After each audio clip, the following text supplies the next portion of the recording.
Welcome in. Thanks for coming in. You could do like and subscribe and all that happy horse crap, but it'd be cooler and less impersonal if you came in and said hi yourself on Twitch. I'm assuming if you're in from YouTube that there's some kind of clever thumbnail and title that you're interested in. Probably has to do with this Anne Frank here. I'm scrolling through the internet. By the way, I have this over my head like a guillotine over my head all the time when it comes to things of the world. We have concerns for ourselves like bills. We have concerns for ourselves, some petty, like, am I going to ladder climb in the video game? We have bigger concerns, How are the IRL things for your standard of living? Then you have things over your head that are like the world, things you care about the world. You don't want to see humans suffering. 9 million people a year die of starvation. 9 million. I don't know. I think, have you ever heard that quote? One person dies, it's a tragedy. A million people die, it's a statistic. That's how the brain processes it. That's how we perceive it. Just a big number. Oh, wow. But honestly, if you're able to wrap your brain around it, imagine you know somebody, right? They die in a car accident and you're like devastated. You're in a black hole, you're in an abyss, you're in a void for months because you're sad this person died. Take how you feel about that and expand it over multiplication where you almost can't fathom it. Expand that grief over 9 million people. Every digit on the year that passes, it's 9 million. So simply every 12 months, take that tragedy that you've had, expand it 9 million. And by the way, these aren't quick deaths when you die of starvation, okay? So it's like a big guillotine over my head, the fact that humanity is so bananas.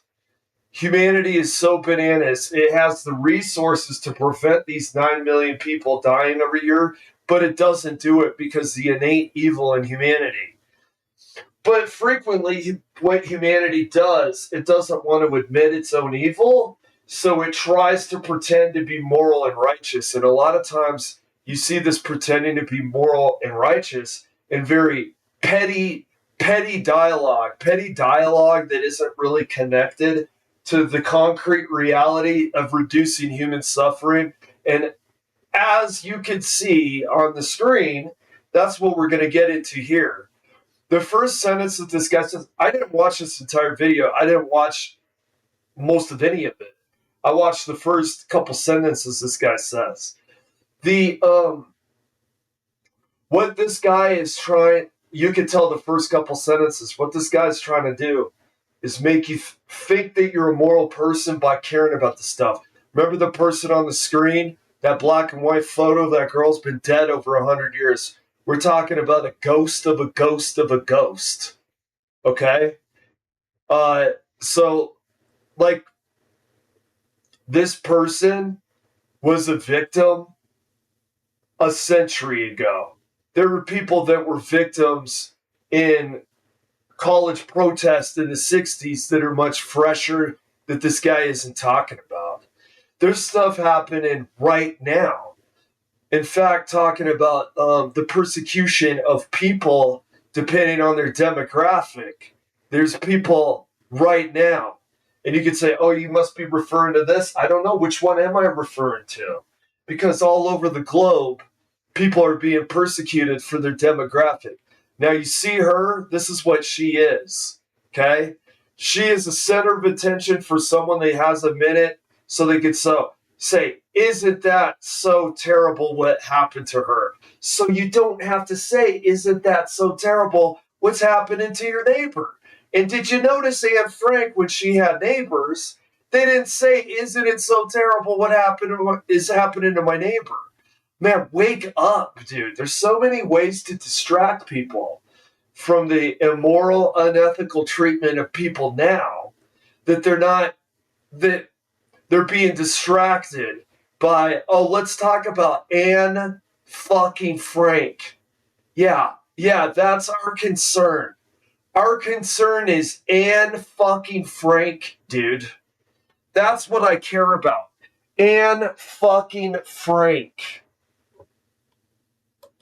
That's the issue today. Historians ever since the end of the Second World War. Who was it that betrayed the family of Anne Frank to the Nazis?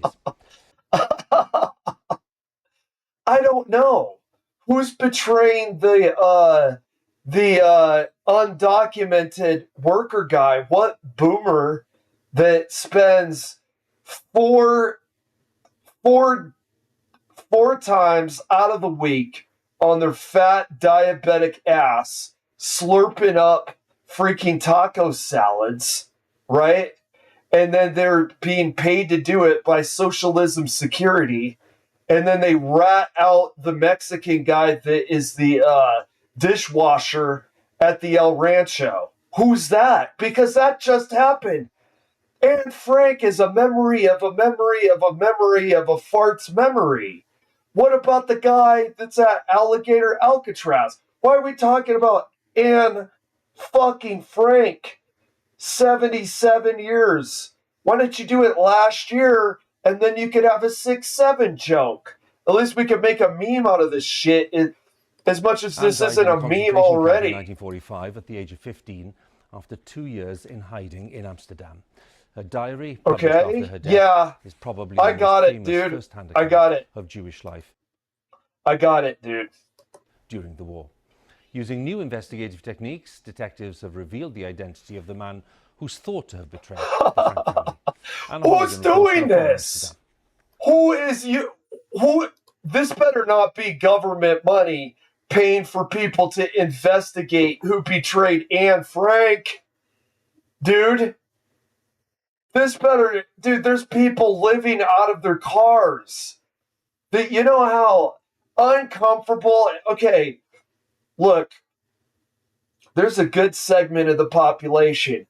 I gotta put my special mattress in 5 easy payments of $199 because sometimes I wake up and the small of my back, it's got a little pang and it's very uncomfortable to me. Even when I added another prescription pill, I get a little pang in my back when I wake up, and I need 3, 4, 5, 6, maybe even 7 of easy installments and payments of $3.99 every month in order to have a nice mattress. People are doing that while people are literally living out of their cars and working. You have any idea what it does to your back sleeping in the back of a car? There's people doing that right now. We can't figure out his fucking problem. We gotta worry about Anne fucking Frank. Anne Frank doesn't mind anymore, dick. Anne Frank's been dead. The final entry in Anne Frank's diary, Tuesday the 1st of August, 1944. Itchy Scratchy. Tell me that the last entry says Itchy Scratchy, please. I've got Resident Evil brain, and the last entry in this guy's journal in Resident Evil is Itchy Scratchy. Was arrested. This was the Frank family's hiding place during the Nazi occupation of the Netherlands. Yeah, you know something, dude? In Minnesota recently, you had people hiding out. You would mind talking about them? Until just months before the end of the war, has remained one of the great mysteries of Dutch history. Does this have to do? Let me ask you a question. Why are they doing this, dude? Why are they doing this? Is this because Israel has been up to scrutiny lately, and they want to remind everybody who the real victim demographic is, or something? Is that what this is with Anne Frank? Don't worry about Palestinians. Always. Don't remember currently starving children. Just think of starving children for a minute. Wake up, man. Wake up. I know The Boys was a disappointing finale, but there's bigger things other than God. And I gotta remind myself this. Jensen Ackles, Soldier Boy, the anticlimactic ending with him. Wake up, dude. Wake up. Wake up. You're in REM right now. Get conscious. Okay, you're conscious. Now that we're conscious, listen. There are starving children in the world right now. Okay? Anne Frank's okay. Anne Frank's been with Jesus for a very long time now. Currently, there are equivalencies of Anne Frank, and as far as I know, Anne Frank didn't know what it was like to starve to death. Did they starve her to death? What is the unthinkable feeling of starving to death feel like? I don't know. I've never starved to death. It's happening right now. We're worried about Anne Frank. And I'm really wondering, is that the news way of trying to remind us who the real victims are? So currently there's a demographic victimizing another demographic. That first demographic, 77 years ago apparently, or something like 100 years ago, it feels like at this point, it feels like 100 years ago, that first demographic was victimized by another third demographic, right? Are we just going to remind ourselves of 100 years ago how they were victimized so we forget that they're victimizing others now? Is that the plan? Man, people's brains have to be so freaking asleep for this to work. Who they believe is the key. You got to be asleep, man. You got to wake up. A Jewish lawyer who'd been based here in Amsterdam helping Jewish refugees fleeing Nazi Germany. No DNA clues or video images existed, so the detectives relied on circumstantial. Who is paying these people? They're detectives. Who's paying them? Did you know that there's current human suffering occurring? Did you know there's current human suffering occurring? Go outside, look around, look left. Oh, there's some human suffering over there. Look right. Oh, there's some human suffering over there. Look forward. There's human suffering. Now cross the road. Beep, beep. You got hit by a giant truck. Okay? You maybe are the human suffering currently. Wake up, dude. Maybe do something about it. And don't ingest media about them cracking the case of someone that suffered 100 years ago. Dude, this is so fucking weird. And a note. The final suspect became the person who sent who would oh, dude, who's paying for these people, dude? Who's paying for this? Who the fuck cares about Anne Frank anymore, dude? That was named in an anonymous note sent to Otto Frank shortly after he got back from the camp, Auschwitz, in which a man called Vandenberg was identified as the betrayer. Otto Frank was Anne's father and the only member of the family to survive the war. The suggestion that the betrayer appears to be someone from within the Jewish community is hard for many to bear. Oh, dude. Okay. It's hard for many to bear that Anne Frank, 100 years ago, Anne Frank was betrayed by a fellow Jew. This is hard to bear? What is going on? Are you trying to, borrow problems? Do you not have enough going on in your own life that you don't realize that this is a non-issue? It doesn't really matter who betrayed her. It doesn't matter if it was her dad, her mom, the Jewish neighbor, the Aryan 100% bred German guy. It doesn't actually matter. It's hard for them to bear. It's hard for you to bear that some anecdotal and some historical anecdote about World War II, about who snitched out of one family.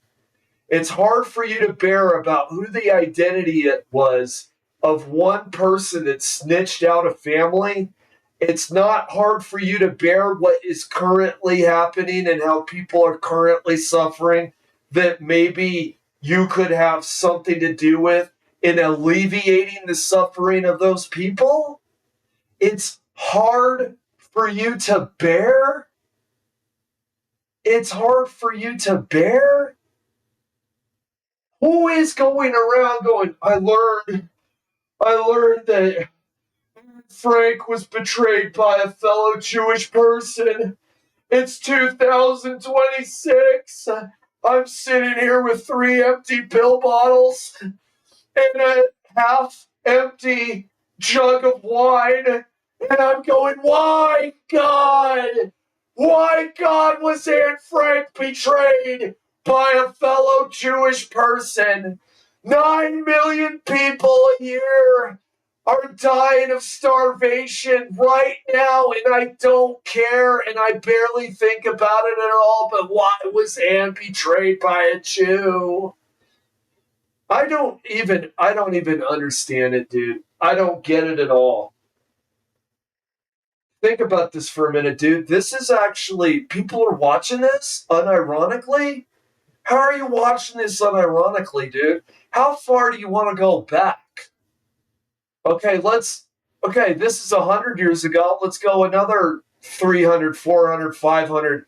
Let's like the improbability machine. Okay, let's have a randomly generated year. I mean, because this is so arbitrary. You know how many people have died from other human beings since Anne Frank died from other human beings? This is so arbitrary, dude. This is so identity politics to the point of being ridiculous how arbitrary it is, dude. So let's do ChatGPT and let's do a randomly generated year. Okay. Generate to me a random year in human history. Because there's been a lot of human on human violence, pal. 1374. In the year 1374, the late Middle Ages were underway in Europe. The effects of Black Death were still reshaping society. Geoffrey Chaucer was alive and active in England. Who the fuck this is? The Ming Dynasty had recently been established in when the Ming Dynasty occurred, were there deaths from people to facilitate the Ming Dynasty? Okay? When the Ming Dynasty occurred, the founding of the Ming Dynasty was not a peaceful transition. Oh, yo, I see the... Oh, yo, how's it going, Shazam? I saw a thing about Anne Frank. They did some detective work. Now, I don't know who the fuck is paying in 2026 for people to crack the case of Anne Frank, but they're trying to figure out who betrayed Anne Frank. It's 2026.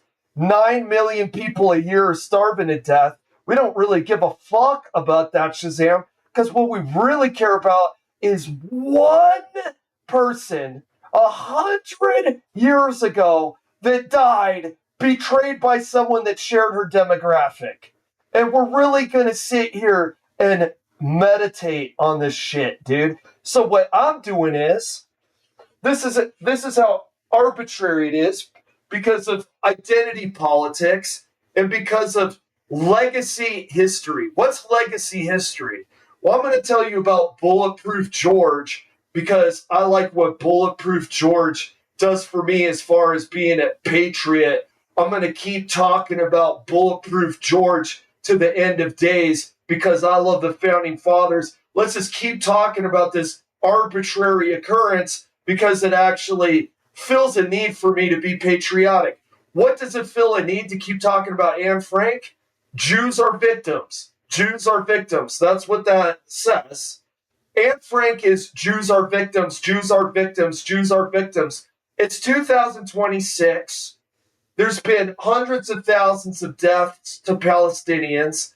I've seen with my own eyes video of screaming, crying Palestinian children because they're starving and they're putting their arm out with an empty bowl, hoping that some slop gets put in there because their stomach is screaming at them that they need to eat. The slop is not put in the bowl, and then you can see them start to panic and then cry and scream because they don't think they're going to get food. But I want you to remember Anne Frank.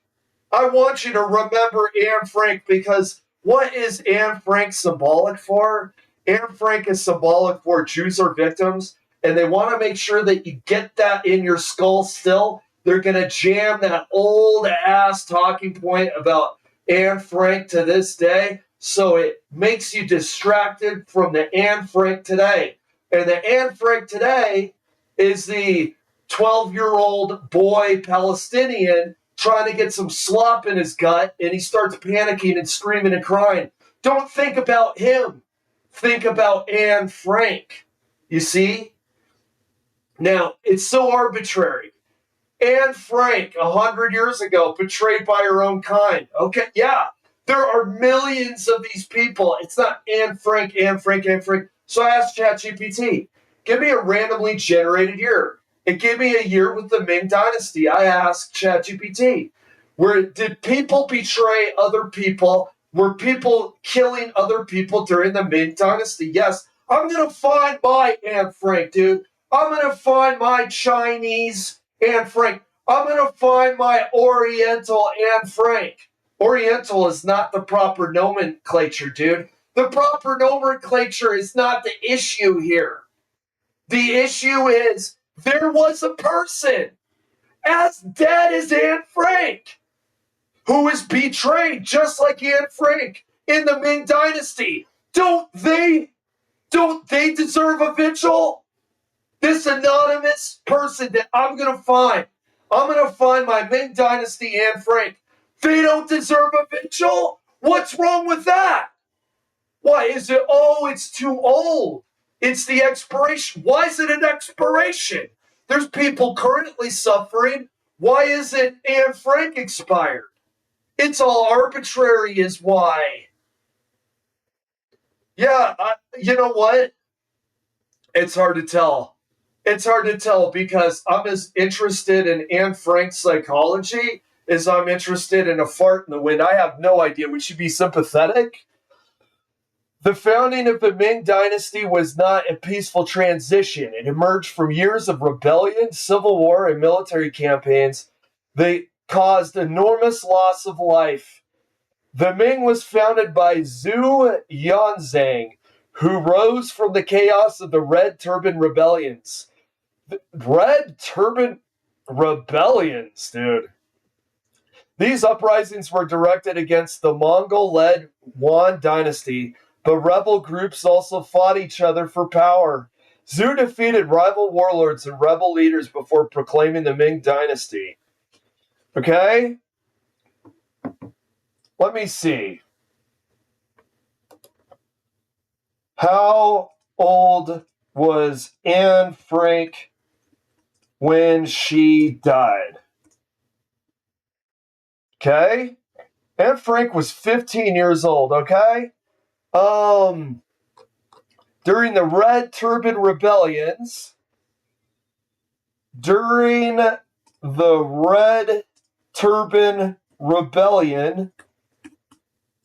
was there any 15-year-olds that died?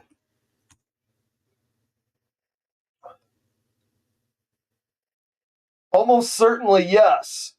The Turban rebellions lasted for years, roughly 1351 to 1368, and involved large armies, sieges, massacres, famine, disease, and widespread social upheaval. Given the scale of the conflict and the millions of people affected, it is virtually certain that some 15-year-olds died during the rebellion. What we generally cannot say is which specific 15-year-olds died. Medieval records usually okay, they don't matter, right? Medieval records usually preserve the names of rulers, generals, officials, and occasional. The deaths of ordinary teenagers were rarely recorded individually. So if your question is, do historians know the name? No. Okay, let me ask them a question. Find a certain instance in which you have the access to the most data, an occurrence during the Red Turban. What was it called? The Red Turban Rebellion, in which a group of people died. Families specifically. Okay, because one of the people that died during this, why don't it get explained to me? Why doesn't it get explained to me that matters less or more than Anne Frank? Less or more? We're still talking about Anne Frank. Why haven't we talked about this? Yeah! We got it. We need a Ming lobby. Dude, God, we need a Ming lobby. China, get with the program, dude. I want a Ming lobby, and I want that lobby to give U.S. senators money. Do this as a social experiment. Give senators money, pay up the wazoo. China's got money to do this for a social experiment. China, I'm looking at you, buddy. You're going to make a Ming lobby. We're going to create our poster child for the Ming Dynasty loss. We're going to figure out the most tragic backstory we can for someone that died in the Red Turban Rebellion. And then we're going to have it all over the goddamn news what happened to Ching Chong Soon San, dude. I'm not being ironic here. If I'm going to listen about Anne fucking Frank, why am I not listening about the Red Turban Rebellion's Ching Song Soon, who got his hands cut off and bled to death in front of his mother? What, that's not tragic enough for you? It's Anne freaking Frank, Anne Frank, Anne Frank. And for thousands of years, the people said to confirm that Jews are the true victims on the globe.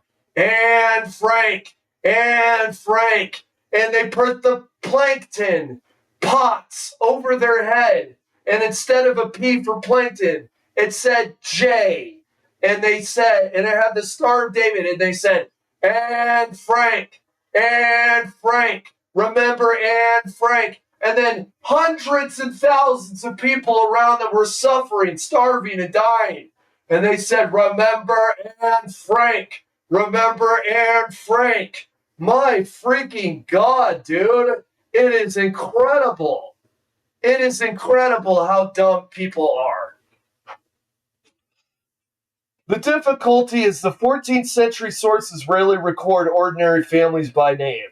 Most surviving records focus on generals, cities, and rulers. However, there is one type of event from the Red Turban era where we can be highly confident that entire families died. The sack and siege of cities during the civil war that led to the Ming Dynasty. One specific example is the siege of Suhao. Okay, what about my dudes on the siege of Suhao? I heard Anne Frank, Anne Frank, Anne Frank, Anne Frank, Anne Frank, Anne Frank. What about my guys on the siege of Suhao? The final campaign against the rebel ruler Zhang Shisheng. Zhu Yan Zhang's forces surrounded the city for about 10 months. Contemporary accounts describe starvation becoming severe inside the city as supplies ran out. When a medieval Chinese city underwent a prolonged siege like this, deaths were not limited to soldiers. Civilians, including parents, children, and extended households, died from hunger and disease. The city's population suffered heavily before its fall. An even more personal example comes from the future Ming founder himself, Zhu Zhang. Before joining the rebellion, famine and epidemic disease devastated his home region. Historical accounts state that several members of the immediate family died. If you're asking about the single most documented incident, okay, here's what I want you to do, man. Here's what I want you to do. What I want you to do. Create historical, fictional character who is 15 during the siege of Suhao. I want you to be historically accurate. Describe how they suffered and died. Make it tragic but realistic. Give them a name that is authentic. Okay? I want people, you know who I want you to remember? Because this person deserves as much emotion as Anne Frank. And you can say, well, Anne Frank existed and this person didn't. Anne Frank's been dead, man. This person, Lee Wen, and Anne Frank, they're as corporeal real as each other right now. They are as real as the other person. Lee Wen is as real as Anne Frank because Anne Frank ain't with us, and neither is Lee Wen. But Lee Wen is an example and he is a symbol of what happened in the Ming Dynasty. Li Wen is a fictional character, but the circumstances of his life are based on what historians know about the siege of Suhao during the struggle that led to the founding of the Ming Dynasty. Li Wen was 15 years old when the gates of Suhao closed. I want you to hear it, dude. I want you to hear in your mind the gates closing. His father repaired carts for merchants. His mother spun hemp thread. They were not important people. No chronicle would ever mention them. Remember this. Remember this. Li Wen is forgotten. You may speak the name of Anne Frank, but Li Wen doesn't have that opportunity to be remembered. Anne Frank had something that Li Wen doesn't have, and that's people's memory of her. No one gave a fuck about Li Wen. No one will ever give a fuck about Li Wen. But Li Wen suffered as much as Anne Frank suffered. You understand that? Do you understand the suffering of Li Wen during the Red Turban Rebellion in the Ming Dynasty? Do you understand? When Zhu Zuhan's armies encircled the city, Li Wen believed the siege would last a few weeks. Most people did. Suzhou was rich, well defended, and ruled by Zhang Shisheng. The war horses were filled. Then the months passed. The rice became expensive first, then impossible to buy. Families sold furniture, then tools. Think of the anxiety that Li Wen went through. What, you don't think the siege of Suhao? You don't think that shit? You don't think that was as intense for a human being to go through as World War II? You don't think the siege of Suhao is real? It was as much of a nightmare. The rice became expensive first, then impossible to buy. Families sold furniture, then tools, then heirlooms that had belonged to grandparents. A jade pendant that had survived 3 generations could be traded for a few meals. After that, there was nothing left to trade. Li Wen's father grew thin, his cheeks hollowed. He stopped pretending he was not hungry and began giving his portions to his wife and son. Winter arrived. The city still held.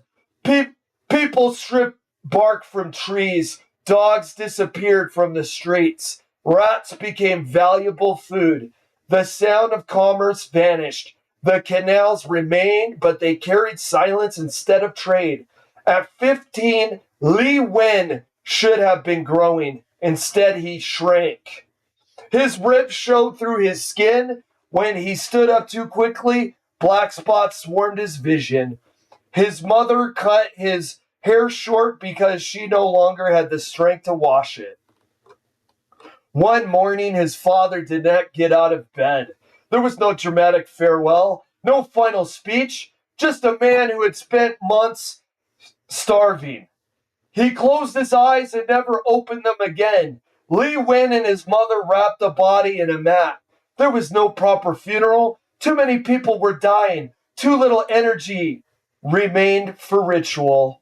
By the spring of 1367, starvation had become normal.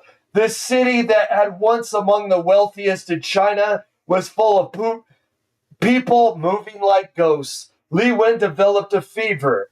Malnutrition had weakened him so badly that even a minor illness became dangerous. His legs swelled. His stomach hurt constantly. He could barely walk. His mother tried to care for him, but she herself was starving. On his last day, he sat against the wall facing the canal. He watched water move beneath a bridge. For a few moments, he imagined the city before the siege. Market stalls, boatmen shouting, children racing through alleys. He remembered the smell of cooked rice. The memory felt almost unreal. His mother sat behind him. Neither of them spoke much. Conversation required energy. As evening approached, Li Wen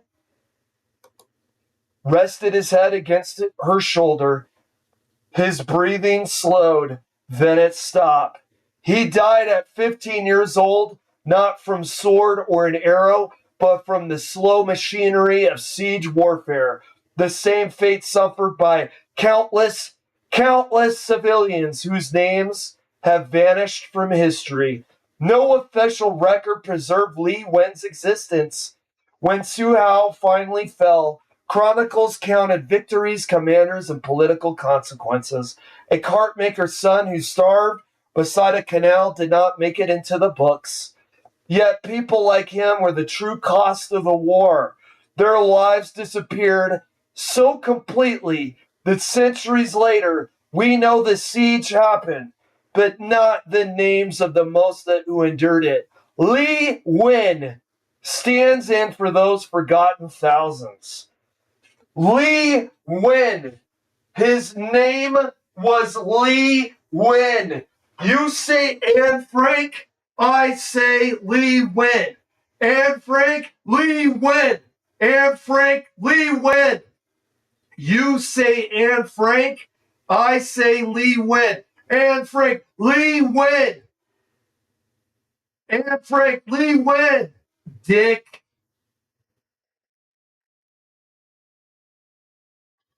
So Li Wen is real. Li Wen is real because the Ming Dynasty was real. The Ming Dynasty is accounted for. Li Wen is forgotten. Paradoxically, the man we're talking about has no name. Li Wen has no name. Li Wen is forgotten. And Frank, it's the chatter goes in the ear and then it comes back out the mouth. The chatter goes in the ear, it goes back outside the mouth.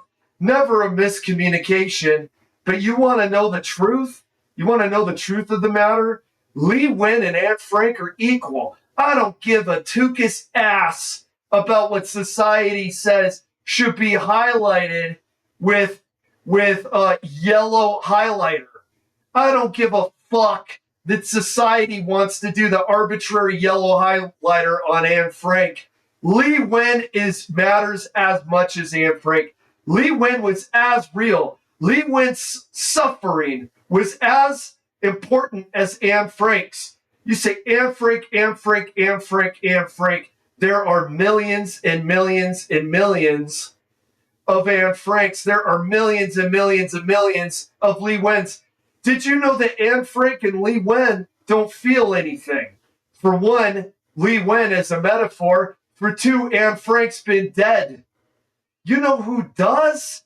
There is a 15-year-old right now in Palestine. There's a 15-year-old right now in Gaza, and they are suffering like Lee Wen suffered from starvation. Do you give a fuck? Or do you want to just scream Lee Wen and Anne Frank until the freaking cows come home? Do you really care? Do you really care? Because right now there is a Lee Wen. Right now there is an Anne Frank. And what are you doing about it, man? You don't actually care. You want the feeling of caring. That's the thing about sociopathic humanity. You want to watch your news, your 5-minute newsreel about the detectives that uncovered Anne Frank's betrayal, and you want to somehow feel like you're vicariously part of this Anne Frank solving the mystery, to feel ethical, to feel moral, and you're not.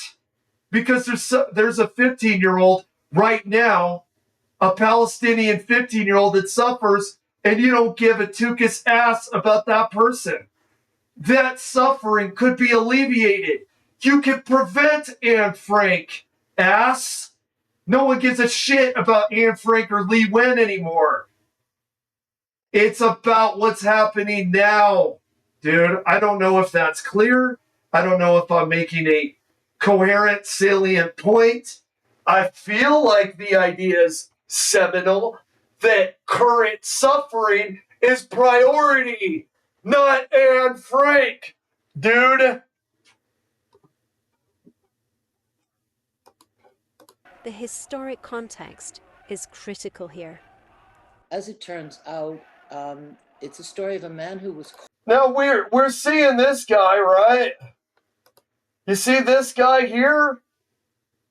You see him with his flag and his patriotism? Oh, he ain't going anywhere.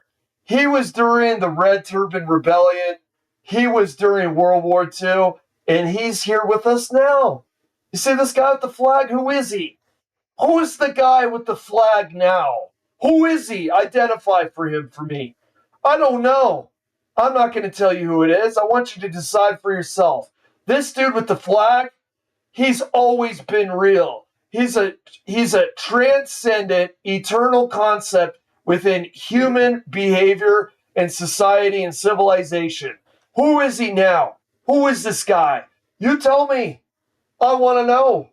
I want to know who this guy is right now. Let me see. We should punish Anne Frank. Yeah, exact. That's what they're talking about. Shazam. They're talking about the need and urgency to find who betrayed Anne Frank. Let's look at the calendar. Oh my God, it says 6/7. It's 6/7, 2026, and next year is 2027. It's 640, dude. It's 6/7, 2026. And here we are. Who betrayed Anne Frank? Was cornered. This is ridiculous. And by the way, come on. Why is it Anne Frank? You know why it's Anne Frank. I know why it's Anne Frank. These people know why we're talking about Anne Frank. What's her demographic, and who wants to play victim right now where people are actually suffering? The people that are actually suffering right now, by whose hand? By whose hand? And is that demographic the same demographic as Anne Frank? Yes, because it's called playing the victim. Still a degree of... What is playing the victim? Actually, I gotta explain some of this stuff because I think one of the reasons humans are doomed to repeat the evils is they don't understand where the evils come from. Evil never says, hello, I'm evil, hurt other people. Evil likes to play games in order to dupe people to do evil.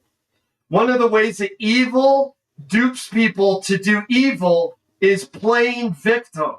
It's this. Evil has been done to me.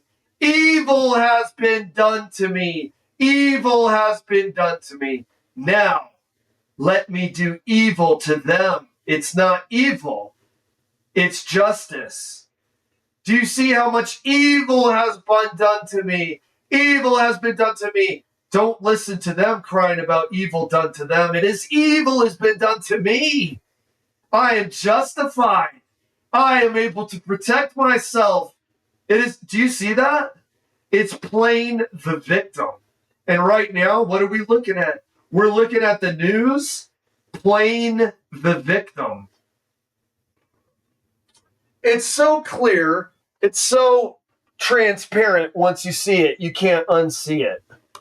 This is just such bullshit, dude. The true identity of the betrayer. This tale serves as a warning, a lesson. What?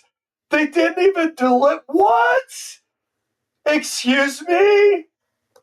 This is so contrived. They didn't even have the guy that sold her out. He was cornered, and in order to I want you to pay attention to that detail here. Save himself, his wife, his children from the gas chambers. While there is still a degree of skepticism that we may never know the true identity of the betrayer, this tale serves as a warning, a lesson of what humanity may be capable of in its dark. What it may be capable of? Remember, guys, this could happen again. What, Anne Frank and Z Win? Remember, guys, we could repeat Z Win and Anne Frank. That could be something that could appear in humanity again. Yeah, no, you know what is funny? Jesse Ventura, who's kind of a quacky guy, he's kind of weird, he's kind of in his conspiracy theories. He's very interesting. In fact, I think that Jesse Ventura, I think he said something very accurate. He said that as well, and I've seen that going around the internet. Thou shalt not kill should be an absolute statement with no but what about? If you just do thou shalt not kill, if everybody gets into line and follows thou shalt not kill, nobody's killing each other. But what about this? Do you really accept that this person would do such a thing? Now that you stepped over the line and killed, we're going to keep killing. You don't think the person that killed that you think should be killed thought that there was a reason they should kill? Take the Middle East. Take 9/11. 9/11 happens. They killed Americans. We got to kill them. We kill them. People are raised in that environment that we killed them. You don't think that they think that we should die? You got to stop killing to stop killing. You got to just take a deep breath through your nose, exhale through your mouth, and stop the murder. You got to stop killing to stop killing, dude. Okay, let's see where I think he says that.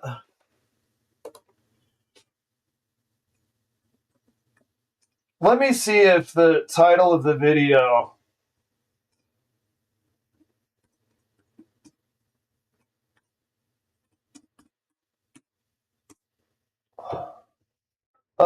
Let me see if I can find it. I don't know.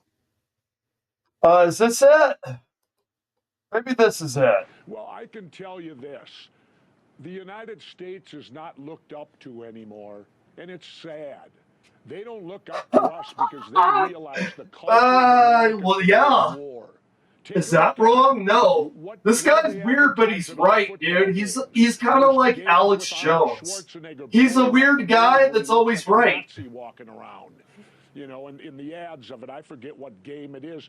And the whole culture of war is being made to be heroic and great and wonderful. And people in this country are failing to realize that war is man at his lowest denomination. Yeah. It's man at his worst, not his best. And it's Z-Win and Anne Frank, man. Z-Win and Anne Frank are always the victims. People for reasons you don't even understand. And what's happening right now, what I don't get, is where is the Constitution in all this? Have we now relinquished? No one gives a shit. That the president Speaking of shit, after we take one, we wipe our ass with it, Jesse. Depending on how he feels on that particular day and what's going on. Whatever happened to clearing it through Congress? Or am I missing something? Did Congress give him that authority and I don't remember or know about it? But how do you just, and then the thought that they do it for humanitarian reasons. How is bullshit. bombs and shooting missiles help anything humanitarian?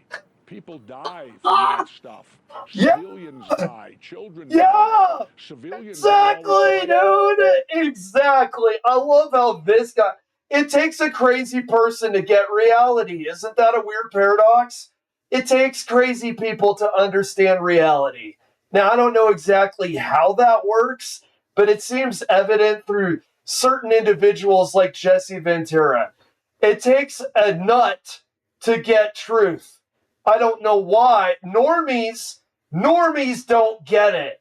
Normies watch about Anne Frank and go, Anne Frank must have justice. Anne Frank must have justice. A nut like this goes, we're dropping bombs currently on people currently. It's wrong. Highest casualty rate in any war. That is so funny, bro. The people of America to the fact there is nothing glorious about war, and whether you celebrate it at football games and all of that, oh yeah, dude. Dude, he's killing it, man. Brainwashing our country. Yeah, this dude's killing it, man. Rome. Yeah, he's killing it, dude. That guy is killing it. 8 years of Bushisms. Oh my god, more Anne Frank, dude. Anne Frank. Remember Jews as a victim. Anne Frank. Jews are the victim. Anne Frank. Anne Frank. Anne Frank. Walk around repeating her name after me. Repeat after me. You have the right to say Anne Frank. I have the right to say Anne Frank. I pledge allegiance to Anne Frank of the remembered deaths of the Holocaust, and to the Jewish Zionists in which we stand. One group of people, victims overall. Thank you. What is that not what they're saying? Tell me where I'm wrong. I want to hear where I'm wrong. I'm actually very OCD about being right. I'm very OCD about being right. I don't like being wrong. Tell me what I'm misunderstanding. If I have someone go, dude, you're not really getting it because Z-Wen is Chinese and Anne Frank is Jewish. You see, Jewish people are the chosen people. It says so in the Bible. They have ethnically, they have a physiology. You see, Jews, they have a physiology where their existence promotes more spirit and more soul than other ethnicities. Chinese, their physiology, it creates less soul. You see, the Chinese people are less important. They're less connected with God from their ethnicity than Jews are. Therefore, Anne Frank mattered. Anne Frank mattered and Z-Wen sucks ass. Oh, I get it. It matters more because of Anne Frank's demographic. Z-Wen's demographic makes it so Z-Wen don't mean Z-shit. Oh, okay. Explain it to me like that. Explain it to me like that. Remember that guy, Gingers Have Souls? Explain it to me that Anne Frank had a greater soul than Z Wen. Oh, money. Money. Money talks. You know how they said money talks? Money truly and literally does talk. Because money is what allows and promotes certain people to be heard and certain people not to be heard. Money talks and dumb people listen. Okay? Money talks, money says Anne Frank, Anne Frank. Dumb people go, yeah, Anne Frank, brother. Oh, yeah. Seriously, it is money. Money has a lot to do with it. Money has a lot to do with why we're talking about Anne Frank. Money has a lot to do with why we're not talking about Z Wen. Z Wen during the Red Turban Rebellion. So, honestly, it's just a joke, dude. It's just an absolute joke. Let's see. People gotta get down with the fact that we're all one. You know what? Okay, I'm gonna change gears a little bit. Talking about the world, Z Wen is from China, Anne Frank's from Germany, I'm from America. There's someone starving who's 15 years old right now that would kill for this big kahuna burger. They would absolutely kill for it, and they're starving to death, and they'll be dead by the end of the year. That's real. That person's real in Gaza. Z Wen was real in China.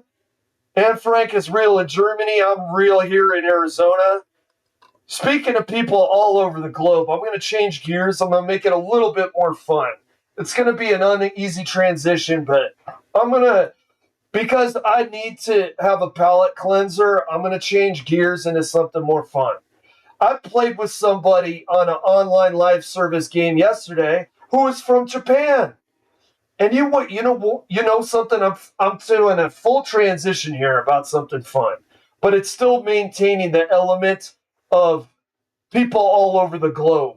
This guy in Japan, he was playing Deathslinger, which I find very fun and kind of quasi poetic, because Deathslinger, if you look at Dead Dog Saloon, it is definitely a reference to the OK Corral.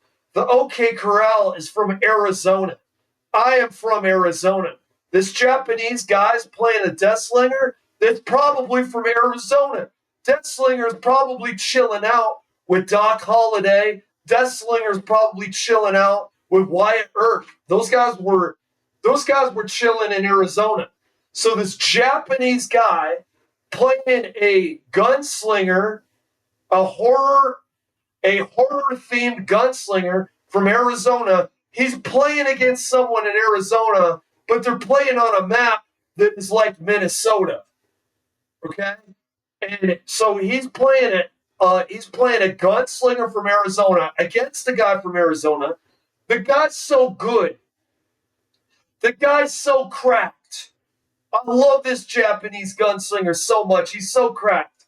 I told him he's great. I've learned he's from Japan. He's trying to communicate using hiragana characters. I'm trying to communicate using English letters. So I just do the smile emoji, and I hope that simple universal emoji of a smile, I hope he understands positivity towards you. You are cracked, sir. You are a Japanese competitive game player, and you, sir, this Budweiser is for you, sir. You are cracked.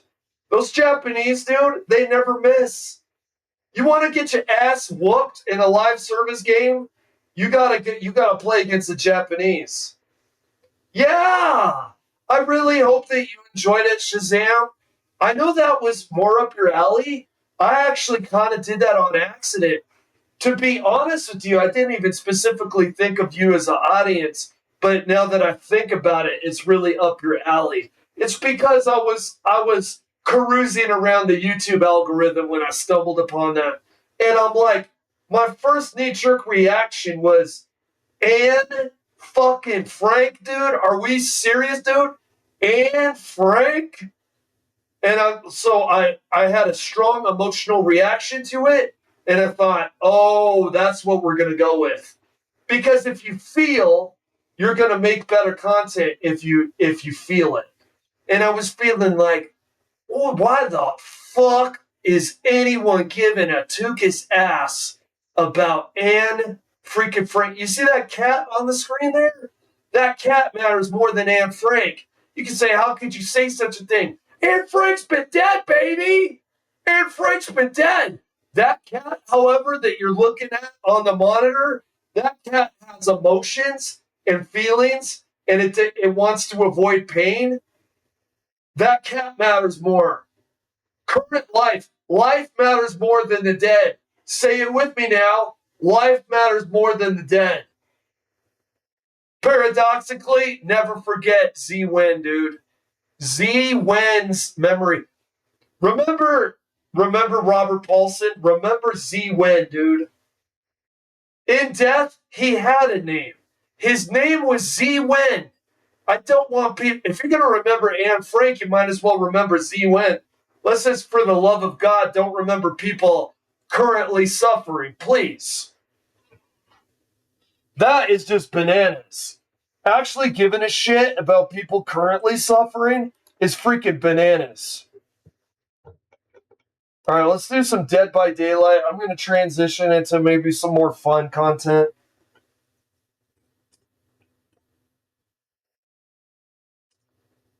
Whoops. Remember Sammy Jenkins?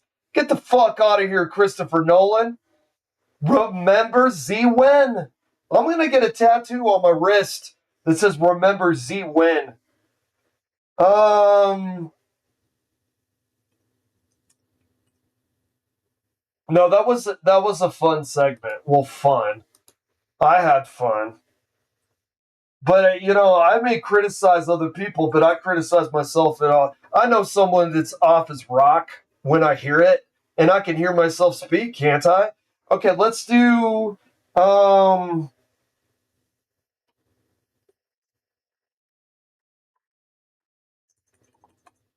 juicing with Ada.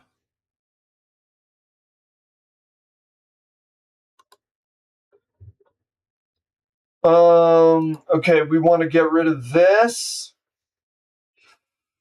Let's go over to this.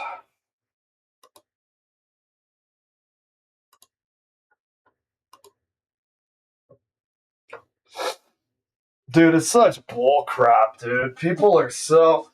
I don't know what is wrong with humanity. How can we be so smart yet be so fucking stupid? I can't actually...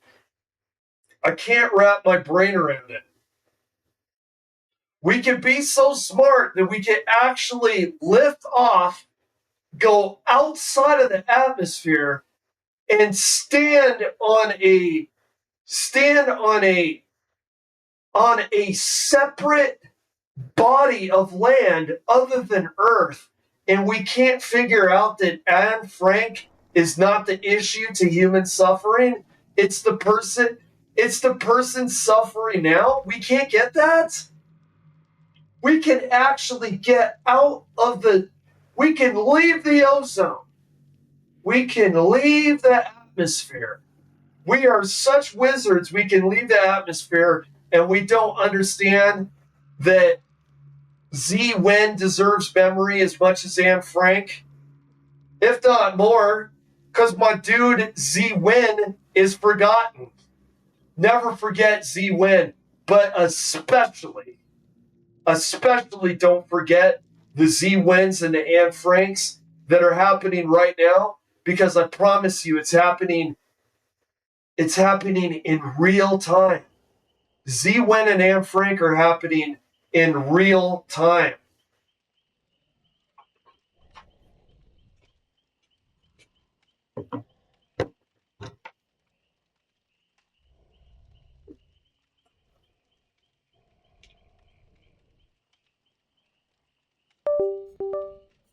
Anne Frank, dude, brother.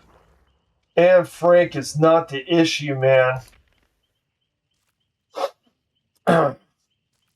Anne Frank is not the issue.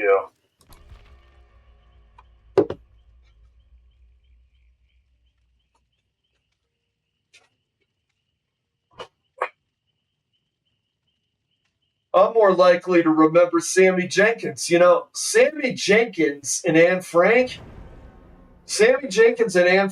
have the same threshold for pain currently. You know what it is? They don't have a threshold for pain because they're not here.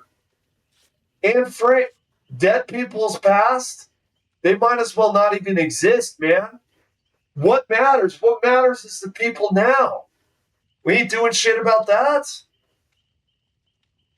Jesus wept. You know, honestly, remember the Texas freeze a few years back? Remember when the power went out in Texas and people were freezing to death? Remember that? You know, I'm sure some of the damage that was done to those homes, I'm sure those people are still dealing with bills from a few years back. I think that matters more than Anne Frank because there are real people dealing with real problems in Texas that got nothing to do with World War II Holocaust. There's stuff going on now, man. There's a Holocaust of today. You're stuck in the Holocaust of yesteryear. I'm dealing with the Holocaust in 2026, baby.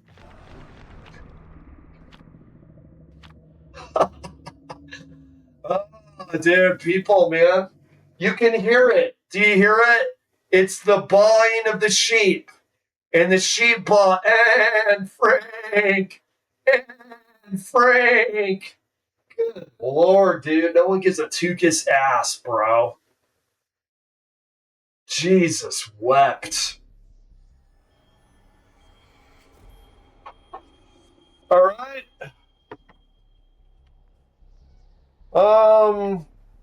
Here we go. Let's see.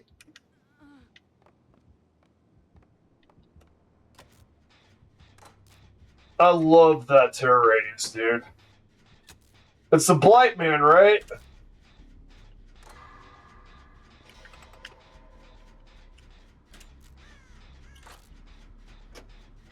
It's the Blight Man. The Blight Man cometh. We're gonna sprint burst. Actually, I don't know where he is. Shit, man.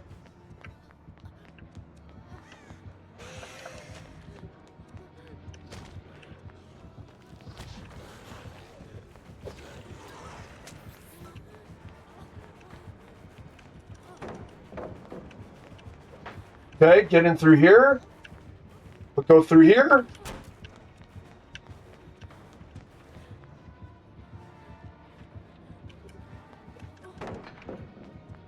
Okay, he whiffed.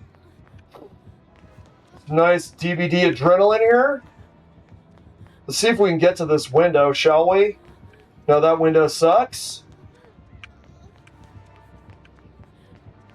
Oh, shit. Okay.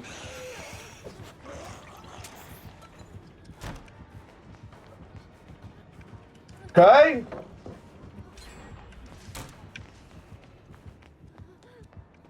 Is he going to drop? Is he going to be stubborn ass? Whoa!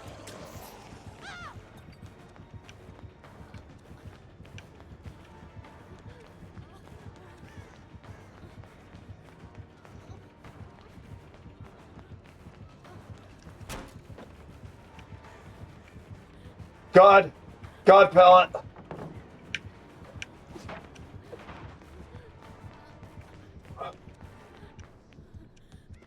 Is he going to continue or is he going to drop? Is he still going? Dude, you got to drop, dude. I mean, I want to win, man, but son, you got to quit while you're ahead, brother. He got mega juiced. If I don't say so myself. Man, I'm sorry, Blight. You're going to have to eat out of Ada's cheeks, dude. You gotta eat out of Ada's cheeks, brother. I'm sorry. I'm sorry, man. He didn't seem great. I think he was struggling because of Larry's. We brought the Leary's offering, by the way. Thank you, Rebecca. Thank you. Let's maybe do the middle gen. Let's go in here. The middle gen sounds like a good idea.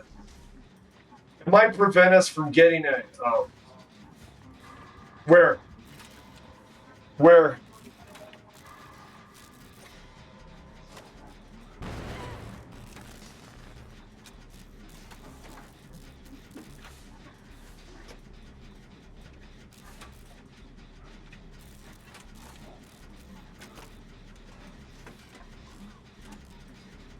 Where are they?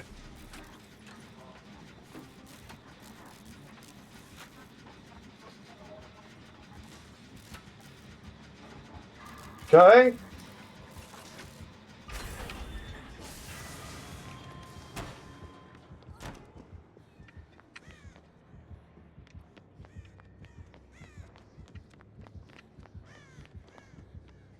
Okay, she's going for Claudette. Okay, got creamed. I'm going to actually unhook her.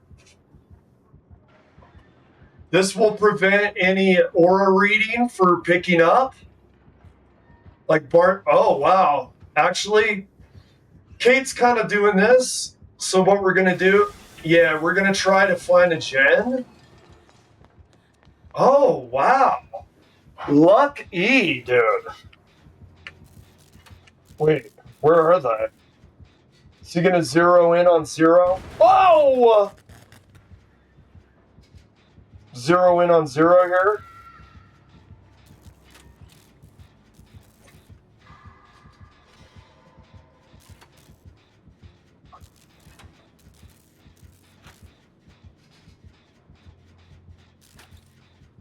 Kate's going to try again. Serpentine.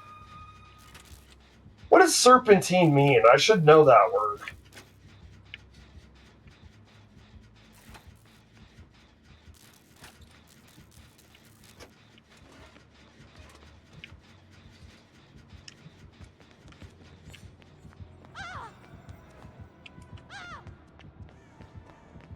Shit, okay?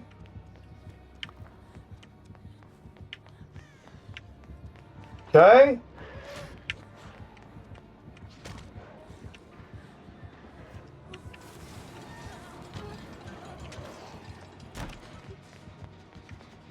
Sorry, dude.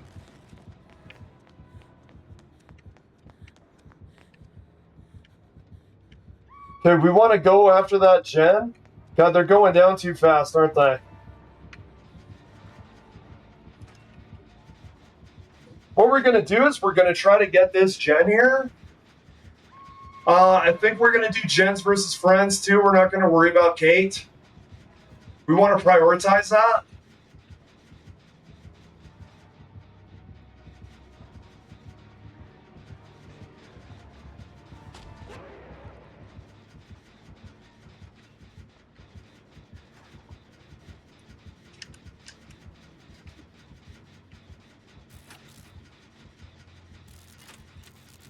Okay, we're going to prioritize this.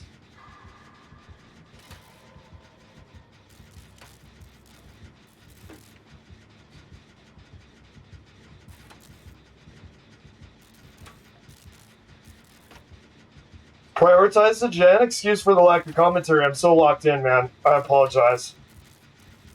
Okay. Claudette's injured. Okay. Yeah, help me finish this. I'll give you a heal, and then we'll go to the gate. Okay.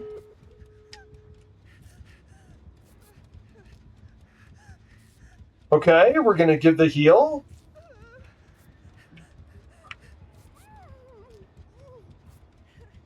Okay, so let's see where they're going. I want to do this gate so it's easier for them to leave. Which gate is that? Let's have a peek, shall we? Let's have a peek. Is it out here?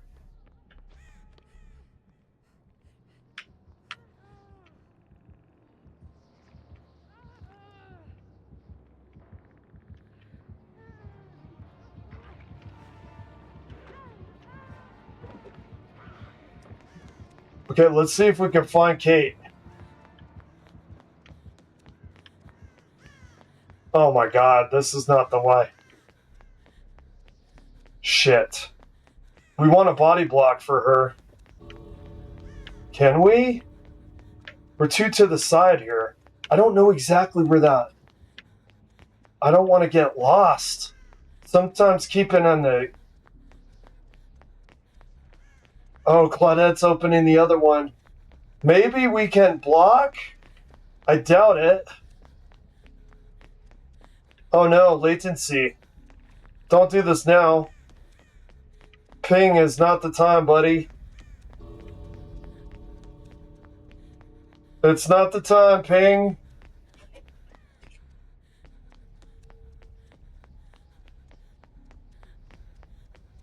Okay. I wonder where... Okay, can we body block? Where are they? Where are you, buddy? Where are they?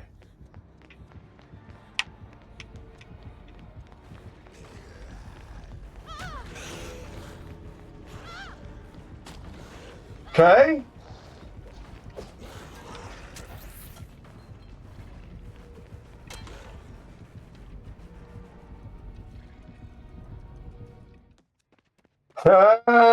Dude. He just hands-on controller, man. Was that a 0K, dude? Nice escape, Kate.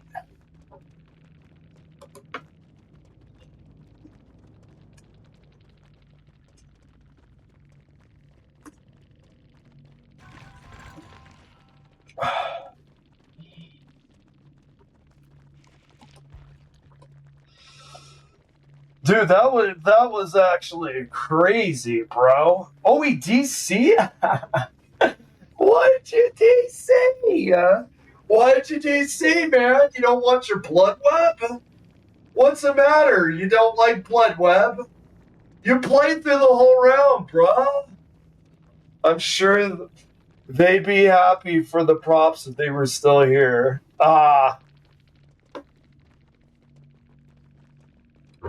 We did good, dude.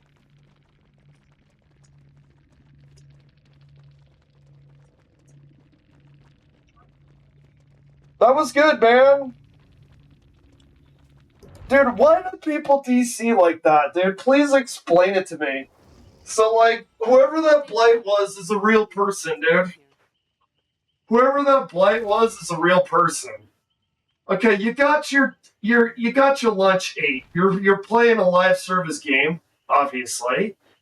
You're playing a live service game. You're playing against other people. Those people want to win. The devs try to balance the game so there's a possibility for each side to win. You're playing the most powerful of the side that you're playing, by the way. I would argue that Blight Nurse, I think most people accept this. They're two of the best in the game. You're playing the best. You just happen to meet your match, man. You just happen to meet your match and you lost. Why don't you want your blood web? Like, do you play other killers? Would you like blood web on the other? You're just so emotional. You're so emotional that you're not going to accept blood web. Dude, I'm sorry, man. You got your clock cleaned. I get my clock cleaned. I got my clock cleaned by a Japanese deathslinger yesterday. When you play DBD, you'll get your clock cleaned, dude. It's part of how the game works, brother. It's part of how the game works. Cry, I guess. And by the way, every time you see a DC at the very end when they could have gotten blood web, you can hear them weep. You can hear the weeping.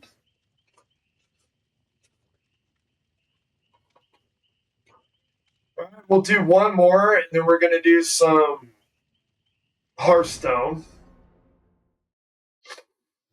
Oh my lord, brother. Be prepared. What? Yeah, we got the voice. We got the voice. That's kind of a weird looking Claudette skin, dude. I'm not going to lie. It's kind of a weird looking Claudette skin.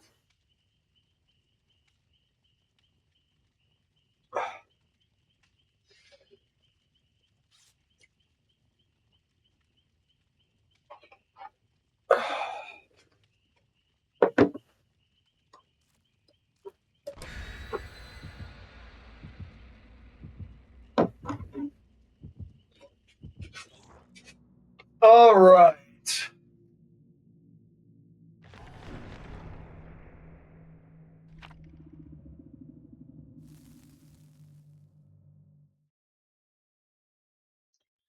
All right. Let's go, dude. Well, I want a good, clean matchup. None of this. None of this. Or none of this. What about this? Absolutely not. Yo, Leon. What's up, Kennedy, dude? Yeah, it's the man, Leon himself. Come on, Leon, let's go, brother. Let's go kick this killer's ass. Let's go, brother. We're going to have this killer regret downloading this game. That's our goal. You know, I haven't seen a terror radius. We got a stealther.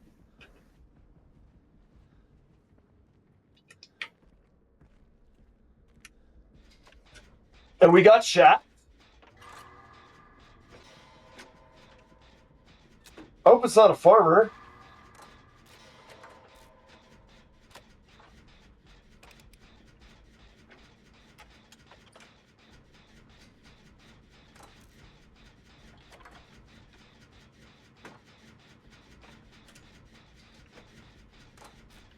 Farmer or stealth?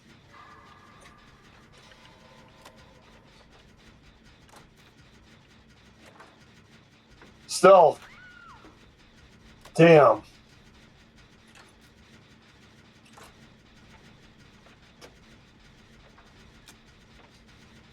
Okay.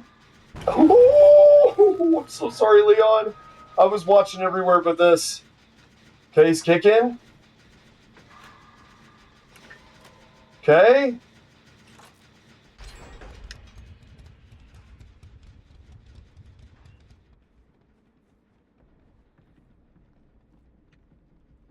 Where is he?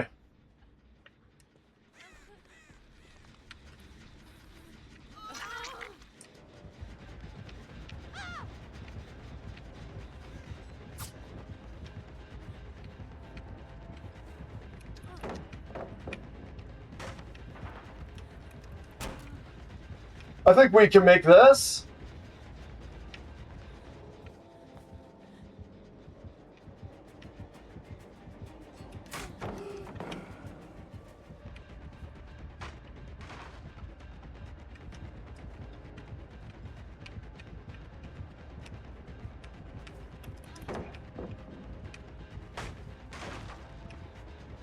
What do we have over here? Nothing. Not a goddamn thing. Oh, shit. Where is he?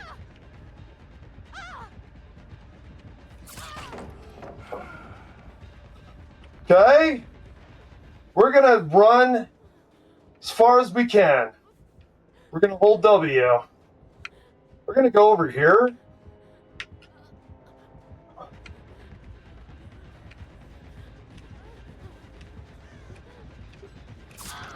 Ah. Michaela? I guess not. I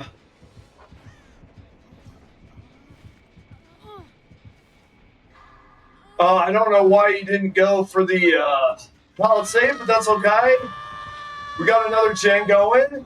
I hope we teabagged enough that they want to tunnel, because I would love to keep going on a chase.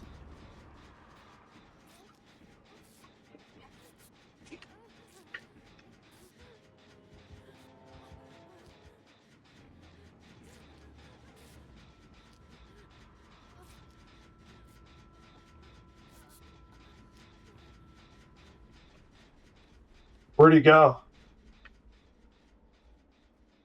Where is he? Did we go to this gen? I think we do.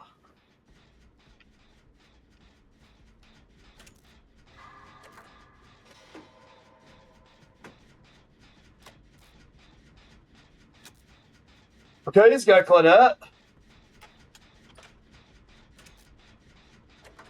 Okay, he's getting body blocked.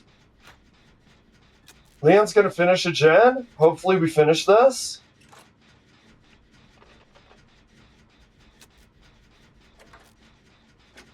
I think we might have used a little too many pallets, but I think we're gonna be okay. Okay, that's good. If we finish this, that's good. No one's dead on hook. That's good. Whoa! Who is that? It was a crow. Must have been a crow or something.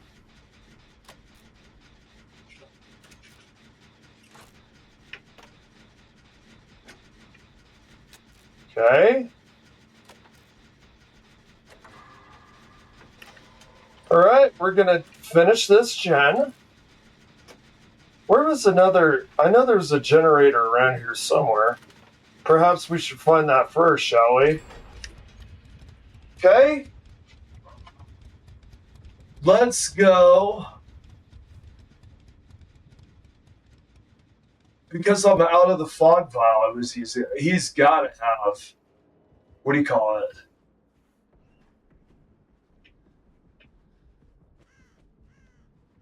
Where? Okay. So they're over here.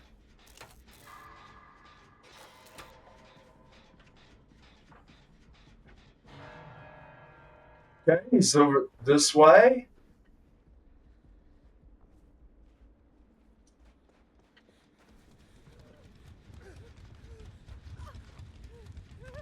Okay.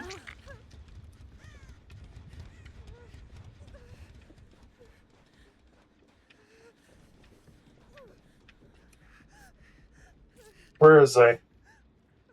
Seen stealth?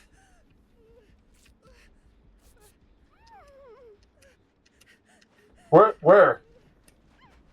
Where? You see him?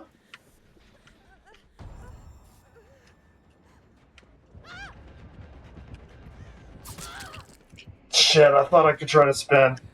That's bad, dead on hook. What's bad is there's 2 gens left. Does he have a Sabo thing? No, I don't know. What's he doing? What are you doing, Leon? What's the game plan, son? What's the game plan, son? Alright, we're dead on hook. We're booking it, brother. We're booking it. We booked a flight, and it's a one-way ticket, and hopefully not to the afterlife. We're going to try to get a med kit, and after we get the med kit, we're going to... Ooh, Michaela's gen is halfway done. Especially... Oh, cool. Nice. Thank you, Claudette. I love teammates like this, man. Oh, you know, he's stopping us on gens, and that's all you really got to do as a killer, isn't it? All you really got to do as a killer is stop people from doing gens. Let me see here. Let me think about what we're doing. I don't want to... She's going to get unhooked by her. Where is this? Wait. Where? Where is that? To the right? Yes. What the hell? Okay.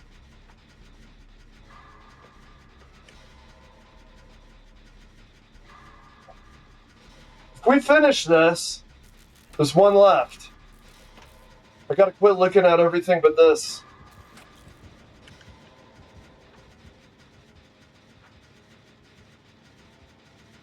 We could do this. We could do this. It's not time for scene partner, dude. Okay. Okay. Is that done? Where? Where? Is he looking at us? Where are you? Where is that him? There he is.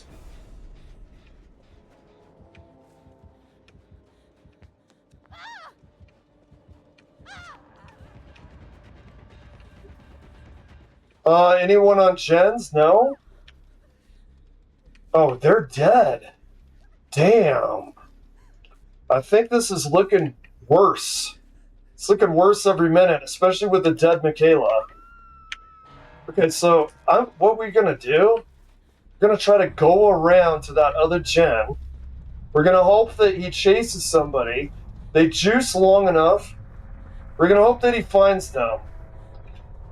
He's going to juice long enough that we are going to finish this. That's the attempt. He never kicked. That's interesting. He never kicked. We're assuming that he's going to get to that Gen. Oh, shit! We don't want to bring him over there. But at the same time, I'm sorry, but honestly, we're going to die. Wow.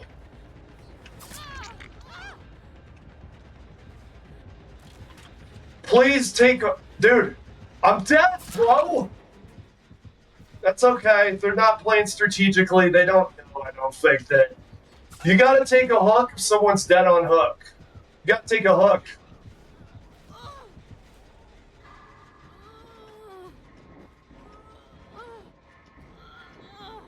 And boom. Have a nice flight, Ada. Have a nice flight to the afterlife. Please tell Wesker I said hello.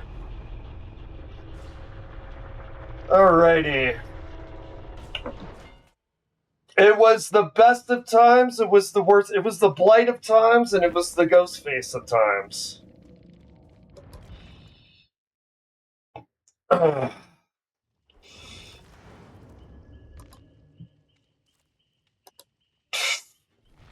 Okay, we go to...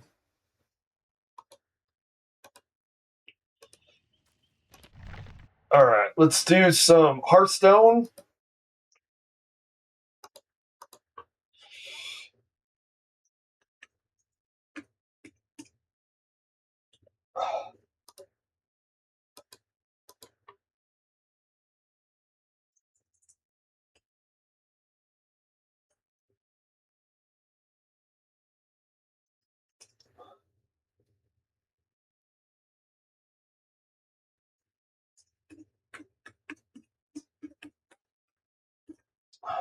Okay.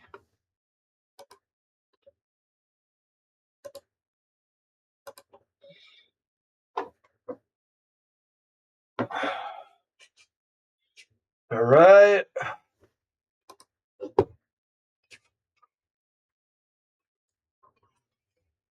Alrighty. Change setup here.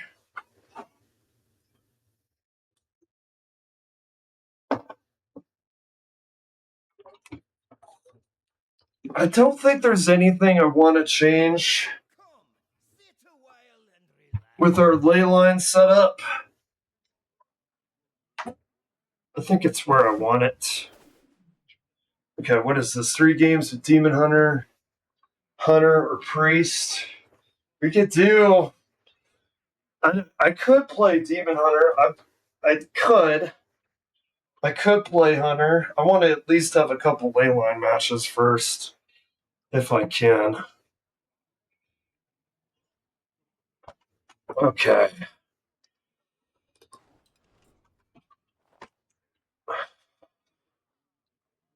All right. I don't think there's anything we change in our Leyline deck.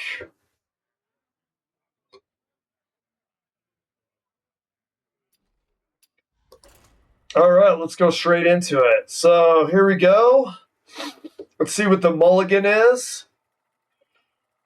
We usually want a mulligan for Cultivating Sprite, buffs for ley lines, and also Vanessa.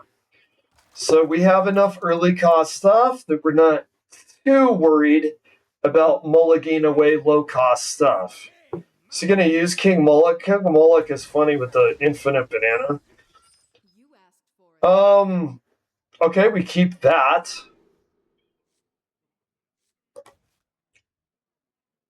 I'm actually going to... I need those buffs, though. We're going to do this because we want Vanessa. I'm going to keep this because of the first turn. I'm going to prioritize that. This is perfect. 1, 2, 3, 4. We're actually going to do that. I don't think I'm going to greed this card. I could. I don't think I'm going to greed Leyline Nexus. Give a minion 2 health, draw a card. Destroy a damaged enemy minion. Interesting. That's pretty good. Destroy a damaged enemy minion. Discover a Frost Rune card if you play it this turn. Also pick one of the others. I want to do this. This could actually really help. All we got to do is injure something. Like if this guy's not going to play Egg, obviously. Well, against Hunter, maybe I would have chose something different now that I think about it. Specifically, it's good though. It's just all around good. We're not going to do coin into anything, are we? We are. We are because we're going to play aggressively. We're going to get those buffs out right now. We're getting those buffs out right now. Why am I in such a hurry for it? Because next turn is 3. Hopefully okay, that's good. We can actually draw cheaper cards. Maybe we do that. I could always use this, and then I could destroy him now. No, I want to save that for something better, right? I want to prevent... I'm sorry, maybe... I think this guy's playing so aggressively. I just don't need that. I don't need to get onslaughted like that. Next turn, we play the Needle. Next turn, we play the Needle, and after we play the Needle, we're going to hopefully get... Hopefully, we're going to get Arcanomicon. Hopefully, we're going to get Bursting Leyline. Hopefully, we get Crystalline Leylines. Maybe Vanessa, maybe...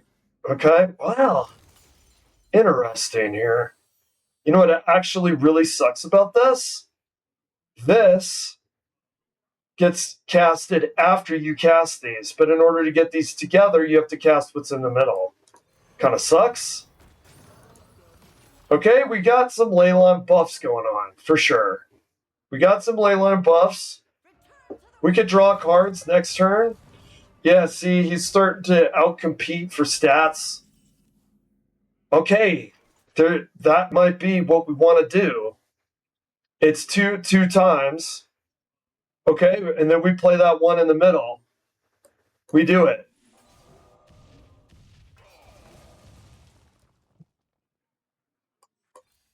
That's perfect.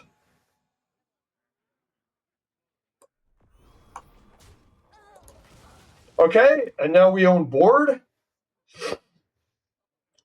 I really hope that we get Crystalline. Crystalline and Khadgar will go hard. We can also do draw cards. We might actually find ourselves having an opportunity here. We definitely... Oh, shit. It might actually even be worth using the hero power to get rid of this thing. So it doesn't kill our 6/6. Yeah, look at how aggressive he is. He's massively aggressive. It is actually worth it to me. Because if we don't do that, he's going to kill our 6/6. I hate to use hero power here, but... Oh, he's reborn, dude. Duh. Okay, we do... What are we at? 4? We do this. What's the... Okay, 2 and a 5 is okay. Good news is we have the Arcanomicon. Bad news is we get killed by the poison here, but he's at 22. Okay, sucks to suck. At least the board is clear there. We're at 7. We can play Cultivating, get a bull, play Arcanomicon. I think that's what we do here. We're going to want to play Khadgar on the ley lines. It's 7, so that's these two. Honestly, though, as long as we stay with our head above water, we should be able to do 2 shattered cards at the same time, okay? Is that all you have to play? Looks like it. Yeah, we want to get the Arcanomicon out of the way. We do this.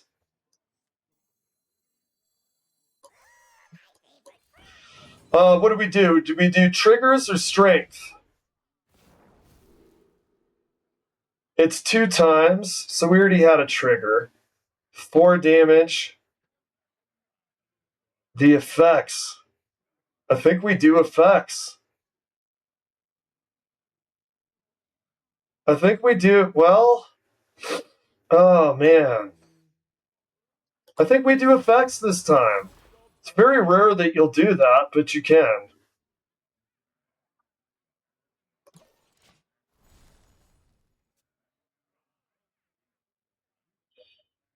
Okay, we're gonna have armor here pretty soon. The armor's gonna be killer. He's probably gonna be aggressive. He's probably gonna go to the face. We're at turn 8. We do a Khadgar and then a 4, and then we're gonna have massive damage to his face. This is actually turning out okay. We also have this. Let me see. It's turn 8. We'll do this is 6. We'll have 2 left. Probably draw cards. Okay? Yeah. Okay, here we go.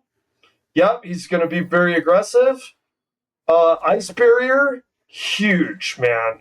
Huge ice barrier. That's massive. Okay? We're not going to worry about that, are we? Okay, we do Khadgar. We're going to fill it up. God, that's awful. What's this do every turn? After a minion dies, gain its attack?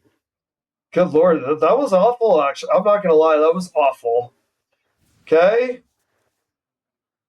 Oh, that's perfect. Thank God it didn't burn.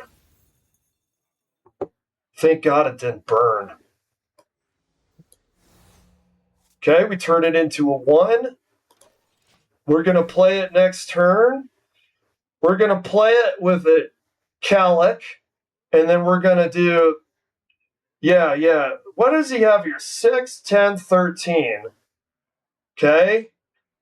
If he goes super aggressive here, he may die because we're going to be doing a lot of damage here. What is this at? 3 cost spells? After a minion die? Any minion? Oh, I see. Those could get pretty scary.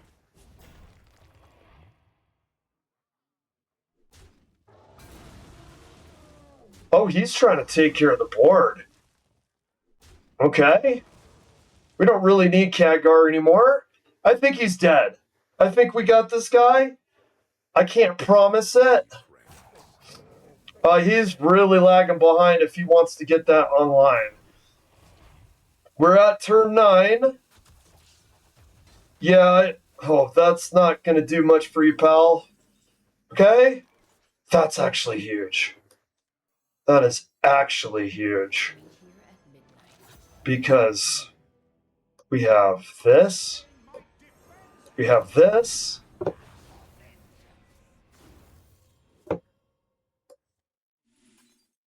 Wait, is it... That's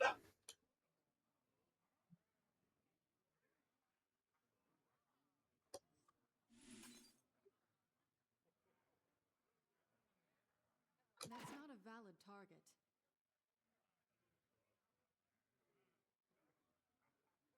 Oh, because it's elusive.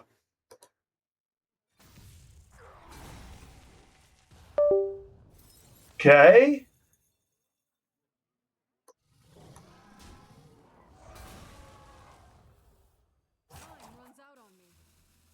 I think we just... Do we trade?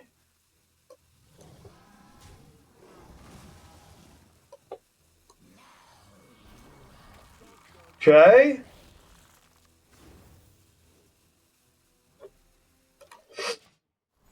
All right. We're at 20. He's at 24. We do... I hope that he doesn't get rid of... I hope he doesn't have some kind of AoE. Okay, what's he got? He's got a 12. That's scary. That's very scary. Yeah. That's extremely scary. That thing seems to be over... Okay, but here's the thing. We still have the Calic. That's could be huge. We have the Sprite. Okay, that's huge.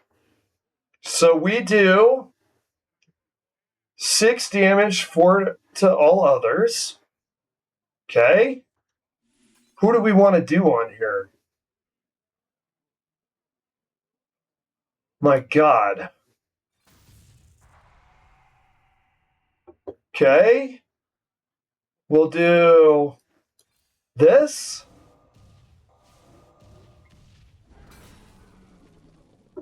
We'll do this.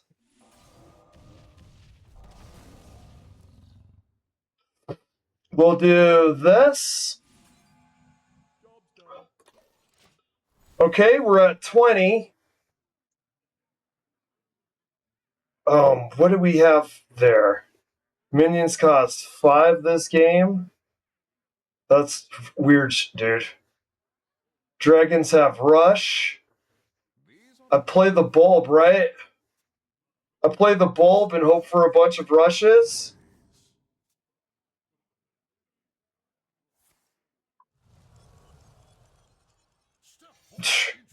Dude, those things are so crazy, bro. For an 8, those are like so overtuned. I'm not just saying because I'm on the bad end of one. They're just so overtuned. 5 damage to random enemy unit. Okay, these are dead. Okay, he's doing face.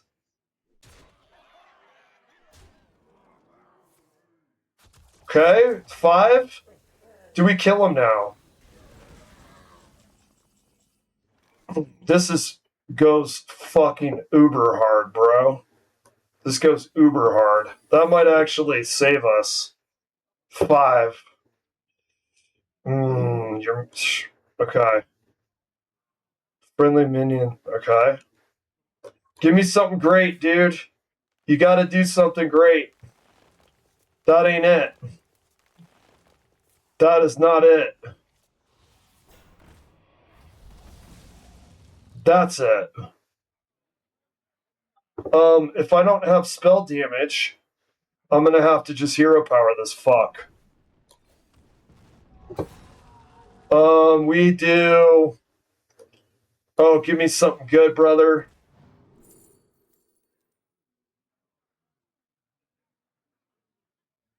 Give a friendly minion 1/1.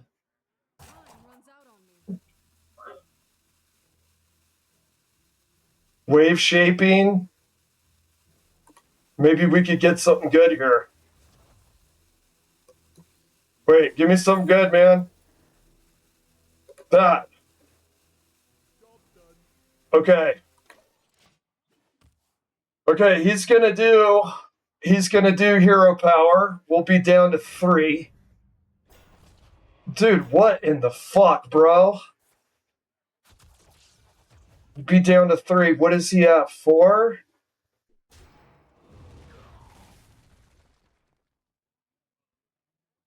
Okay.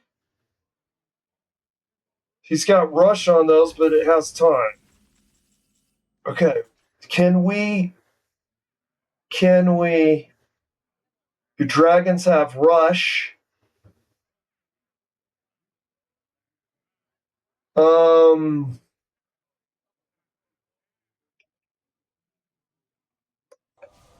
I gotta kill this fuck, dude.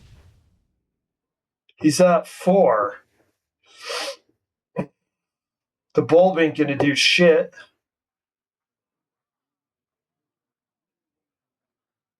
Minions.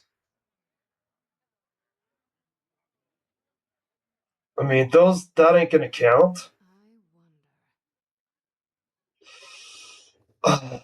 What did we do? Did we hope for a really good spell out of 2? I guess? We kill somebody here, right? We kill him. Okay, we're gonna get armor. Is it enough? I think we're looking down the barrel of a gun. He's only got 4 health though, man. Really? Okay. That armor's gonna save our life. That armor is gonna save our life. He's gonna activate the armor. Unless he doesn't. Okay, we deal 3 damage to a minion. If it was only an enemy, dude. If this was only an enemy. Spirit Bond, if you were only an enemy, we could have won. If you were only an enemy, what are we going to draw? Let's see what we draw. Spell damage. You got to give me spell damage, man. You got to give me spell damage, brother.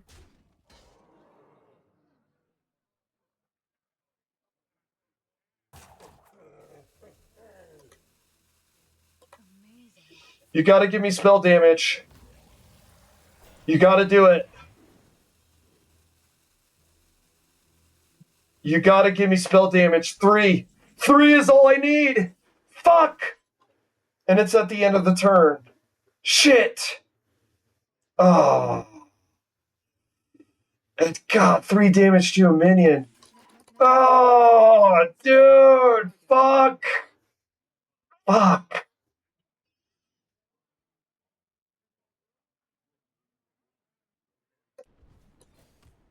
God, 3 damage is all I need, dude. You couldn't draw me, and it... Okay? Give me this. Alright, brother. 3 damage. 3 damage. Oh! 3 damage. Come on. Come on. No! It's always to a minion. It's always to a fucking minion, dude. Well played. Oh. Brother. Brother, no! It's right there, dude! Oh, please, dude, to an enemy, man. Well played. This... God damn you, dude. Oh, man. Amazing. Oh. Oh, brother. Good job, though. Good job to this guy. Honestly. I truly felt GG's, man.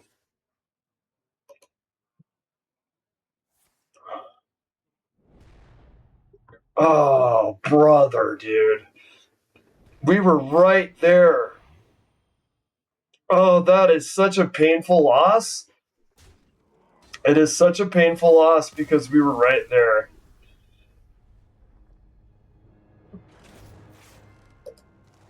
All right, let's do... What was it? Demon Hunter or Hunter? Let's do... I think we'll do Hunter. Okay.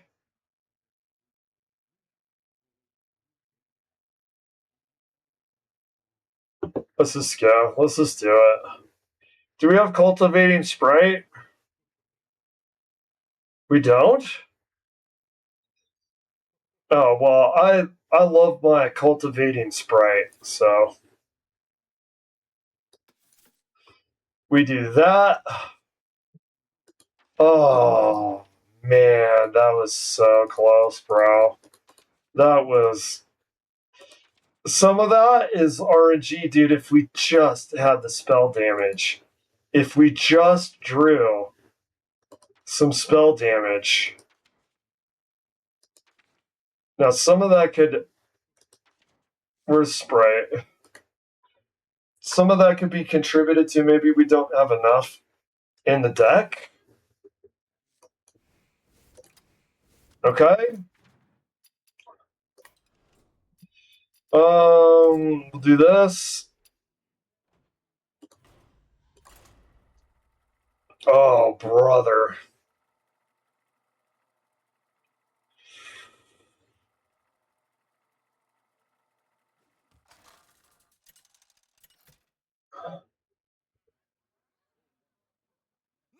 Okay, Priest. Oh, dude, that was so close, man. The Animal Companion Hunter. Actually, holy crap, dude. You know, if we do 2 of these in a row... Oh, that's funny. Never a miscommunication. Spirit Speaker goes out, Spirit Speaker comes back in. Never a miscommunication.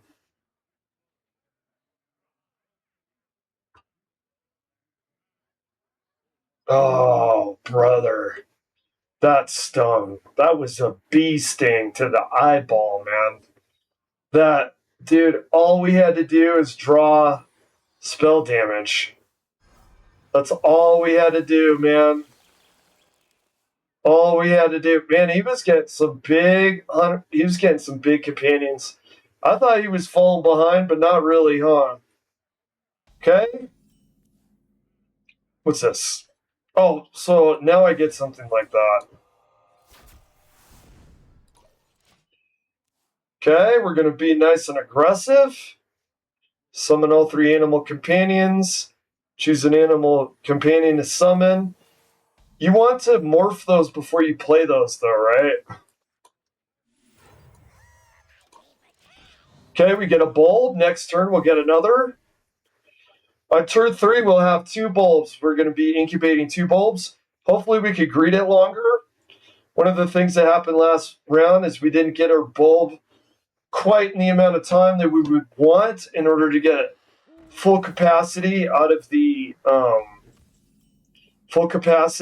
it. Okay, we do. Now we might be able to play some of those. Okay.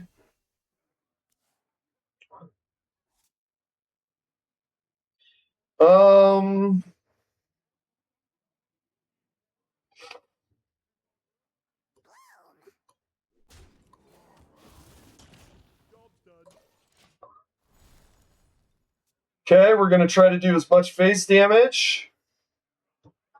We're going to try to go as fast as possible. Oh, we'll get the second one on turn 4. That's okay. That's okay. We got some face damage done. Let's do... Yeah, let's do that and maybe the odd map. Okay. Deal 4 damage to an enemy hero or summon 3/2 wolves with rush.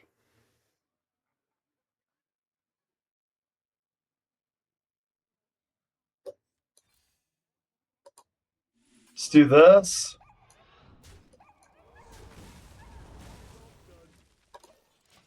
Okay, maybe we'll do the bolt next. I mean, see, it would be at 3 cost already. But I gotta take care of the things I need to take care of, though. God, he's already at 30 again. He has to spend mana, though, and he has to spend cards. I guess that's one way to look at it. Okay. I do want to play this at some point soon, so it actually matters. 0 cost. Nice, brother. Okay, we'll do...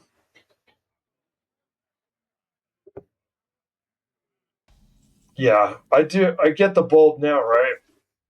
Wait, what is...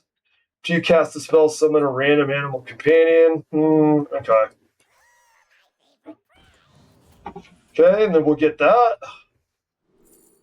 Who do we want here? We'll do this. We'll play him next. The taunt will be nice. Our bulb is starting to get bigger, which is good.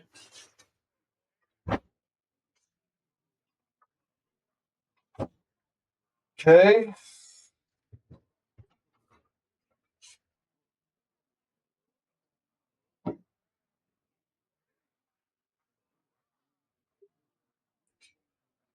He is contemplating, perhaps even reading his cards. Okay.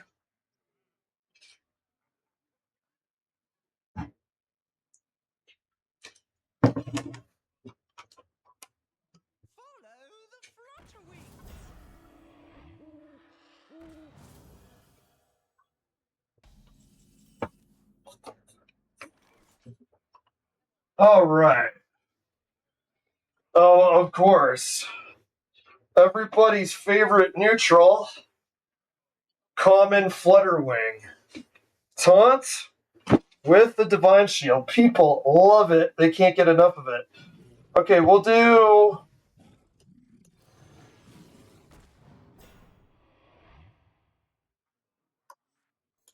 Okay. Ooh, that's really good. That I like.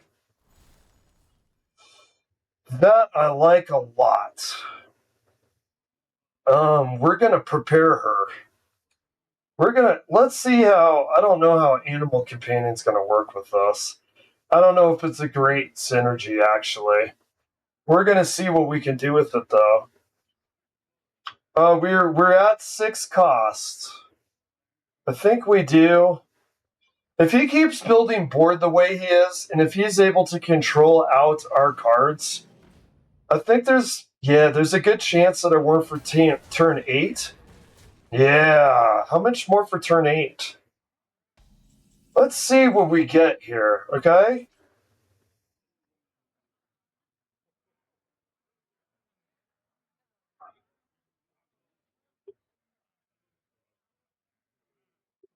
Oh, that's a terrible card. I forgot to take it out. Come to me, friends.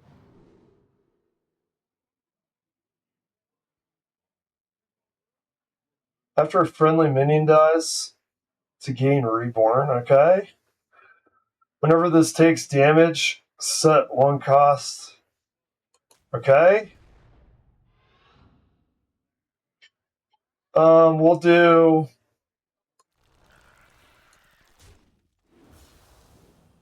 Does it have rush or something? It does.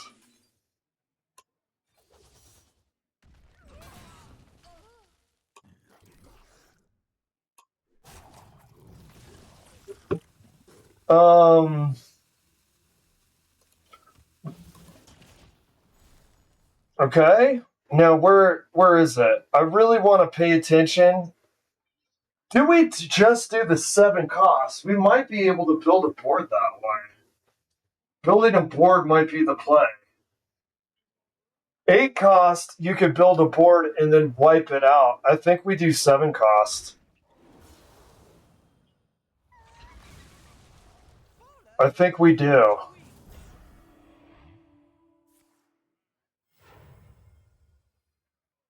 Yeah, I think we do this. I think we do this because 8 cost. Alright, let's take off his shield first. Let's take off his shield in case there is a board clear. Okay. Take his shield off. Okay, let's see what we get at 7.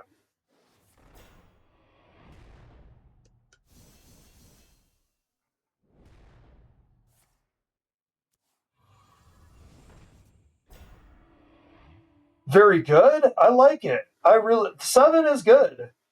7 is good. Deal 4 damage or summon 3/2 wolves. Hmm.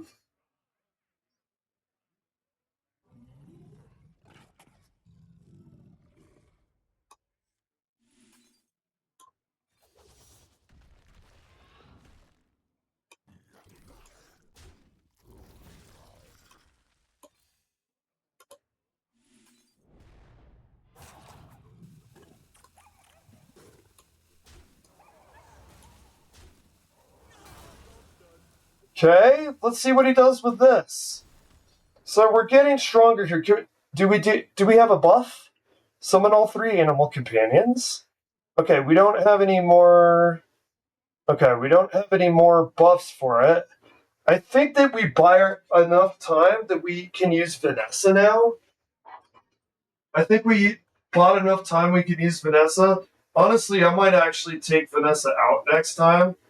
I think Vanessa is great, but not for this deck. I don't think Vanessa is very good for Animal Companion. For the new Animal Companion class up, things are too expensive. One of the reasons it has good synergy with Leyline Mage is because of the draw value card system with Leyline Mage has really good synergy if you can hook it up to Vanessa's value. So drawing the cards with discount from the Nexus, from the Leyline Nexus, and you play those cards, Vanessa played on the same turn can generate you a lot of value. Are they dead now? They're taking a really long time here. Okay. Oh, okay. I think we get this. Over the line. Okay. Replace your future. Oh, that's great, bro. We might want to play that now. Do I want to get her ready? I should take her out of this deck. She doesn't really do much, does she? Let's get rid of him.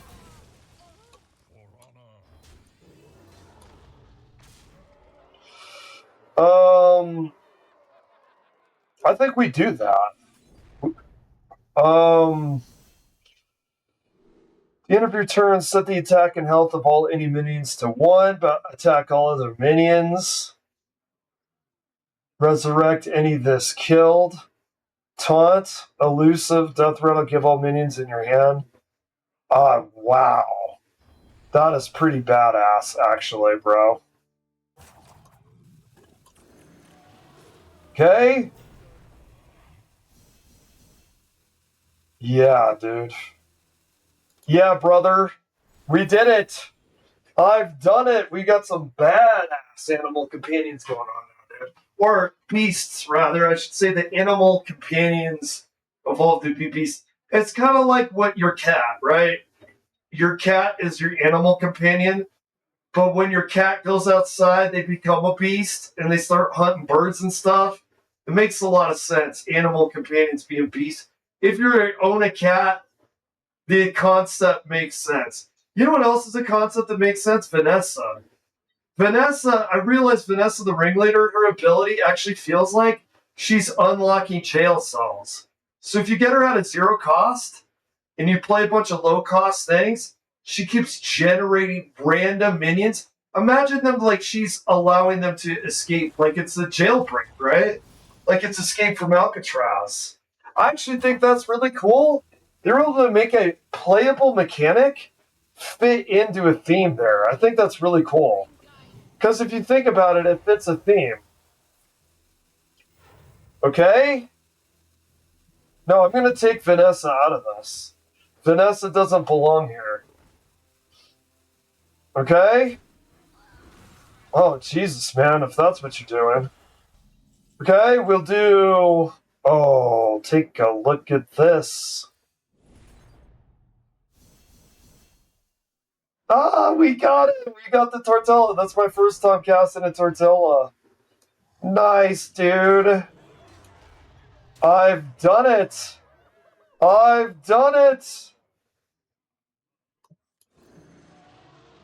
Oh, I love it, dude. I love it.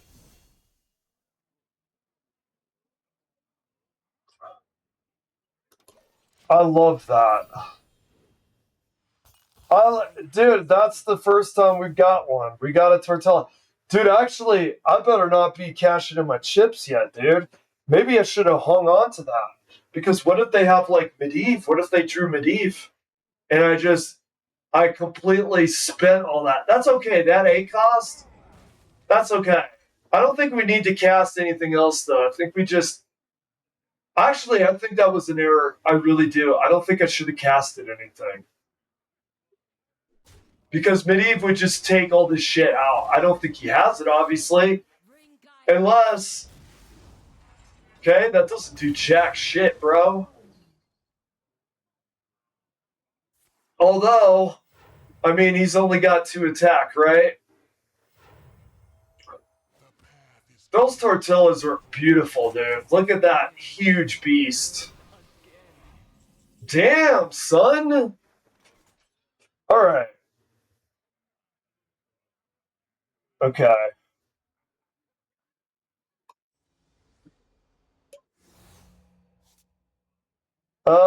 We do.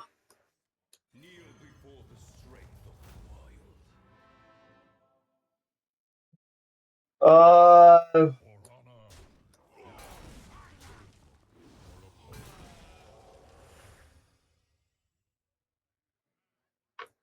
Okay. Whoa, where are we at for a bulb? I forgot about the bulb. We could do an 8. We could do an 8 for the funsies, man. Do we do an 8 for the, or do we do a 9? 9 will give us a heal, and it'll also send stuff onto the board. I think we wait for 9.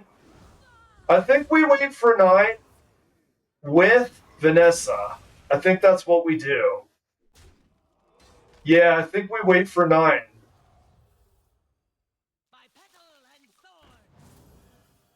Or, see.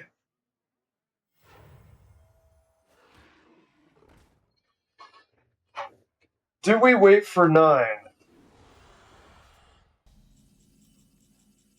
I think we just do 8. Let's just do it now.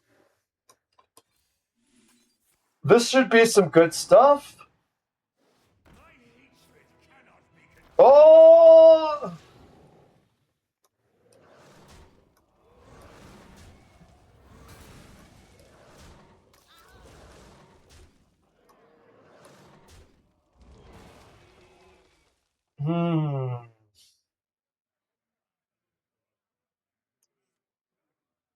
Do I save that? The thing is... no. I save... Yeah, we do this. And now, he's got to have Medivh or something. If this guy has Medivh, dude... Oh, Lord. Okay, he does not. He does not. We've got super, super strong stuff on the board. He's got 5 mana left. Is it over? Well, I mean, he's got 30 health, though. So not necessarily. I wonder how many cards this guy has.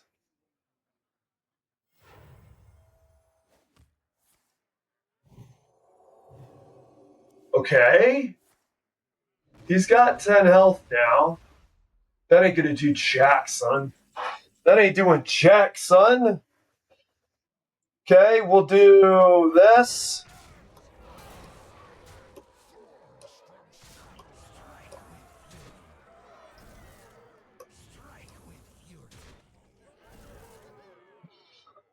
He's almost dead. I could do that. Okay. Let's do this.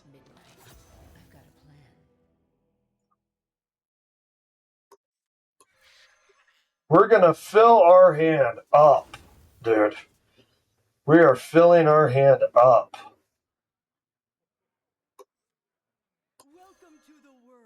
I wish some of this would have... The problem is, now we can't cast anything. Oh, but does he kill that? Okay, is it over? Is this it? Heaven forbid he's got some massive board clear. Does he not own Medivh? Maybe he doesn't own Medivh. I feel like we would have seen Medivh by now.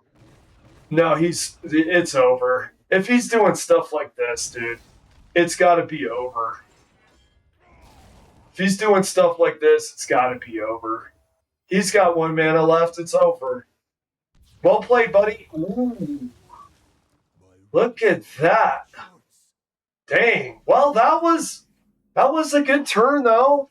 Oh my god, he's literally not dead yet. What a badass, dude. What an actual badass. Okay, nice. Dude, how many cards were left? Let me see real quick. Oh shit, it's not showing. Oh damn, I wanted to see. Alright, I gotta take a bathroom break. Make sure to turn the mic off. Put the mic down for a second.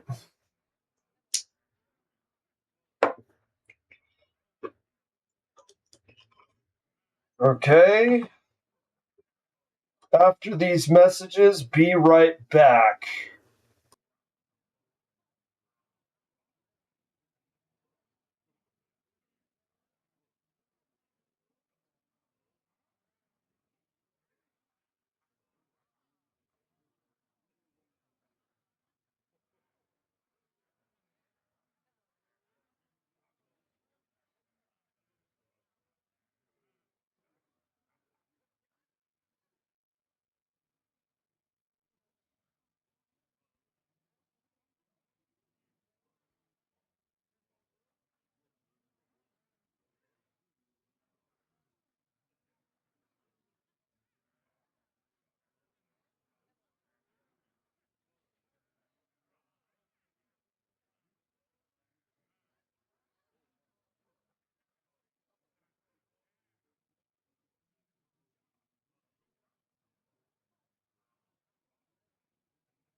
Alright. Let's do another couple rounds of Animal Companion. Alright. Let's go.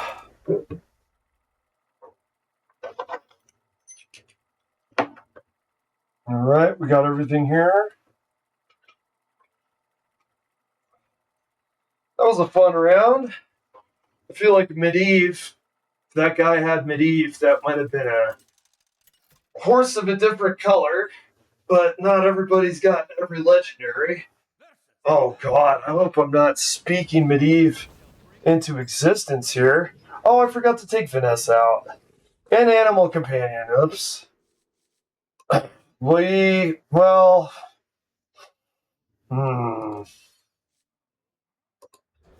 let's see what we can do here. I have maybe, here's the problem with her in this deck, because you're not getting things discounted.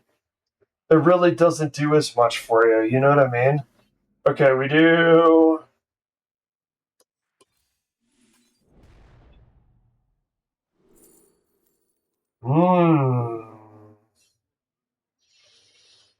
If you control another mech? No.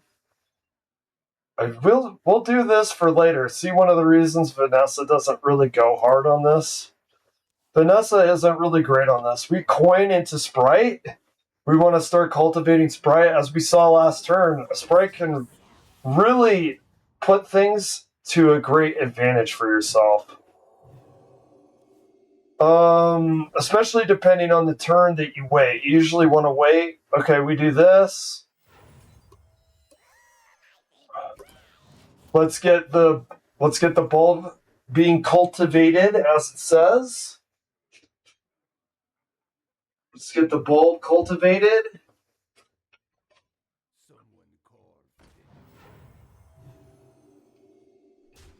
All right, he's going aggressive. That is a really funny sound effect for that guy. We do... I know, this sucks. It's bad. I keep forgetting to take him out. Well, that's better than a sharp stick in the eye. Okay, we do... I think maybe... If we do that, we could do rush and take out some of his stuff. I think we do that. I think we get the wolves, right? Okay. What does this do every turn? At the end of your turn, give a random... Okay, that's strong enough. I want to get rid of that. Yeah. I don't like that at all. I don't like that. Let's get rid of that right now. We don't like that. I don't like that at all. I'm not getting any of the buffs for the animal companions, sadly. It kind of reminds me of Leyline Mage, right? You want the buffs and then the summons. Like, you want the buffs for Leylines and then you want the Leylines. You want the buffs for the animal companions and then you want the animal companions. It's kind of similar. I think we do the... What does this do? Whenever a minion takes a charge, draw a card. Damage, draw a card. Okay, we do... I think we do the wolves again.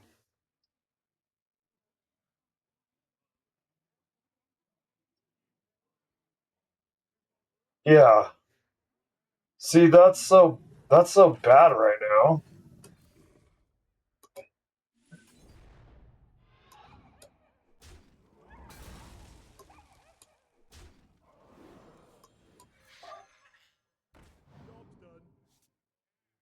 Okay. The bulb might be what wins this for us, because this does look like it's going to be a long enough round that the bulb might get to... What do we want to wait for? 9? Do we want to wait for 9? Do we want to do it at 7? Maybe 7 gives you a really good board.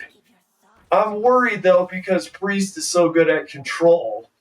Will he just snap his fingers and get rid of that? If he keeps drawing a board like this, God, if he keeps drawing a board like this, we're not going to have to worry about it. We'll be dead. But if he keeps drawing a board like this, we might want to wait for 8. Okay. Place your future. Okay, that's good. We need more of those, right? Okay. God. Rush, Battle Cry, fill your hand with... Okay, I can do that. Oh, man. Oh, man, it's time.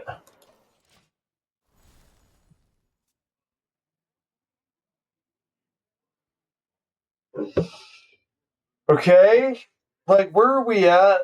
I gotta get rid of Vanessa, man. That's no good.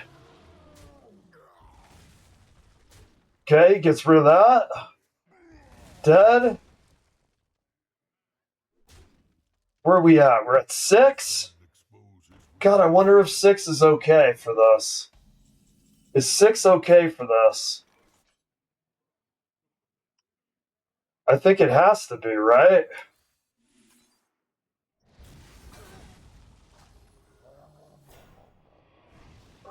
Arcanomicon? What? I love it, dude. I love it. You know why I love it? Because watch this.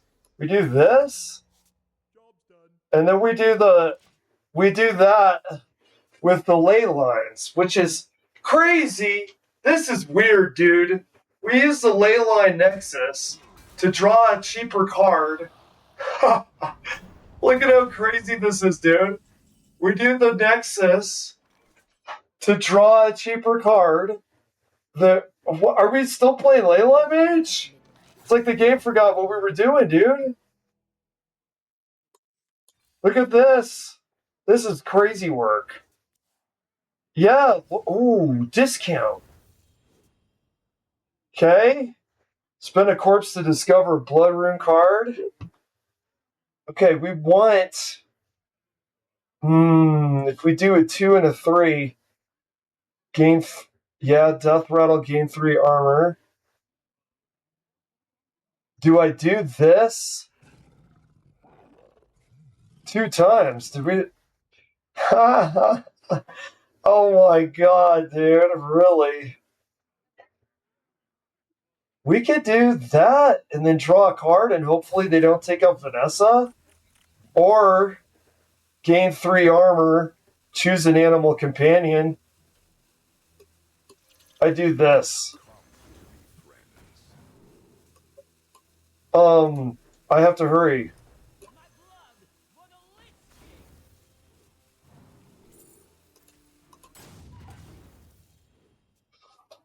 Unfortunately, with Vanessa, you could get into a situation. You could get into... Oh, he's going to eat 2 cards. What is he... Okay, the second one, it doesn't hurt that bad. I'm not going to be dishonest with you. I love Isorath, but they got kind of screwed on their Isorath turn, if I have to be honest. I think that we may get this. I think we may get... God, I hate to play... Okay, wait.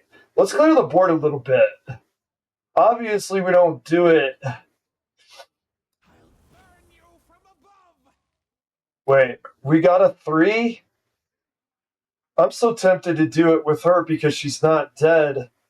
But it's scary, right?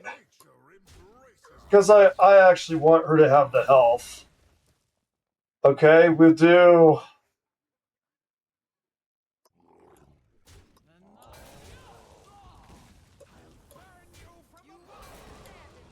See, and now we can play these cards. Give your opponent 2-cost sabotage cards. Some of these are so weird, bro. We'll do... What's the... Okay, we gotta fly, bro. Okay?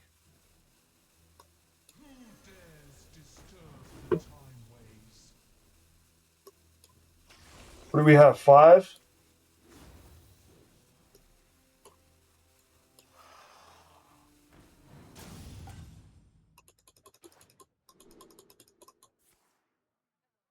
Okay? My god, does she print cards or what, man? You know how the Fed prints money when we're in trouble, and that's why there's some of the inflation. No one talks about that, but it's true. Take my word for it. He's got 2 cards left. And I'm not seeing some major board clearing here. I think this dude got Vanessa'd, man. I think this dude got Vanessa'd. I think he got Vanessa'd, brother. Actually, is this over? I think it might be, brother.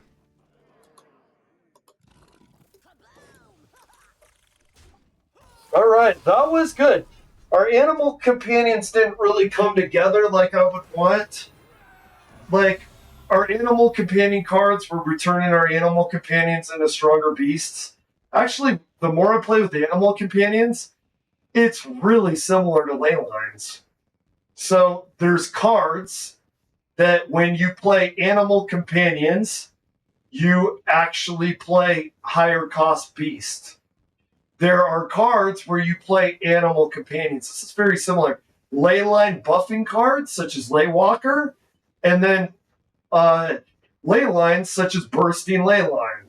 So there's summon animal companion cards. There is turning animal companions into beasts and then making them stronger.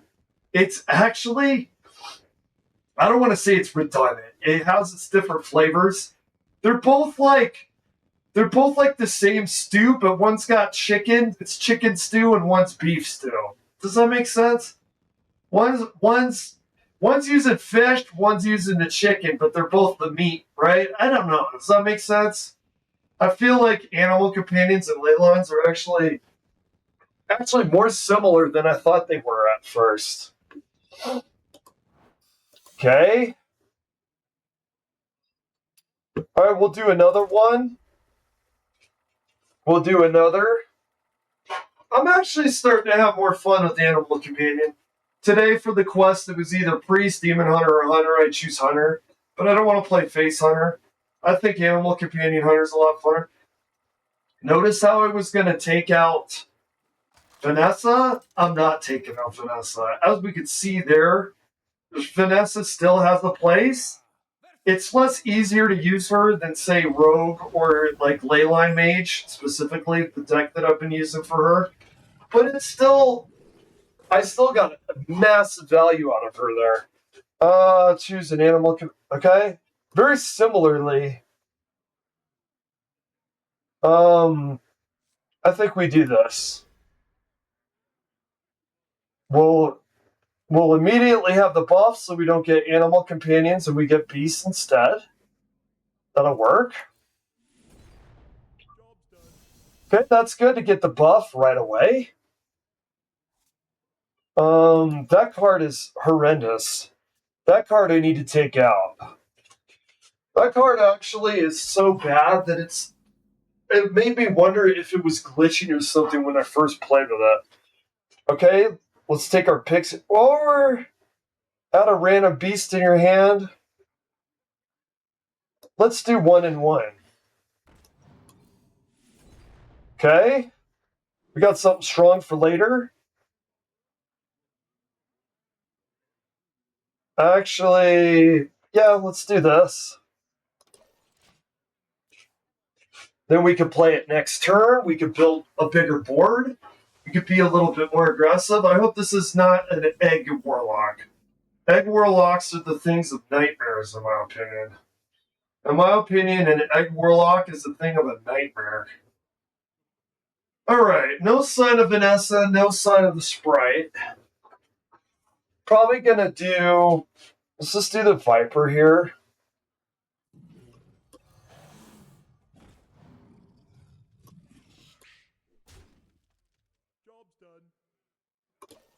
He did not have a weapon. We didn't get value out of his thing, but that's okay.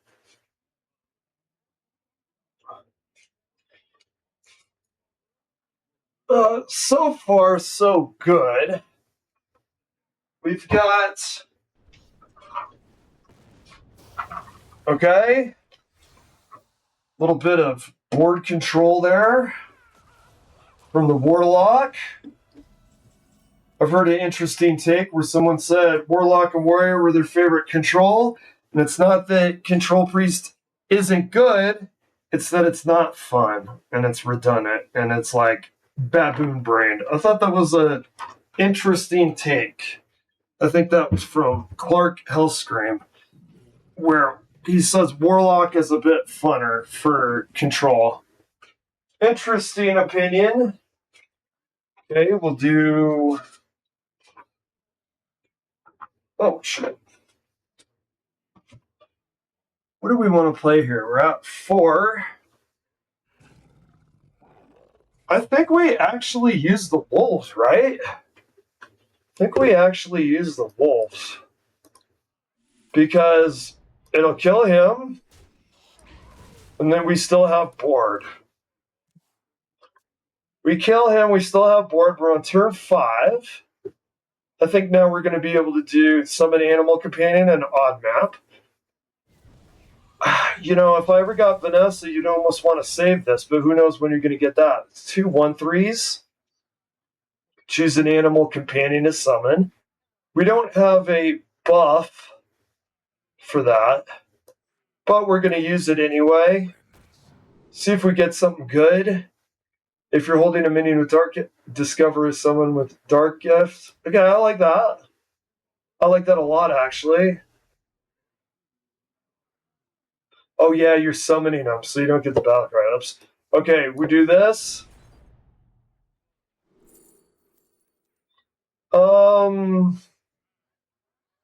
Deal 3 damage. Deal damage to an enemy minion. I like the 3 damage. Okay, now look, we're gonna have 2 of these. We do 2 of these. I know that we're planning out far ahead here. Okay, nice removal. Does this guy egg and he just hasn't got an egg yet? Oh, is this guy a Reform or something? He's got 30 cards in his deck. He must be Reform. But where's the Reforms? Is he just having like bad draw? We're at 6.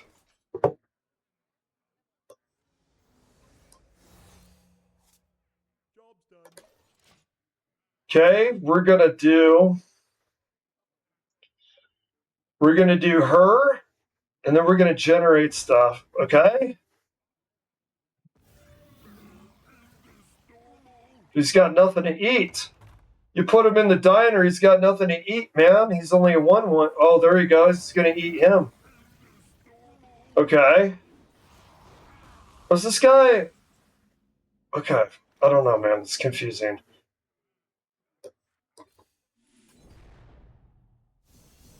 Okay. I like those dodos, by the way, but we're not low on health.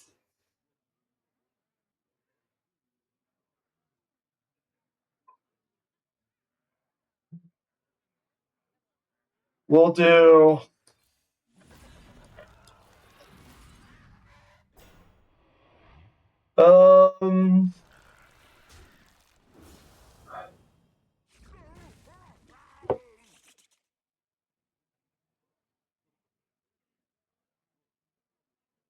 Okay.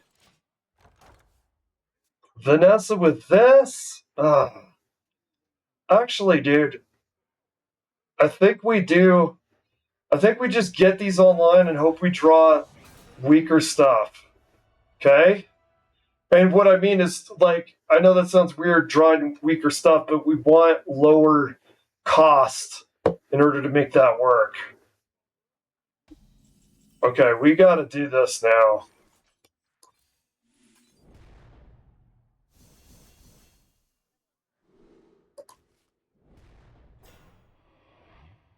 Okay.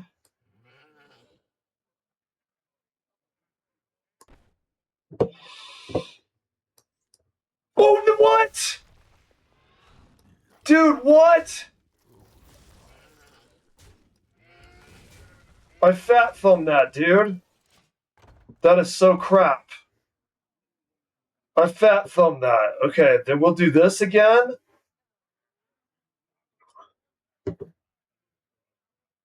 And then we'll do that, and that might be something. And hopefully we draw lower cost things. What's the bulb at? Oh, we didn't cultivate the bulb yet. Do we do that with that? Our 2 turns are taken. Do they have Cho'Gall? I wonder if they have Cho'Gall. We'll do another one of these. And then the next one we'll summon all 3. Now, what are we going to get? What are we going to get buffed? Attack all other minions. That's interesting. Okay. Is he going to get... Does he use that? He does. We're in trouble here. Do we have to do the 8 now? Attacks. Can we... Oh my lord. Oh my lord.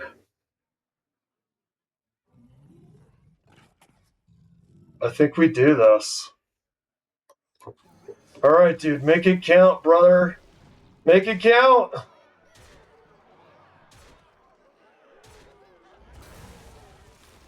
It counted. Oh, it counted, baby. Okay. Alright. Wow, dude, that was something, man. That pick that we had, that was the right pick. We picked that right at the beginning. That was like a 1 cost to get that. Okay. Okay. Do we generate bulbs now? God, dude, Vanessa can be frustrated on this. Summon a random animal companion. Okay, we'll do this. We're gonna get a big buff here. We're getting the 9s. We're getting the 9s. Taunt, elusive, give your minions in your hand. Okay. Alright, we'll do... Do we do face? Or no, we'll do this.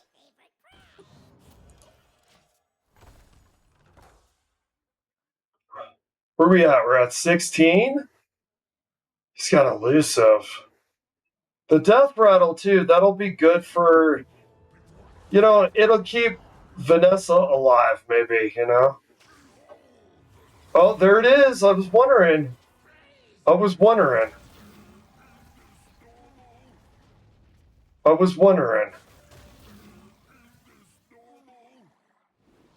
When he's at 18.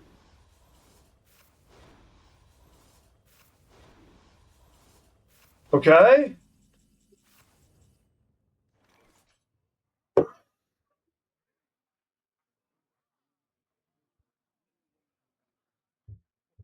What are we at? It's at 2 cost?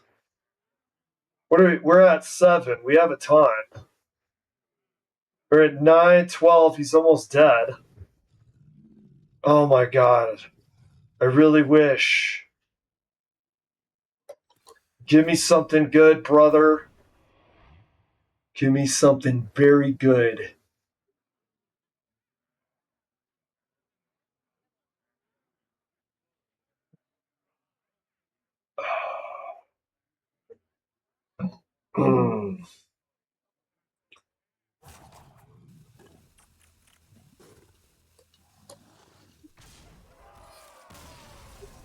There it is.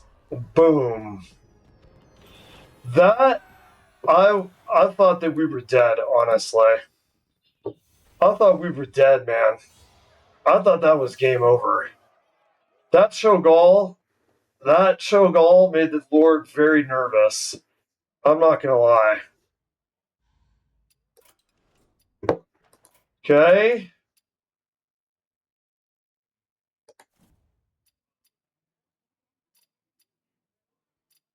Let's see.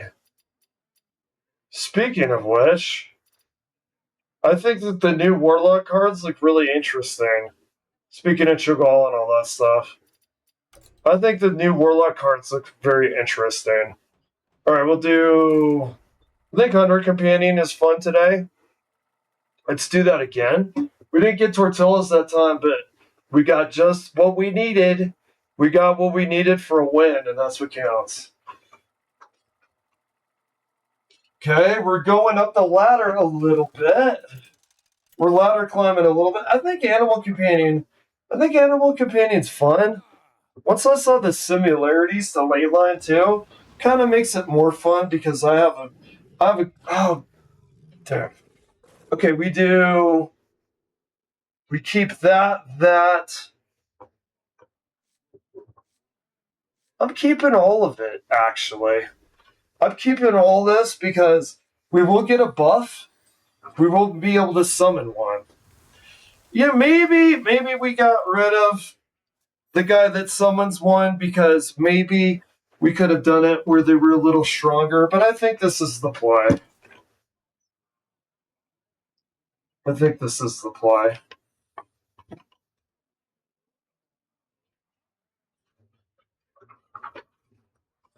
All right.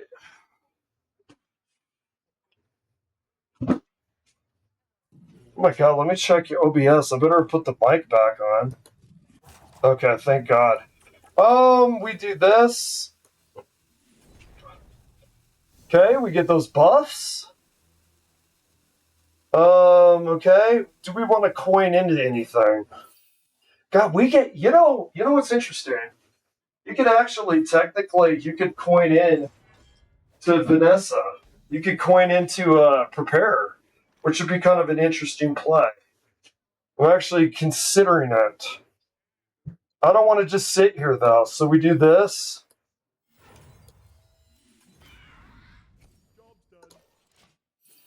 See, we don't want to just sit there. The game is too aggressive for that. Alright, he's doing 3 damage. Okay, doesn't kill it. We do it again.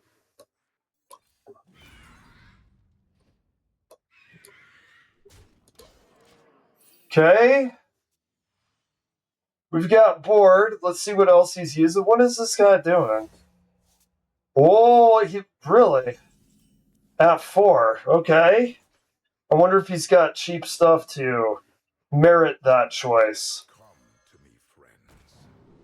It's a little worrying. Deal 3 damage.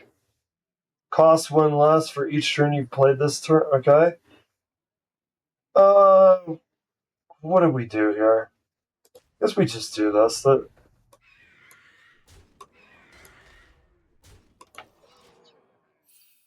Okay. He doesn't fully use Vanessa's Prepare to its best use, which we will. Doing it at turn 5 to make her 0. Dude, do we just 5? Yeah. Yeah, we do. Let's try to lock this down now. I mean, there's no way, right? There's no way that this guy lets a port fly. He might have... Okay, and what's he play? He's got... Okay, he plays that, so he draws a card. Okay, this is going to get scary potentially. Buckle up, because he's actually... This is the most I've seen someone other than ourselves get value out of Vanessa that we played against. That's it. That's terrible, dude. That was actually terrible. I'm not going to lie. That was actually terrible.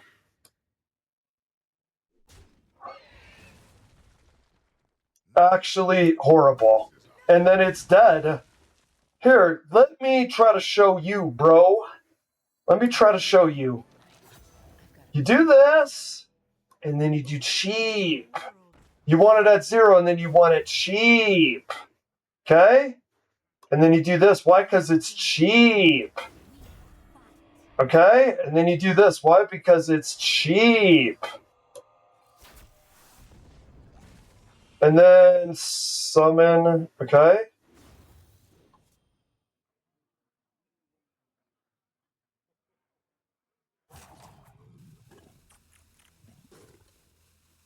I don't even know what that means, bro. Okay, and then you do this. Why? Because it was cheap, right? Then you do this. And you can't. Why? Because you filled your board because you're playing Vanessa.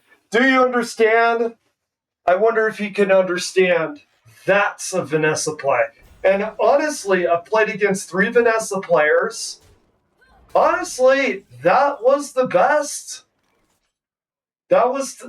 We're not done. We ain't done yet, son. We do. What do? We pop the shield. Okay, we do. God, that guy is so. Is there a way to peel him off? I gotta hurry. Bro. I gotta just do this.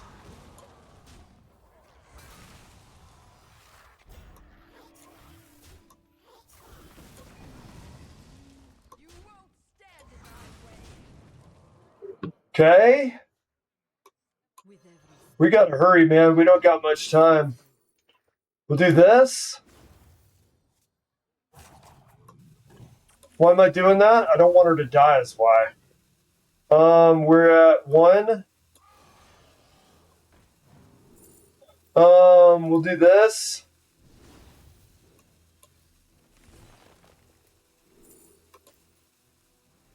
Okay. There we go. We got rid of his board. Let's see what he got here. We got a lot of Vanessa. See, we wanted to make sure they didn't die, but are they gonna... Yep. Wait. Are they dead? By the way, his bottom 5 cards, there you go. Vanessa's dead, but look at how many cards that we got. Okay, we're at turn 8. Oh, that sucks that burned, buddy. That really sucks. Okay. Do that.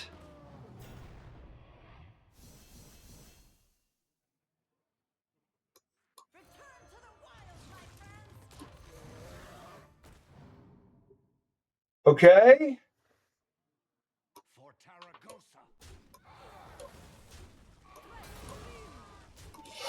All right. Look at how many cards that we generated with her. By the way, we still have our Colossal. I think that we use the 7 and the 8 for the next couple turns. Okay, they're going to generate a lot of mana here. Okay, that's good. Okay. Okay, we're going to get a lot of buffs here. We're going to get a lot of buffs for the animal companions. Boom.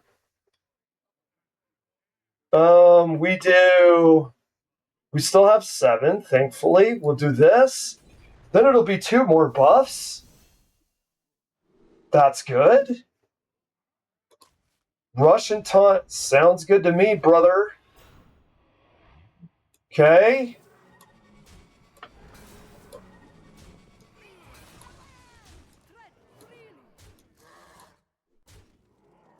Okay, he's down to 15. We have a taunt here, so he can't just go straight through the taunt, although the taunt isn't remarkable. Guess what we have, though? We have all 3 animal companions. I believe we have one with Rush, correct? I believe we have one with Rush. Okay, he's got a lot of armor. We got to burn through this, though. Okay, I think we're going to burn through this. We'll do all 3.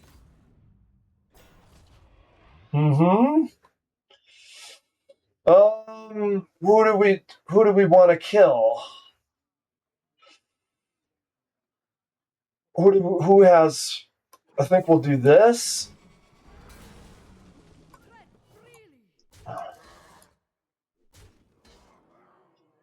Deal 2 damage.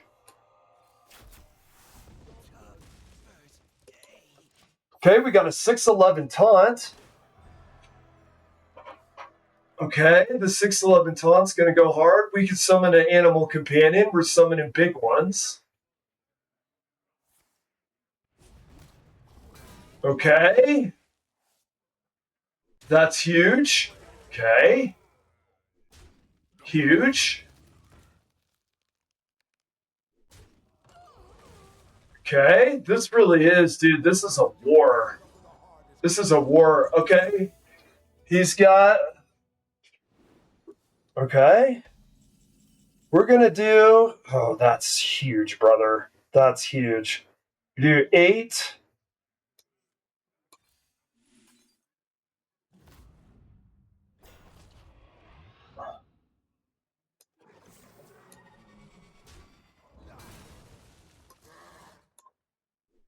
We just slam into his face.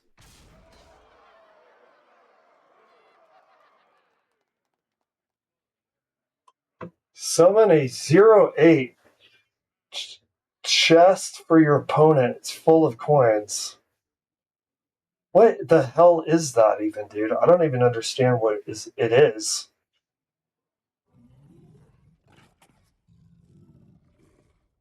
I don't even get that shit. I guess we do it.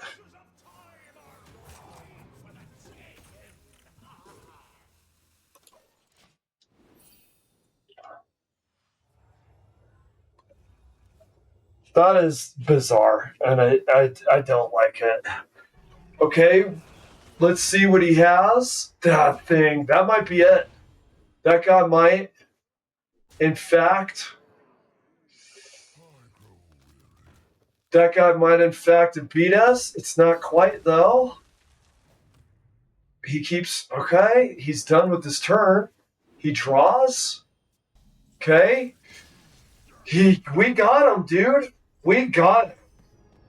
That is actually crazy that we got that guy, honestly.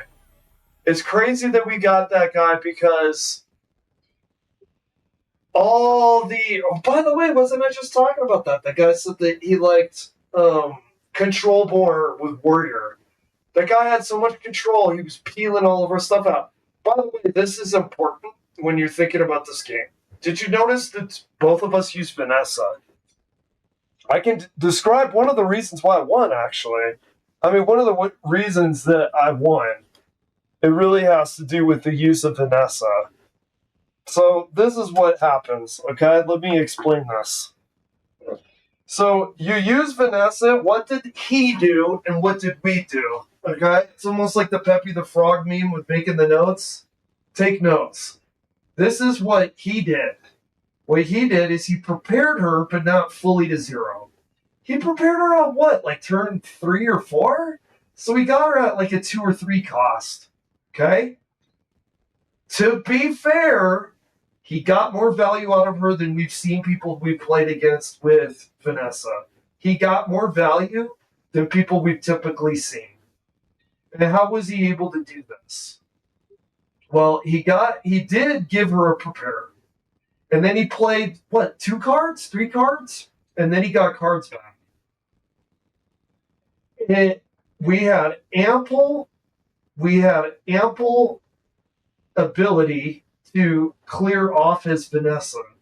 Now, after we cleared off his Vanessa, what happens?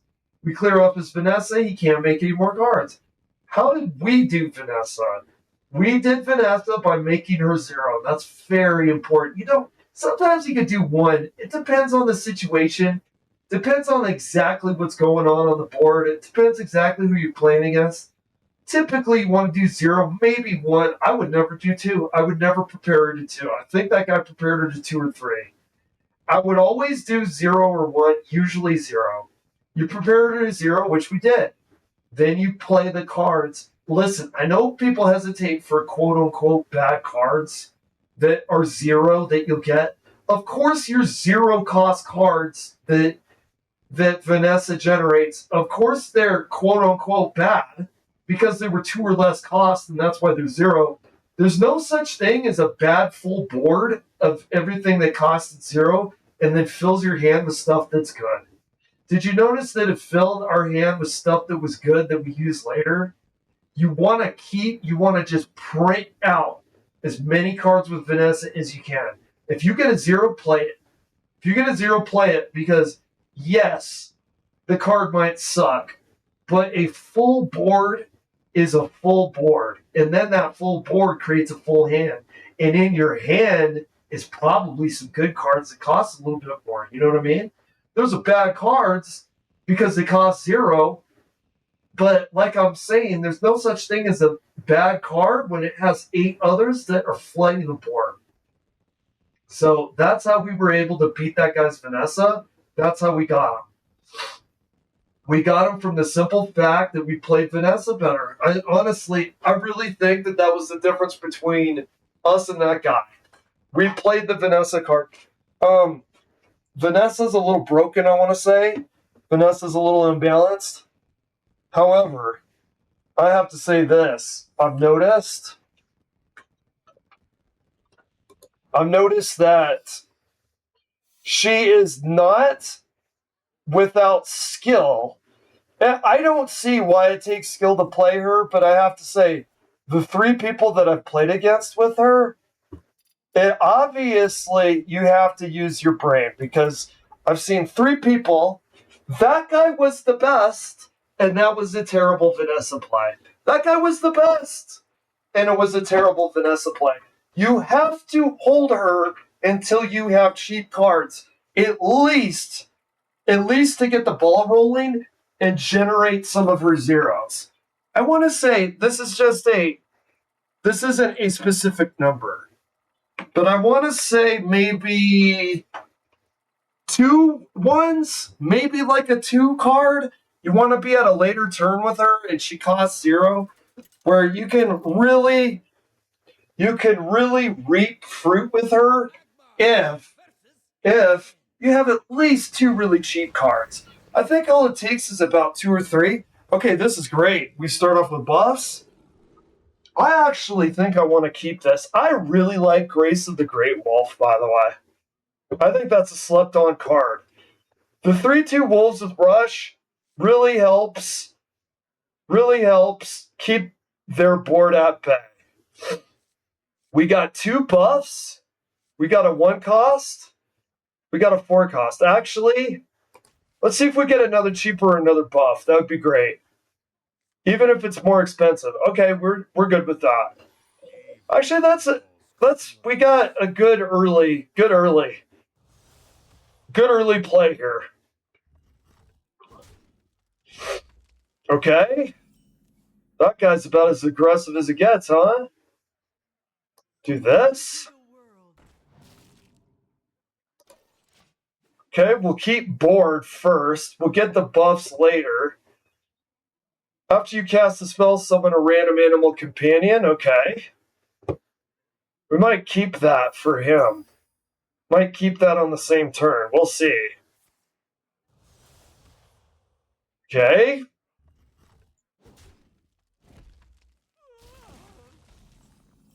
We do that now? We always do this. I guess we could have saved that for one of his minions. That's okay. It's not too bad. Okay, we get the buff. We can keep this spell.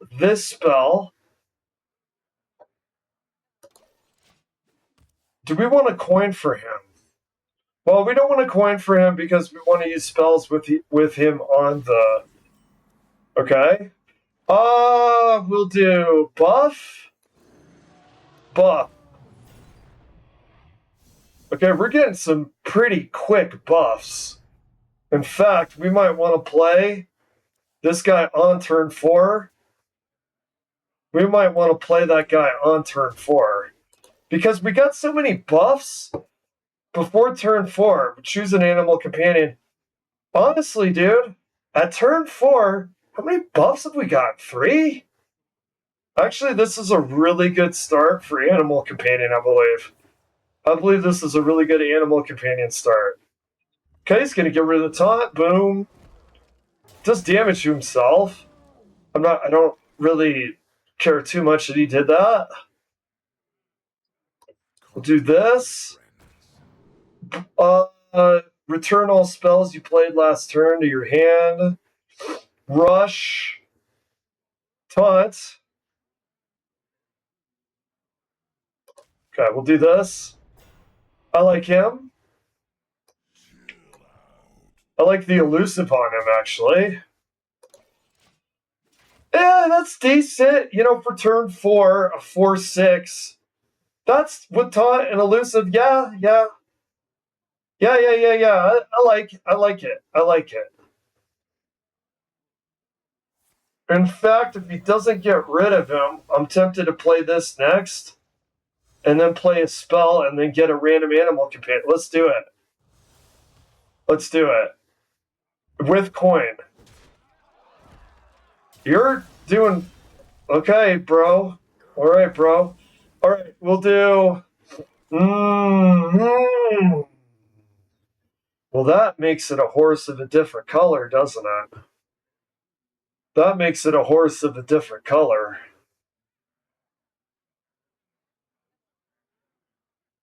This completely changed what I'm doing here. This completely changed what I'm doing.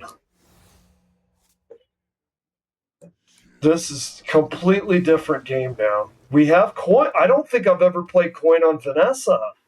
That's actually great. Coin with Vanessa is great, dude. You could potentially do so much with that. I want to see these spells.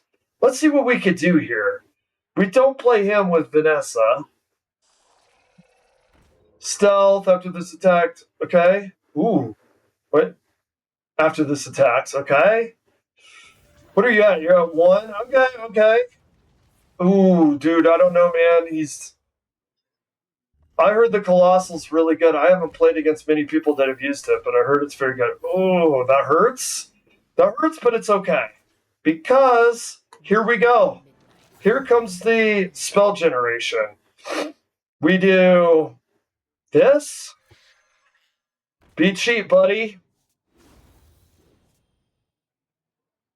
Get a random mask from another class.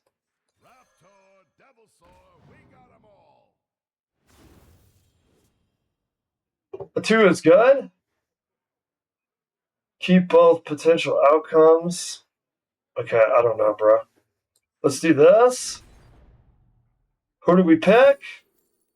We pick a 1. Because we are card printing today, dude. We are card printing. What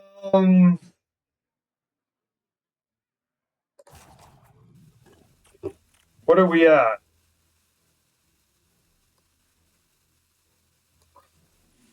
Hurry up!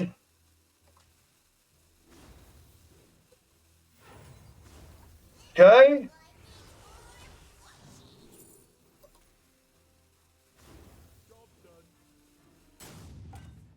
Okay. Too bad we don't have any taunts, because they could kill her now.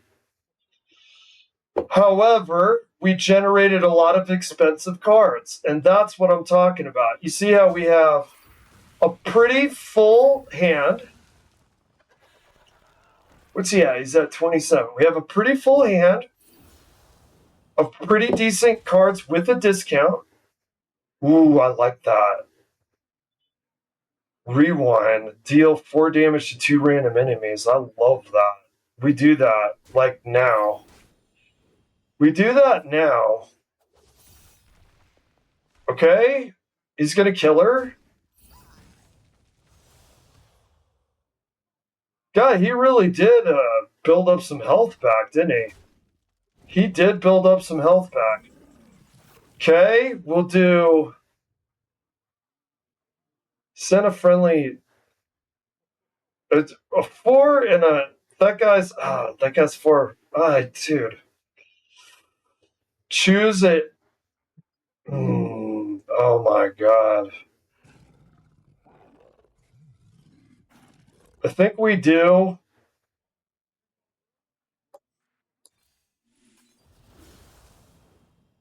Okay.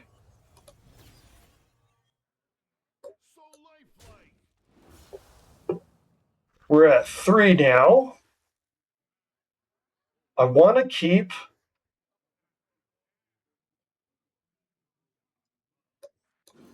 Okay.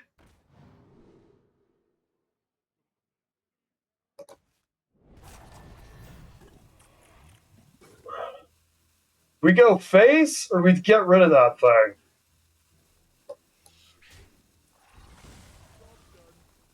Okay, how are we doing here?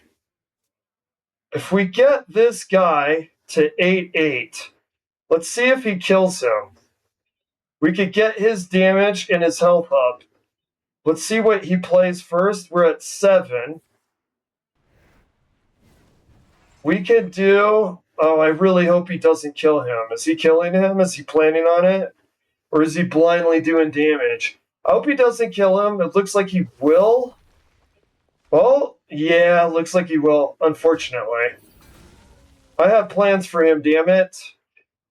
Do we use him now? We'll do 5 and then 3. Yeah. He'll get 2 animal companions. We do it. Stats to 8-10 and give it lifesteal. Okay. God, I really like that, dude. Nice mask. No one cared who I was until I wore the mask, okay? He's at 4. Okay. We're okay. I like the lifesteal. We're going to keep that in mind. Keep that in mind for later.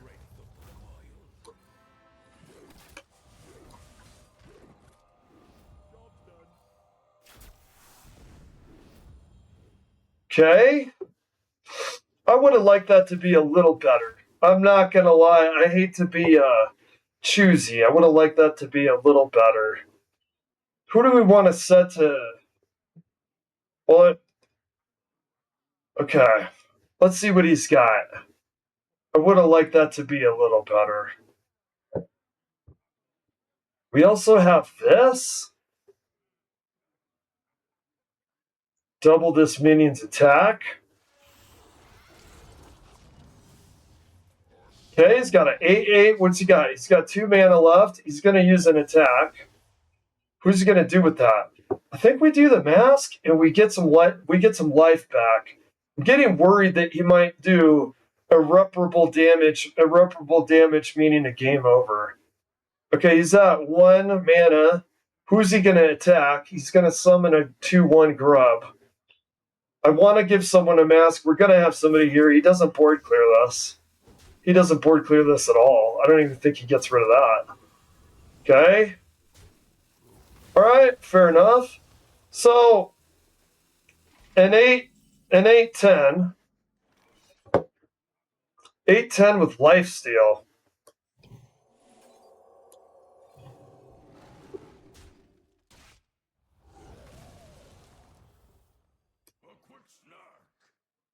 Do we get rid of that?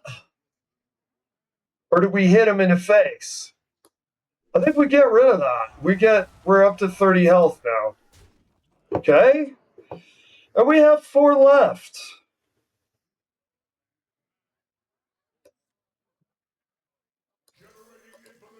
Okay, and then he's an 8-8. Okay, do you see what happens when you play Vanessa correctly? I've still got a spell left. Or I've still got a minion left. With Rush, that's going to have a 6. I mean, it's actually crazy. Okay. He's okay. Let's get it. It's scary though.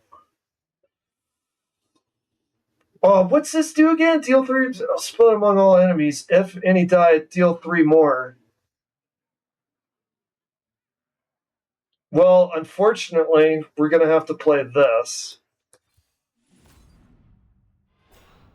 Not exactly what I want. Not exactly. I don't know. Maybe he's gonna catch up here. Deal 3 damage to your hero? The fuck is your issue? What is that? What is that boneheaded battle cry? No, asshole. Okay, we've got a taunt.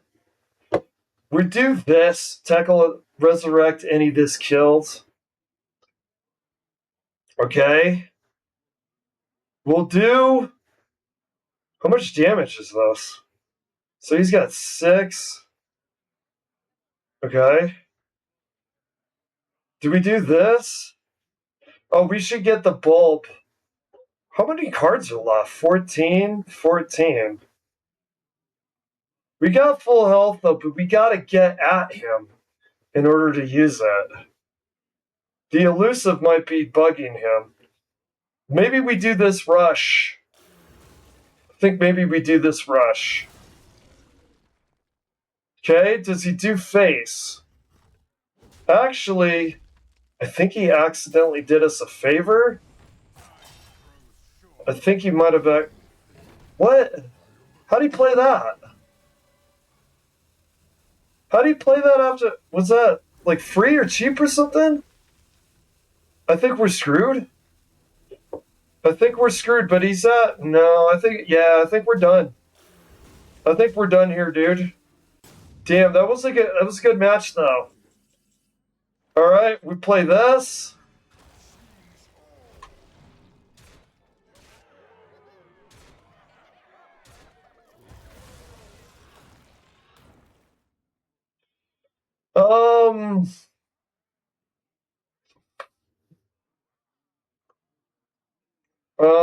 That has rush. That could actually kill him, right? What are we at? 18? Is there any way to get this guy now? That is just the dumbest card, dealing damage to yourself. This is so dumb.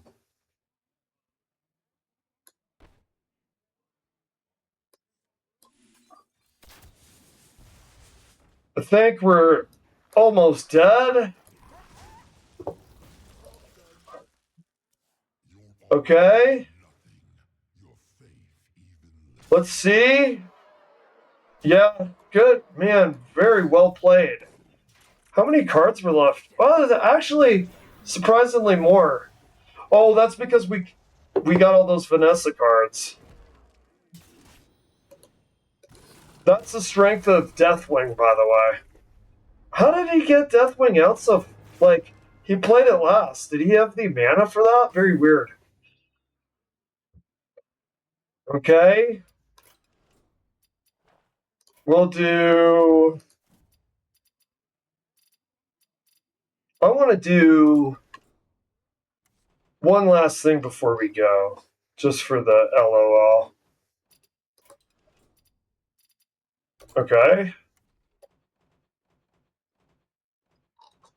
Oh, we could do Rogue with her. Let's do Warlock. A second chance to purge this land. Okay. Fire and Oath is so ass, dude. Okay, let's do a...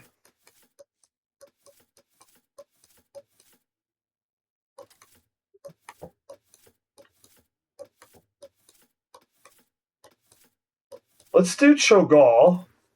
Do we do Egg? Do you do Herald Egg? How does that work, I wonder? Okay.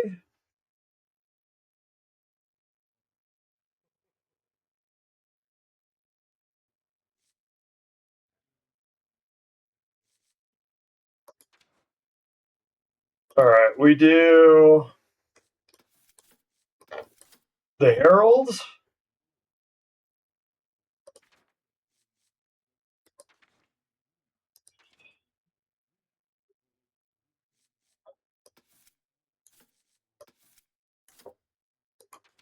We'll do Herald. And then there's the other one. Wanted to make sure we weren't... There's another. And then we want the dragon, of course.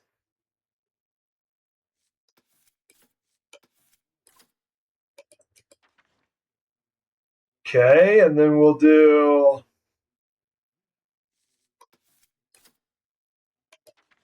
And then we want Deathwing. And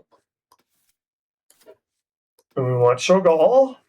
That's 15 cards just to set that up. That's crazy. Although I do have some control here. All right, we'll do...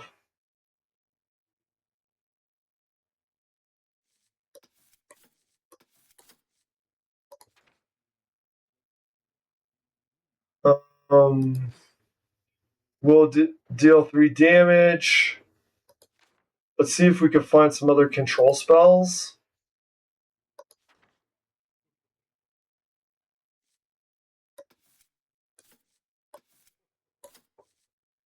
Okay.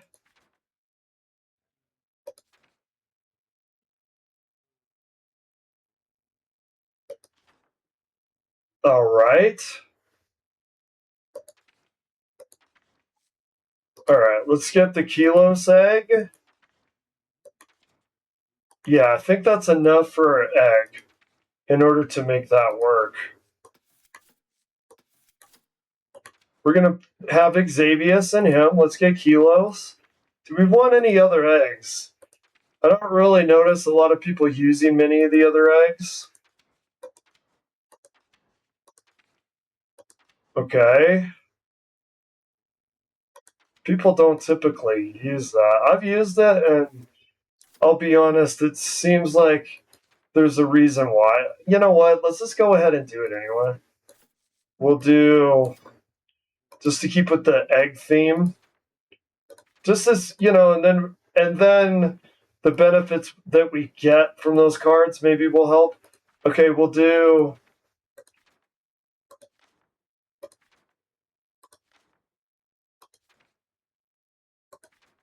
Twilight Egg. And then Xavius.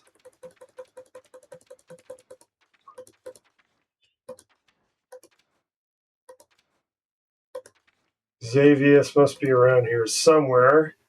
Perhaps we should find him first, shall we? So, let me see this.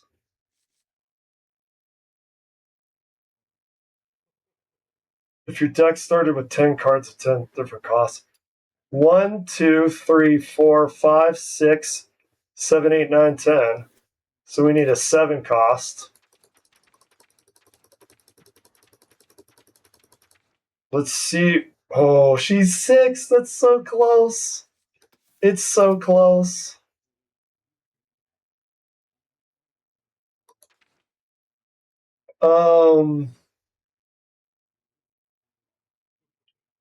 What's a good 7? What's a good 7, man? That's interesting. I do that. That actually sounds extremely interesting. That sounds extremely interesting because Cho'Gall eats cards and they eat cards. I love that that's 7. I love that because that's going to be interesting. That might make for a really interesting moment because we have a good likelihood now to eat multiple cards. Isn't it weird? I've heard that, what is the guy's name? Hourglass Inspector. I've heard Regis said that is the most paladin, non-paladin card he's ever heard of. Isorath is the most warlock, non-warlock I've ever heard. Does that really scream rogue? It looks warlock. It's kind of like, does it quack? Does it have a bill? It must be a warlock. Okay, we do. You know something?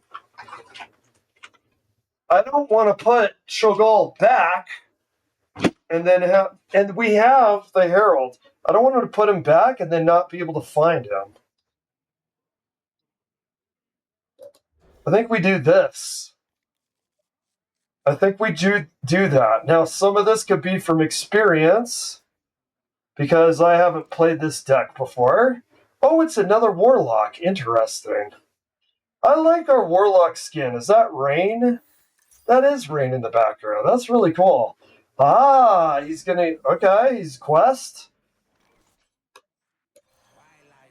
Okay. Now we can play Egg next to him. You kind of want the Egg to grow, but I mean, we'll get a Whelp right off, and he'll be a 3/3. That's not bad. At the very beginning, that's not bad. The first 2 turns.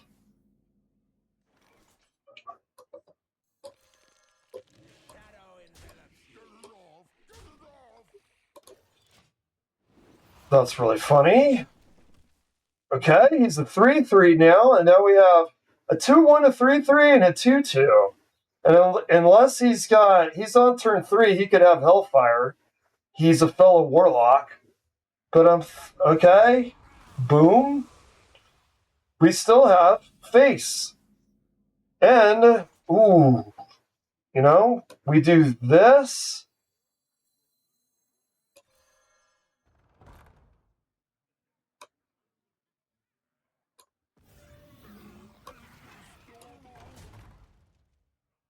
And then he'll be stronger. I know it's good to have 2 on the board, but I almost prefer the 3/3.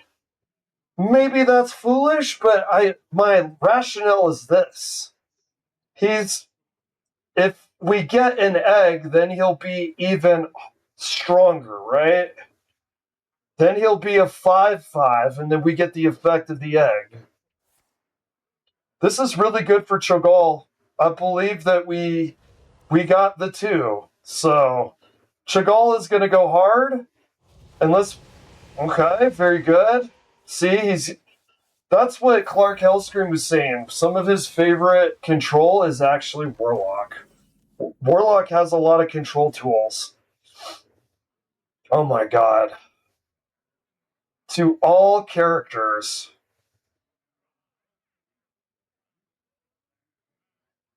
Do we? Maybe we draw. Maybe we draw. That'll hurt him worse than us, won't it? Did we do that just to be extremely brutally aggressive? Or did we draw? I'm just gonna do it, dude. Hurts him worse than us. Hurts him worse than us. In fact, if he draws something, we do it again, we'll do more damage to him. I mean, I could potentially be in a universe where I regret that.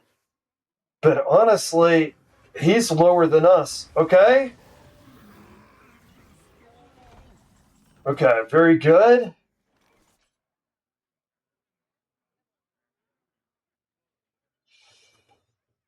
Wait, that's 3. Oh, that's almost kills him. It almost kills him.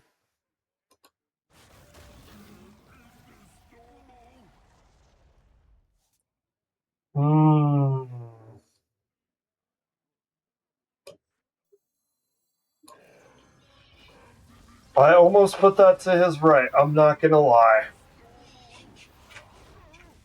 Okay, what's he do? The lifesteal's gonna be nice. We have not had any Heralds for Deathwing, unfortunately.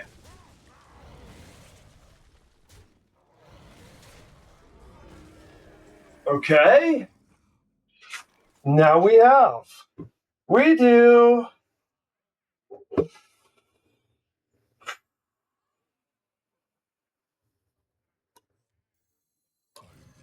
I think it's over because of the weapon, right? I think it's over because of the weapon.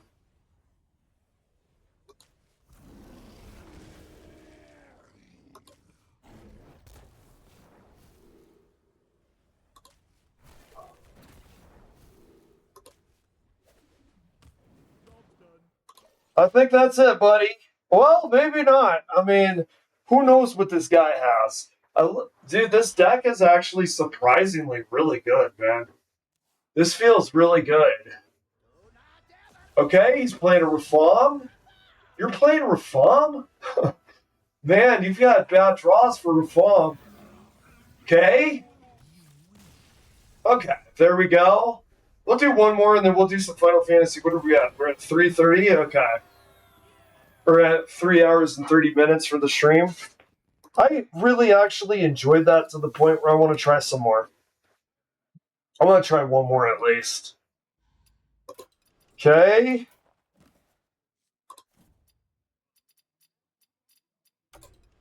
That felt really good. I don't know if we had good draws, but Egg, Herald, Warlock with a lot of control. Lots of control. Well, because we have the Egg too, right? That felt really good. And with Deathwing. So we got Deathwing with the Heralds. We got Shogal with the Heralds. I want to play again too because we put some base stuff in there like the 7-cost card that will eat his 2 costs or lower cards. I put some interesting things in here. This is kind of an interesting stew. I feel like there's so much good stuff in here.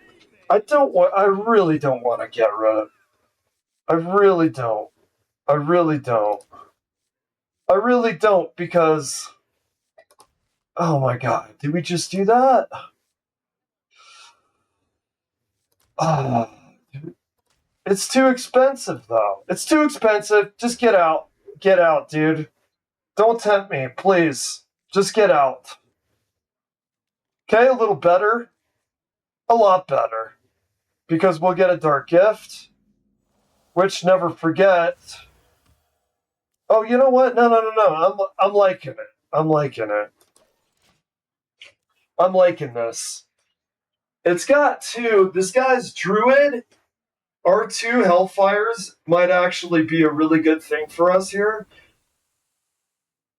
Because what's going to maybe end up happening, he goes super long, we could take it out. Because he goes long, but if he doesn't go tall, we could take it out. Okay, we do the Dark Minion. Okay, it'll be a 3 cost. We get it next turn. Who will it be? 4 health and taunt. Misplaced Pyromancy. That came out on Timeways. Very nice, bro. I think we do that because the 4 health and the taunt. The 4 health and the taunt is actually on turn 3. That's pretty good. I'm not gonna lie. I think we have turn 3 and turn 4 accounted for. Yeah, really, dude. Really? I'm liking how this looks, maybe. Okay.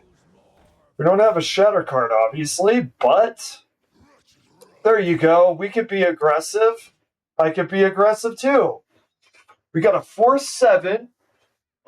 He's got 3 mana. He's got 2 things, but he can't kill the taunt. He can't be any longer aggressive. Do we greed with... Do we greed? Do we greed or do we not greed? That is a really good question here. Do we greed or do we not greed? We do. I almost want to do this. 3 to all characters. Do we do it now or do we do it where it counts more? Destroy a minion, add 3 to your hero.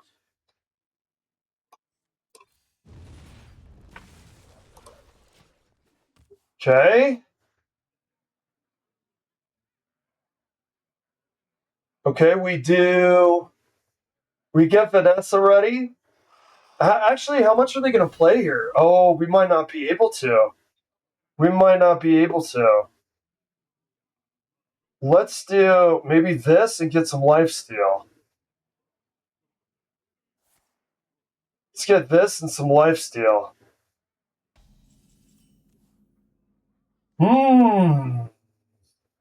Harold Shogal, very nice. Let's do that.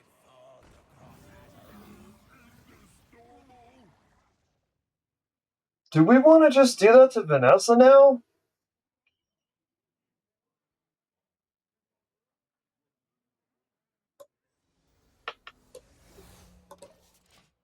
Oh, he's going to go aggressive, isn't he? Is he going to go aggressive?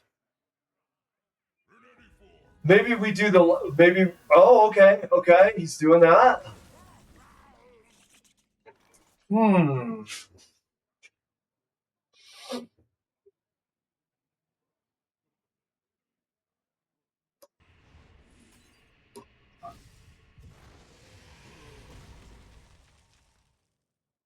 And...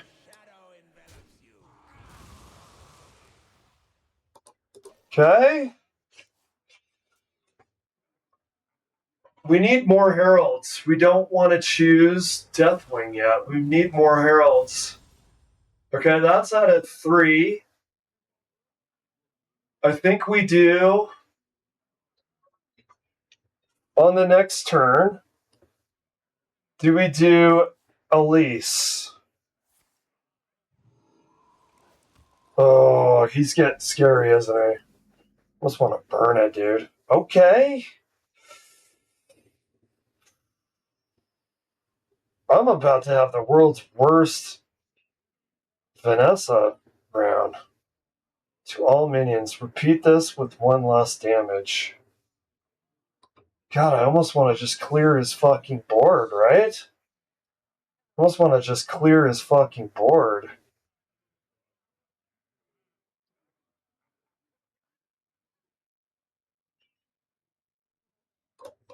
We do that? I'm going to save Vanessa for later when we get cheaper cards.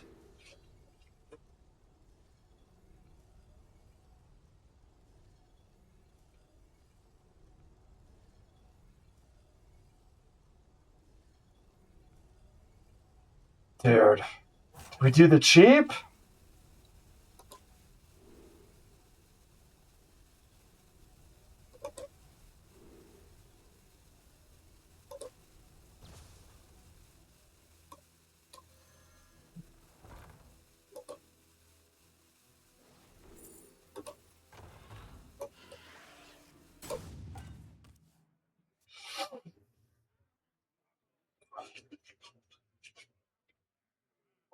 Okay.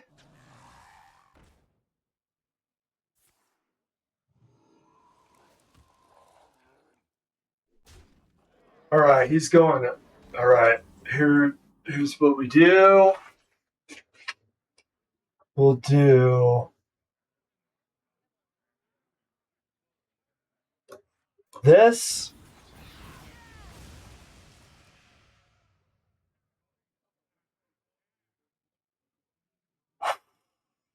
Man. Okay. We need to summon the dragon. Man, we're not having any cheap stuff. We need to use Vanessa. Okay, is that going to be the end? Is that going to be the end? Now, Vanessa, and then that. Ooh, man. Then we could do Vanessa and a Herald and that, and really hope we generate stuff that's worth it. Really hope. Damage to a minion in your hero. Destroy a minion.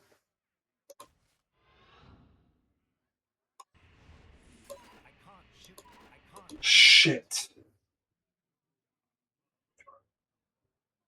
Oh, shit. I'm gonna have to try it, dude. I hate to do it, but I'm gonna have to try it. You know what's interesting? No.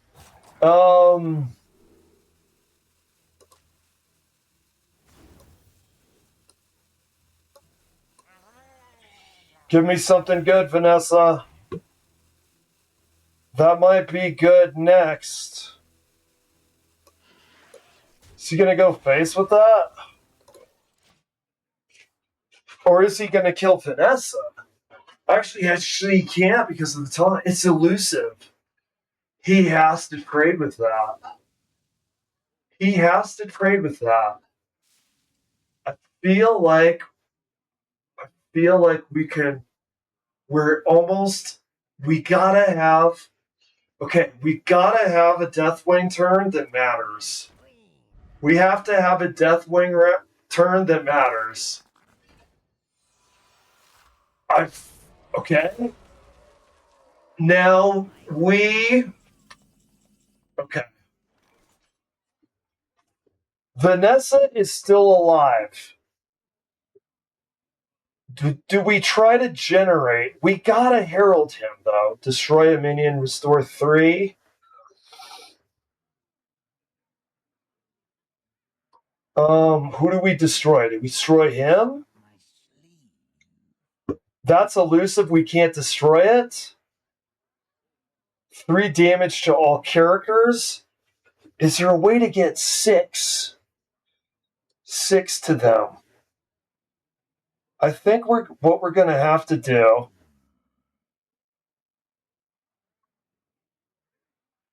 You know what? We try to print cards. We try to print cards.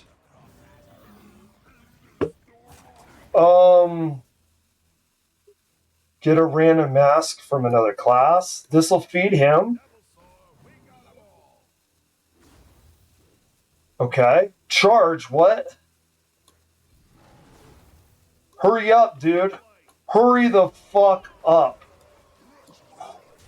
Okay, that's huge. That's massive, dude. That is massive. Now, he's gonna probably kill the Vanessa, but look at the cards that we generated. That is actually massive. Next turn, we get Isarath. We take 2 of his cards. That was massive. That Vanessa really, really came through for us. Okay? Here's the thing, though. He's going to keep trying to get us against the ropes. We have the 2 heralds. My God, I wish they were freaking cheaper. He's got the 2 heralds. What are we at? 9. Damn. Are you fucking... What? Jesus Christ. Man. Damn. Hot damn. What a scary ass shaman that was. What in God's green earth? Jesus, what? We were hanging on, dude. It was like bull riding. I really feel like that was bull riding and we were hanging on. We were hanging on to hang on, man. Alright? We were hanging on to hang on. And I think we landed on our head and we got spinal because we got our neck snapped. We went out like Christopher Reeves there, dude. Jesus, wept. God, I felt like we were trying to climb up. That Vanessa run was really good. The Vanessa was good. I do liked it. I want to keep Chagall. If anything, just to play with Chagall, right?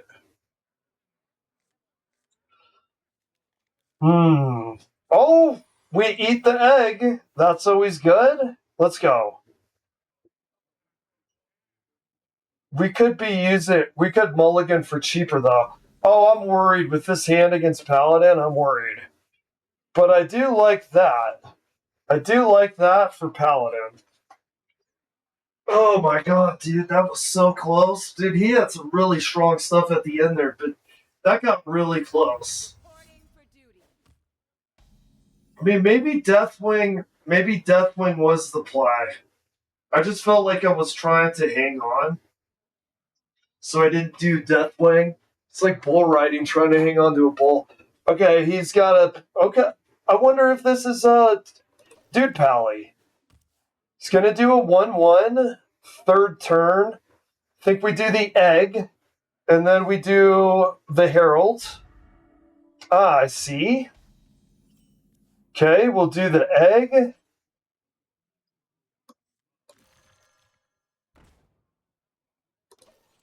And then we'll do a herald on top of it.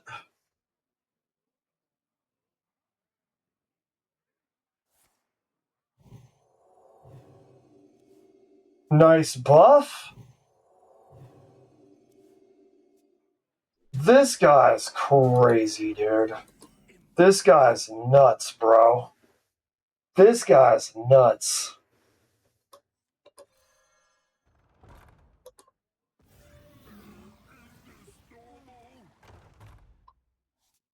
This guy are nuts, man.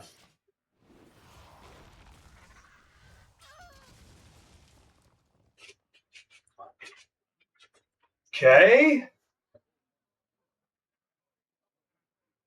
A 7-2 out of that, dude, is crazy. Is he gonna go? Good Lord, brother. Wow. This guy's interesting. This guy's interesting. I like this guy. This guy is really interesting, man. This was really interesting to see. Jesus Christ. We pop it, right? Do we pop it with Chogol? Do we have anything to pop it other than that stuff?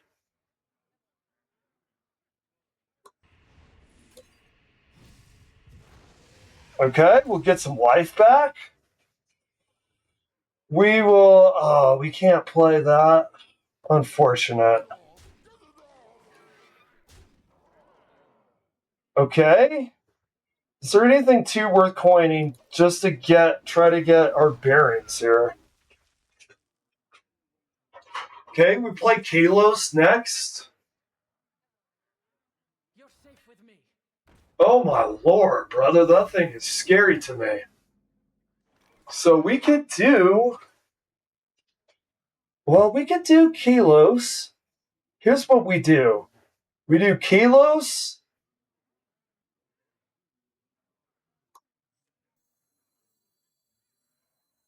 Wait. I have plenty of tricks up my sleeve. I really got to think about this. We do Kalos. I want Kalos there, but I also want...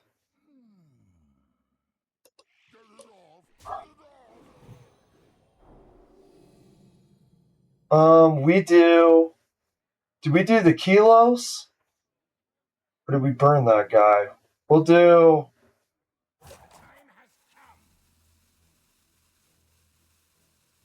Oh my god.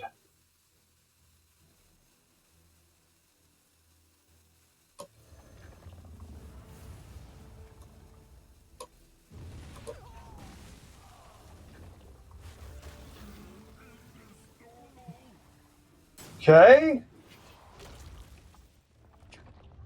He's eating his eggs. Let's see if we get that egg. I don't think he's going to have hard card removal. We're at 10, though, dude. We need the lifesteal. Oh, that's so brutal, man. Paladin doesn't have much for rush either. What are these? 1-2s?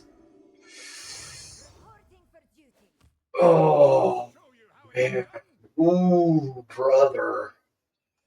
Oh, brother. Oh, brother. Dude, this is a good... This Paladin is really interesting to play against.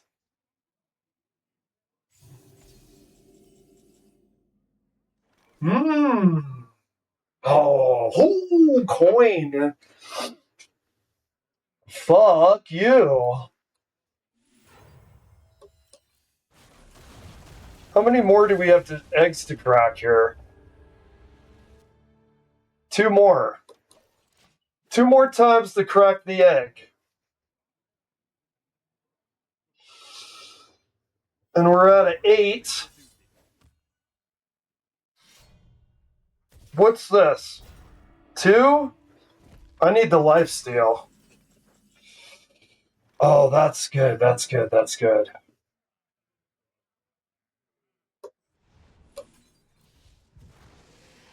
I need the lifesteal majorly, buddy.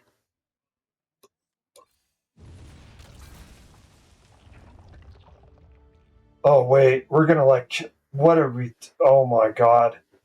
Oh my god, I forgot that it does it to our face. He's got to crack it one more time. It's a 2. Oh my god. We got Shogal though. We got Shogal. Oh, oh my god. Wait, the armor. No, dude. Oh, dude. Oh, that was painful, brother. That was painful. Oh, dude, Chagall yearned to come out, and he didn't. He yearned to come out, and he couldn't. I'll do one more. He tried so hard, and he got so far, but in the end, it was only turn 8. How do you like that version? Oh, Lord. Godfrey versus the Lich King. Okay. Alright, so we are going to probably just keep the Herald here. Oh my god, bro. Cho'Gall, dude. They make him look more like Alucard than Arthas right there, in my humble opinion. He looks more like Alucard from Castlevania than he looks like Arthas, but I mean, take that with a grain of salt, considering it's coming from someone named Alucard, right? There could be some recognition projection.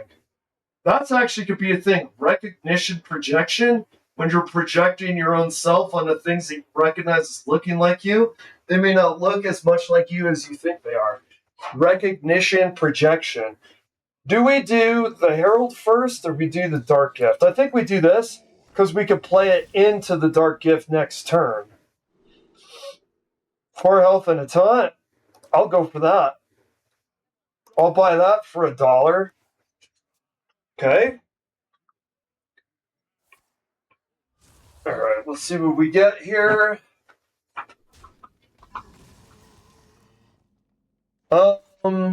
We'll play it.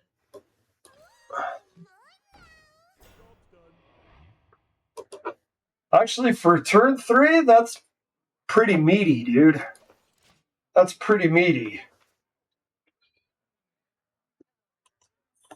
And we'll have a couple heralds.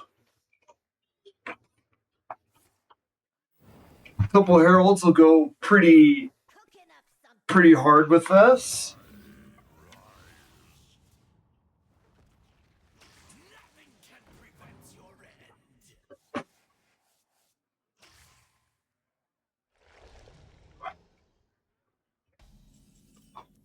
Okay. All right. We will see. Look at how good that taunt is, man. They could just barely kill it with all the stuff that they built. Destroy a minion, restore 4 health to your hero. I think we do.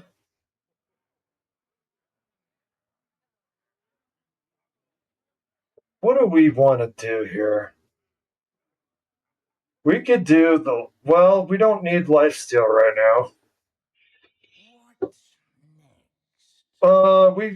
Let's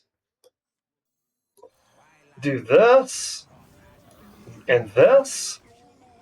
We don't want to eat those, obviously. We will do Reborn with what?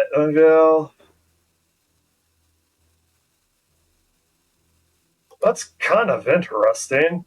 It's not the best. Okay. I could have went face. Okay, let's see what he does here. We got 2 taunts. We don't have any eggs yet, interestingly, because we have 5 eggs in the deck. We're already at 23. Since it's 1 out of 6, it's getting pretty weird we haven't got an egg yet. Okay. Okay. Nice. Good turn. Let's do...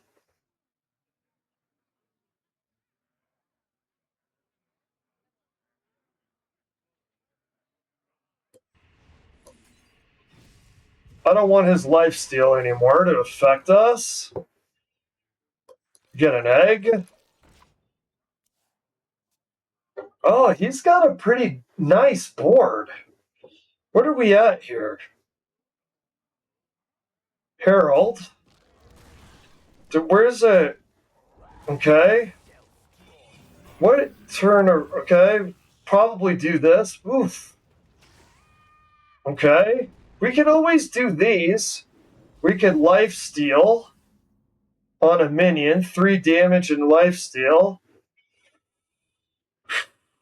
He seems to have lower cost stuff. I wonder how much that's going to eat. Okay, let's see how this does. Okay, we'll do 3 damage.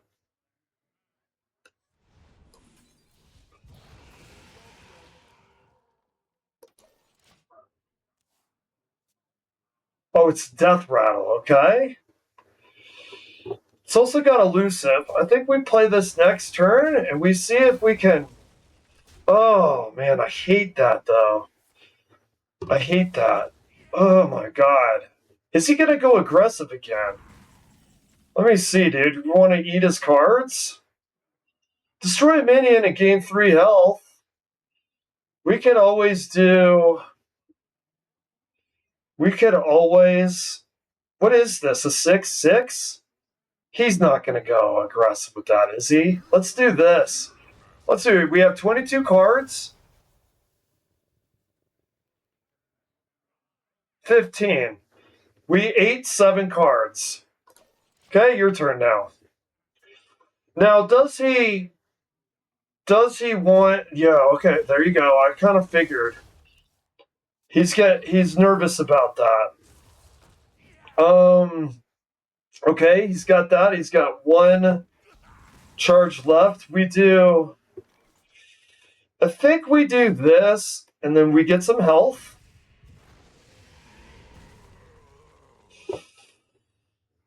I don't want to do damage to myself, man. I hate doing damage to myself. We're at 23. He's at 28. This guy's pretty intimidating. God, I want another Herald, though. I really do. Do we do Chogol now? I think we do. What's he down to? 12? We have 15 cards.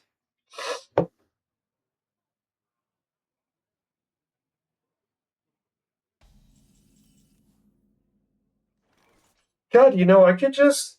He doesn't have huge board. Did we do at least 2?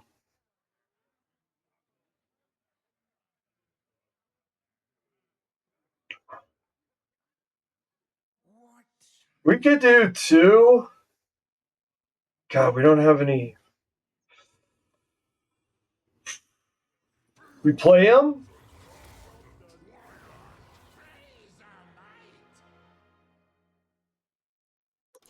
Okay.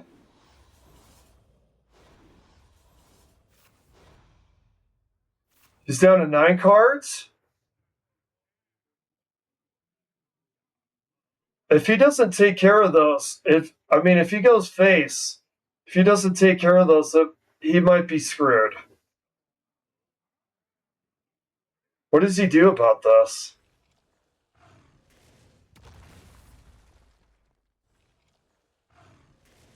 Okay. I think we do, we could just do damage all characters. What is he down to? 9 cards? I wonder if we could make this all about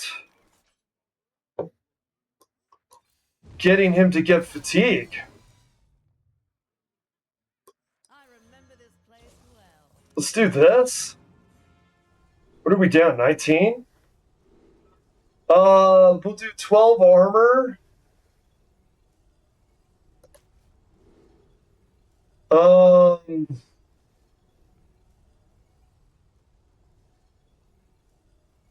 Summon a 5/5 copy of a friendly minion. That's kind of shitty, bro. I guess we do this. Okay, we get that next. I want the armor. It's kind of crap, bro. I'm not gonna lie. That's kind of shit. I'm not gonna lie, man. That's not. I heard that card was nerfed, and I could see why. I only needed one 7-cost card. What are we at? We're at 8 cards left. Okay.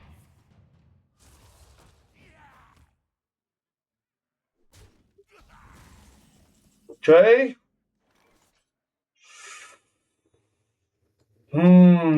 So summon 4/2. Okay.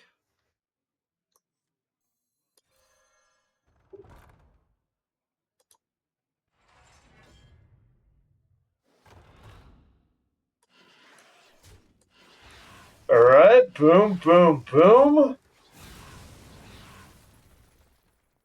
Okay, and then we have that armor is massive to me, dude. That armor is actually massive. He's got 7 cards left. We have 12. 7 cards left. We have 12. Do they have rush or anything like that? No. Oh, that's huge. That's huge. I think we could play this. I think it kills that, right? It does not. Crazy strong, brother. We do this.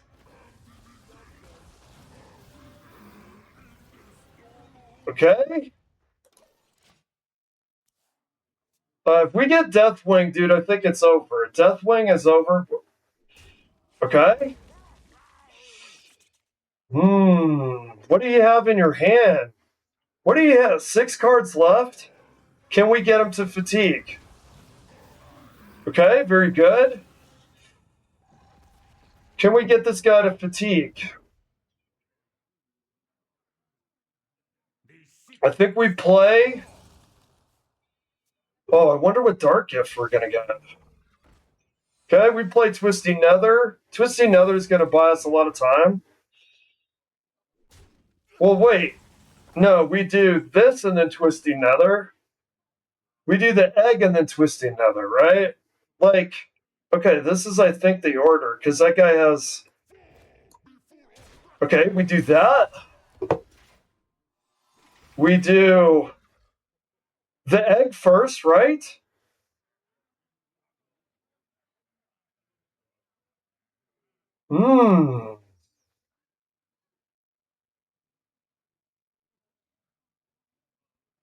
But we need to break open the egg, though, unfortunately. I have plenty of tricks up my sleeve.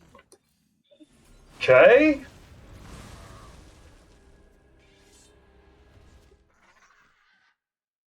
That is actually crazy, dude. That is crazy. How many cards do you have left? He has 3 cards left. He's got a full hand, though. This is kind of funny. Can we get this guy to fatigue? We have another one of these. I mean, there's only so many. When are we getting our dude? Oh my god. We really do. Okay. He's gonna start. Okay. Oh my god, brother.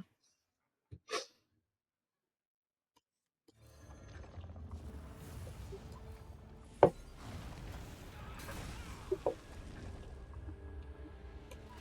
need more mana. Oh, he doesn't have enough mana for it. I am low on cards. He's got 1 card left if we're going to start fatiguing him out.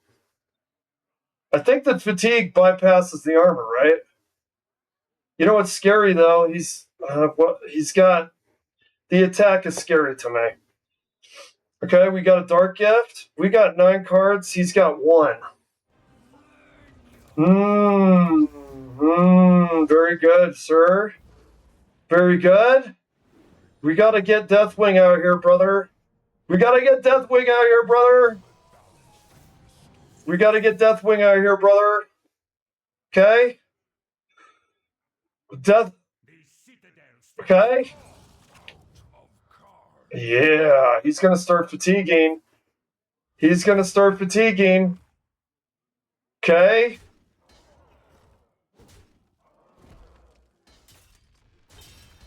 Okay?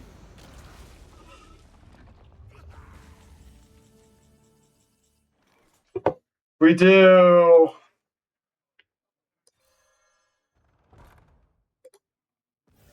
Actually, this is getting scary because he's gonna kill us. This is. Oh, he's gonna kill us, man. We need a Deathwing. We need a Deathwing, man. Okay, I mean. Okay? The Reborn goes really hard, but, dude, look at the stats, though. Deathwing next turn or we're dead. We might be dead this turn, right? We might be dead this turn. He's got Deathwing? Oh. Oh my freaking god, brother. Of course he does. What is he up to? 2 times? Is this over? It feels like it's over. What? Oh! We finally got him to fatigue. Who's got their turn left? Which one of you fuckers have got your turn left?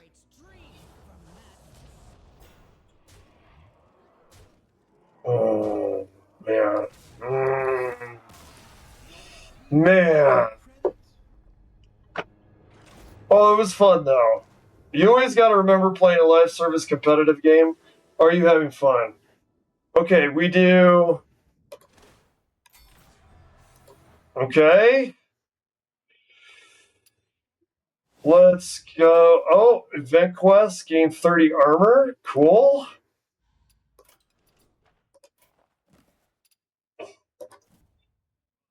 Alright. We have... Let's see. Let's go to 430.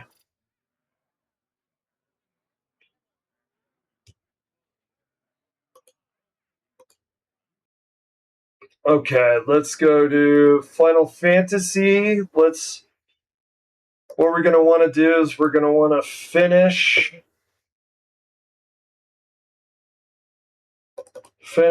the Magitech facility, and then we're probably going to log out.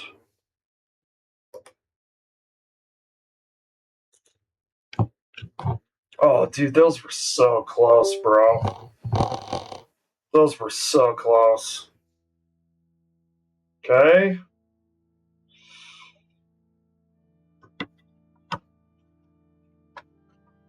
Oh, man. We ate all of his cards, and then he put cards in. And that was so close. Okay, we do... I think we're going to finish Magitech here. Love the music. This game really is absolute cinema.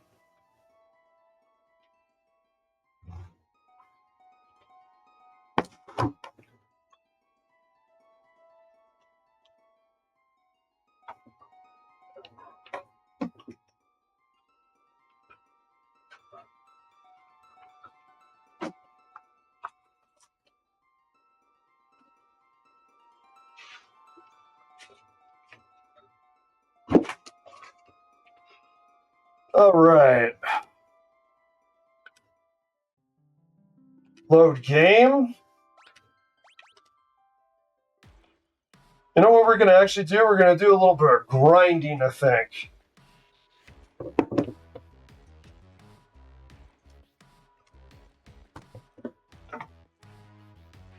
Dude, honestly, this music, you can't listen to it without it making you move, dude. I swear to God. I wasn't consciously aware of what I was doing. And then I'm dancing and I'm not even thinking about it.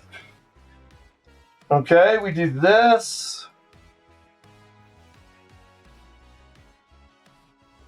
Grinding for spells at Magitech facility. Okay, now what we want to do here.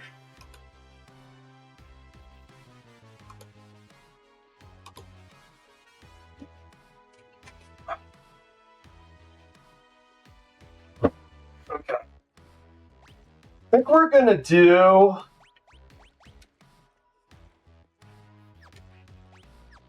Okay, you go to magic, right? Espers.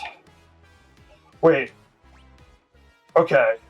Poison is 65. I don't care about that. Thundara.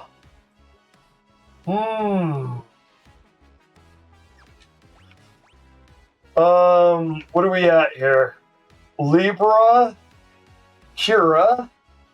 Kira is really good.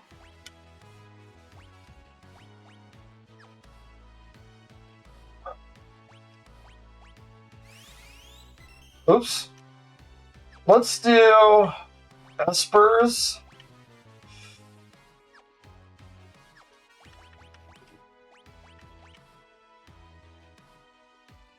I'm using his tech a lot, so I don't know if I care as much about this.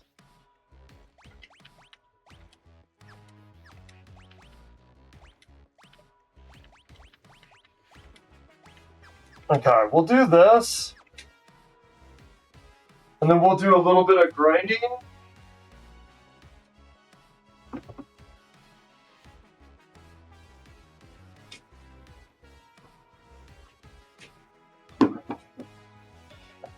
We'll grind a couple levels.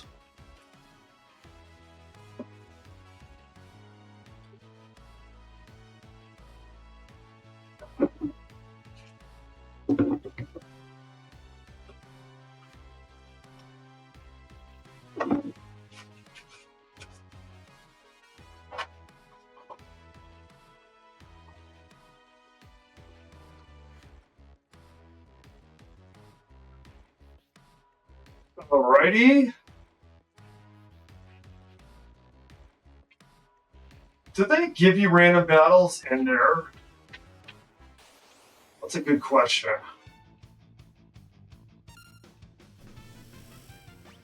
Alright, we're just gonna burn through these guys.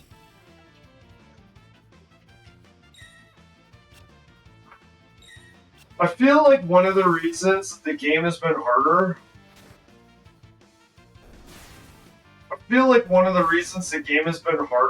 Oh, I like the animations they have there. Oh, look at that. I like the animations they added.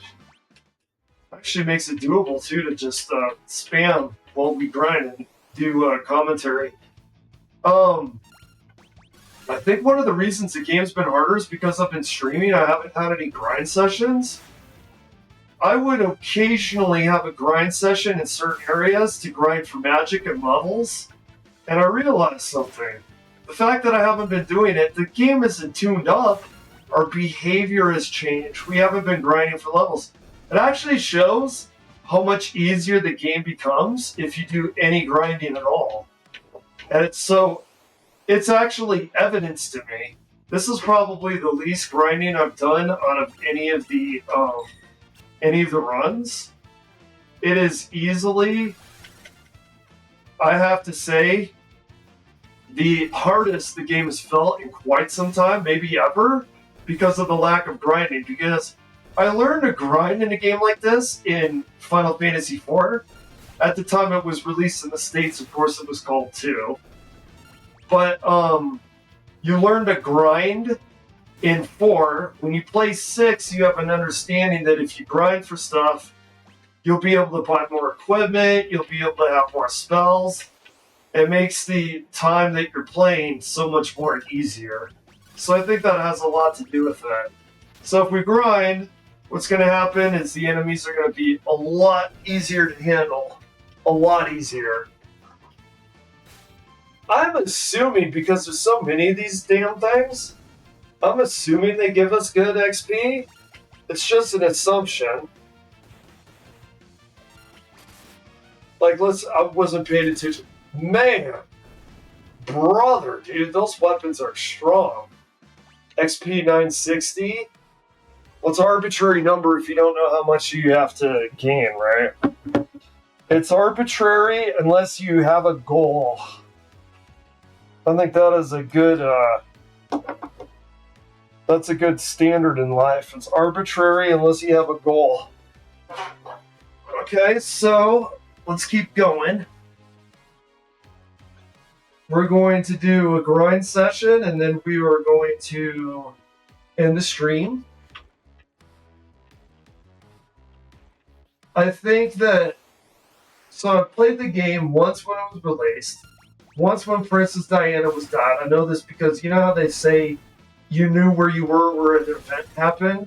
I was on the raft with Bannon when I heard about the Princess Diana. I wasn't necessarily literally on the raft when I heard it, but I was in that area. My grandma was visiting, and she thought it was a big deal that Princess Diana died. Honestly, then I didn't really care. I think I pretended to care because everybody else was, but honestly, what has Princess Diana ever done for me? In fact, I don't like the lies and deceit that surround somebody like Princess Diana. I'll give you an example. You said, what lies and deceit? This idea that she's like one of us, okay, is really fake. She worked alongside other citizens too. Please, man, if you're trying to tell me Princess Diana was treated like everybody else, please go sell that shit to somebody else, dude. Honestly, if you're really gonna say Princess Diana was treated like anybody else, please sell that shit somewhere else, dude. Honestly, it's ridiculous. Okay? So that was, okay, the first time it was released. Second time, Princess Diana. There had to be other times in between this and also community college, but I can't remember them. I have a memory of the neighbor not being able to beat Kefka, and I went over to his house and I helped him beat Kefka, and he was very thankful. I don't remember what he was doing wrong. Now, I do remember it was extremely hard with his characters and when it was leveled, but I was barely able to do it. He didn't have the proper setup to make Kefka easy, but it was doable. But that wasn't one of my runs. That was just a neighbor. I think I played Doom at his house too. And Doom, when it was out, man, Doom was a glorious game. They call them boomer shooters now for a reason, because that game goes all the way back to the 90s. And my God, dude. My God, is that old. They call those boomer shooters for a reason. So, and then community college, and then graveyard, and then when I moved back to Arizona, and then now, I've played this game a zillion times. And now that I've played it a zillion times, I could tell you this time when I'm streaming and I didn't want to do a grind session, I could tell you something. If you don't grind, man, this game becomes way harder. So the tunnel boss in the cave versus Celeste and Locke, that became like OUCH. That became incredible. That cave was too dangerous. There was terrible tunnelers. Ouch. I mean, that became crazy there. Without doing the proper amount of grinding, it really is awful. It really is awful, dude. This game is a lot harder if you don't grind. I didn't realize that. And you don't have to grind that much, right? You just have to grind enough that you get certain things that you can... Oh, that's why the items felt less affordable. That's why when I was stocking up on items that it didn't feel like I was getting enough good stuff. This is all making too much sense now, honestly. This is all making way too much sense.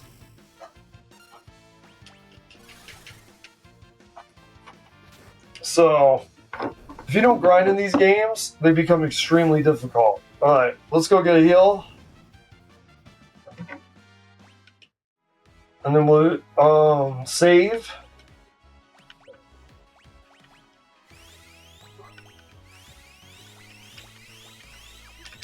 We're not using magic in there, so this is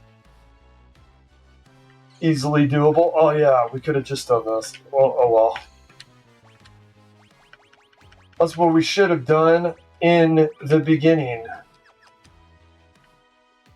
So yeah, honestly, this session I accidentally did something that I actually found interesting to see. My intent wasn't to see how far do you go without grinding, without seeing how big of a pain in the ass the game can get. Oh, dude, yeah, I've experienced that now. And I didn't even realize I was doing it because left to my own devices, I would do that. Left to my own devices, I would grind. But because I was concentrating on commentary and concentrating on getting through the game and streaming it as content, I wasn't thinking of grind sessions.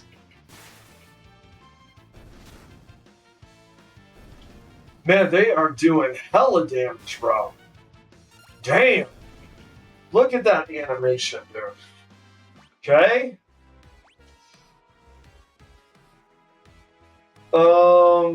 15. My God. You know, you can always do something. If we want to get him up more, you can always do a thing where you have someone die, and then you can get more levels on the people that are not dead. We could do that if we wanted to. I don't know, did we do that? Did we kill somebody that's higher so to make sure that Edgar's higher for the grinding session? That's a good question. What was the achievement there? I didn't see that. Okay. Yeah, it's amazing. It's amazing how grinding makes this game different. I wasn't taking into account how important the grinding was this round. So when it felt like the game was overtuned. It felt like there's no way they kept the difficulty the same way. I could feel it immensely heavier to carry the burden of fighting through these bosses. It became a burden. That was correct word. That tunnel guy versus Locke and Celeste became a burden on her back. It became a thorn on her side. It's because we didn't have the grinding. Because we were so caught up with the content creation and the commentary, we didn't do the grinding. Now look, Edgar is weak sauce right now compared to the other guys. It's 15. Hopefully, too, we'll give this guy some stat increases with the Espers. So, let's see. Now that I'm paying attention to the experience, is 640 a lot or no? Do we go, okay, that's 640, right? How much experience did these guys give in this room? Let's see. Okay, let's see what they give. Actually, because of the easy nature it is to grind by button mashing, we also have to put in our calculus how much quicker the other guys die, right? Even though they would, like, breed more blobs, the blobs died so much quicker.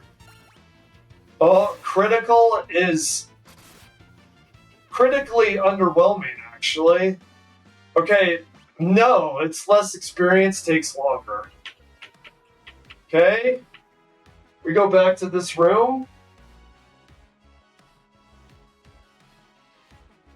Dude, the music is absolute cinema, dude. I honestly think one of the things I've noticed about the evolution of video games, for all the technology they have, where's the quote-unquote good, like, where's the quote-unquote songs?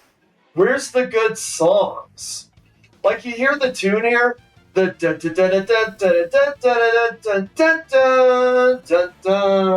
I actually know somebody where we would pretend to be two instruments in this song.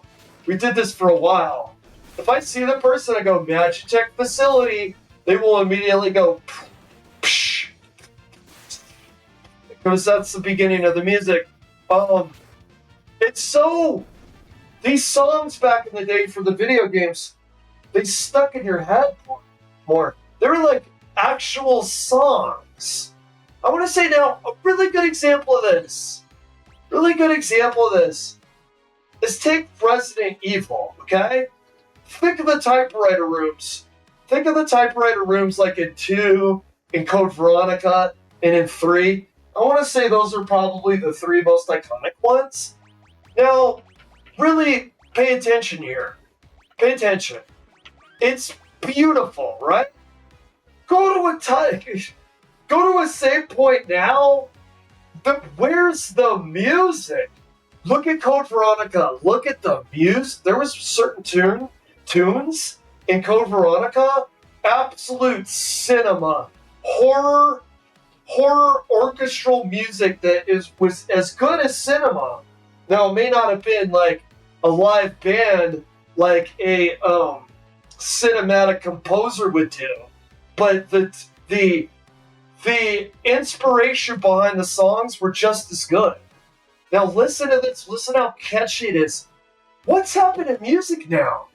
It's actually hard to identify and put your finger on contemporary new video game music, because I'll be honest, the songs, like a true to God songs, aren't there anymore. You know what I mean? So I just kind of feel like this is a really good example. If you listen to the Magitech facility, I think it's a really good example of where video game music used to be. And if you look at where it is now, it's like, where is the beef? Where is the songs? Where is something that sticks with you? Okay, we got the Magitech facility, right? I want to show something here. Let's get into this, because I think this is I feel very seriously about this. I'm very passionate about this. Let's do Magitech facility. And you know what? I could, in fact, prove myself wrong here. Okay, let's go here.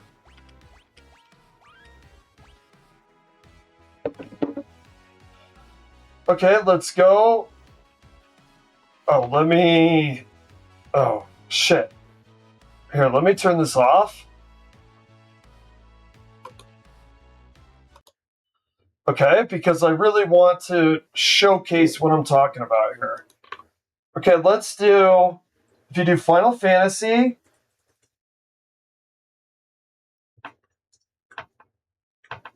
Floating Continent, and let's look at the new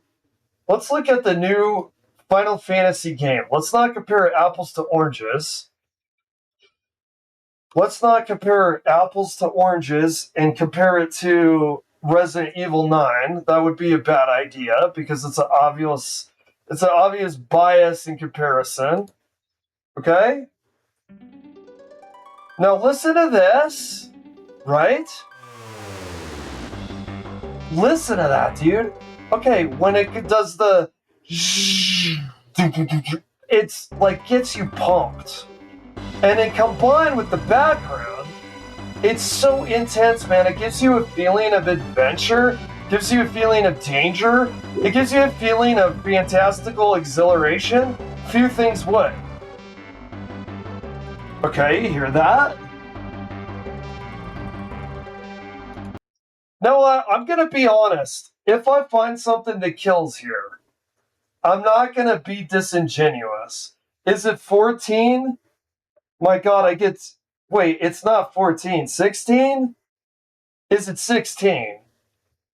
Let's do 16 OST. Yes. Okay, I'm going to be honest, dude. But I have a feeling it's going to be generic. But if I'm wrong, dude, maybe I need to accommodate that, and I need to not be so prejudiced against it. Wait a minute, are they going to do copyright stuff on this? They're normally a lot easier with that with the video game stuff, right?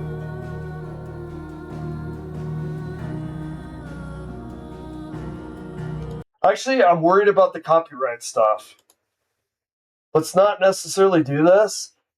I did a lot of work on this. I did like an hour opener. I don't want copyright strike. So I guess and it could be an unk take. I fully acknowledge and accept if it's an unk take. I just feel like the music was at a higher caliber. But like I said, I've got to be honest against my own bias. What I was starting to hear there was pretty decent. I just don't want copyright flags. Okay, we'll do a little bit more grinding, and then we're probably going to end the stream. Yeah, I don't know. You know what? The more I think about it, is it nostalgia talking? One of the things, man, you got to be honest with yourself. You got to be honest with yourself. Is it nostalgia talking? Is it nostalgia whispering in your ear and saying things used to be better? Okay, maybe for this instance, but definitely not for the music industry. My God, the music that is coming out these days, dude, is complete ear rot. If I personally listen to new musical acts that are big, it's either reductive to the point of being mundane, mediocre, and I've heard that before, or it sounds like a sharp ice pick to the ear. Take your pick about which one you want. You know what I mean? Do you want a sharp ice pick to the ear? Or do you want something that sounds productive of something 40 years ago? It's honestly insane how bad the music industry is. See? Okay, I admit I started listening to the new Final Fantasy one and I was like, this is actually pretty solid, and I'm not going to be disingenuous. I did truthfully, in fact, though, I stopped playing it because I do not want a flag on my VOD. I do not want a flag on my VOD at all. Because I did like an hour opener. I did an hour opener and I kind of almost look at it like you're doing some kind of like impromptu, organically occurring bit. And I really don't want an hour worth of the impromptu, organically bit so I can listen to the soundtrack of a game that I'm trying to say it's not even that great. I mean, that seems almost self-defeating, doesn't it? So, all right, I think I got my. Oh God, I could do a whole opening segment about what happened in music, though, man. I am my IRL. I know someone in my personal life that is always trying to get me to like music. They're like, well, this new one's really good. And I'm like, well, it's like Fleetwood Mac. I'm sorry, dude. I'm glad that you're enjoying it. I really am. I'm actually envious you're enjoying new music, but I just can't do it. All right, we're 4 hours and 30 minutes in. I think it's time to wrap it up. Thank you for coming in. See you next time.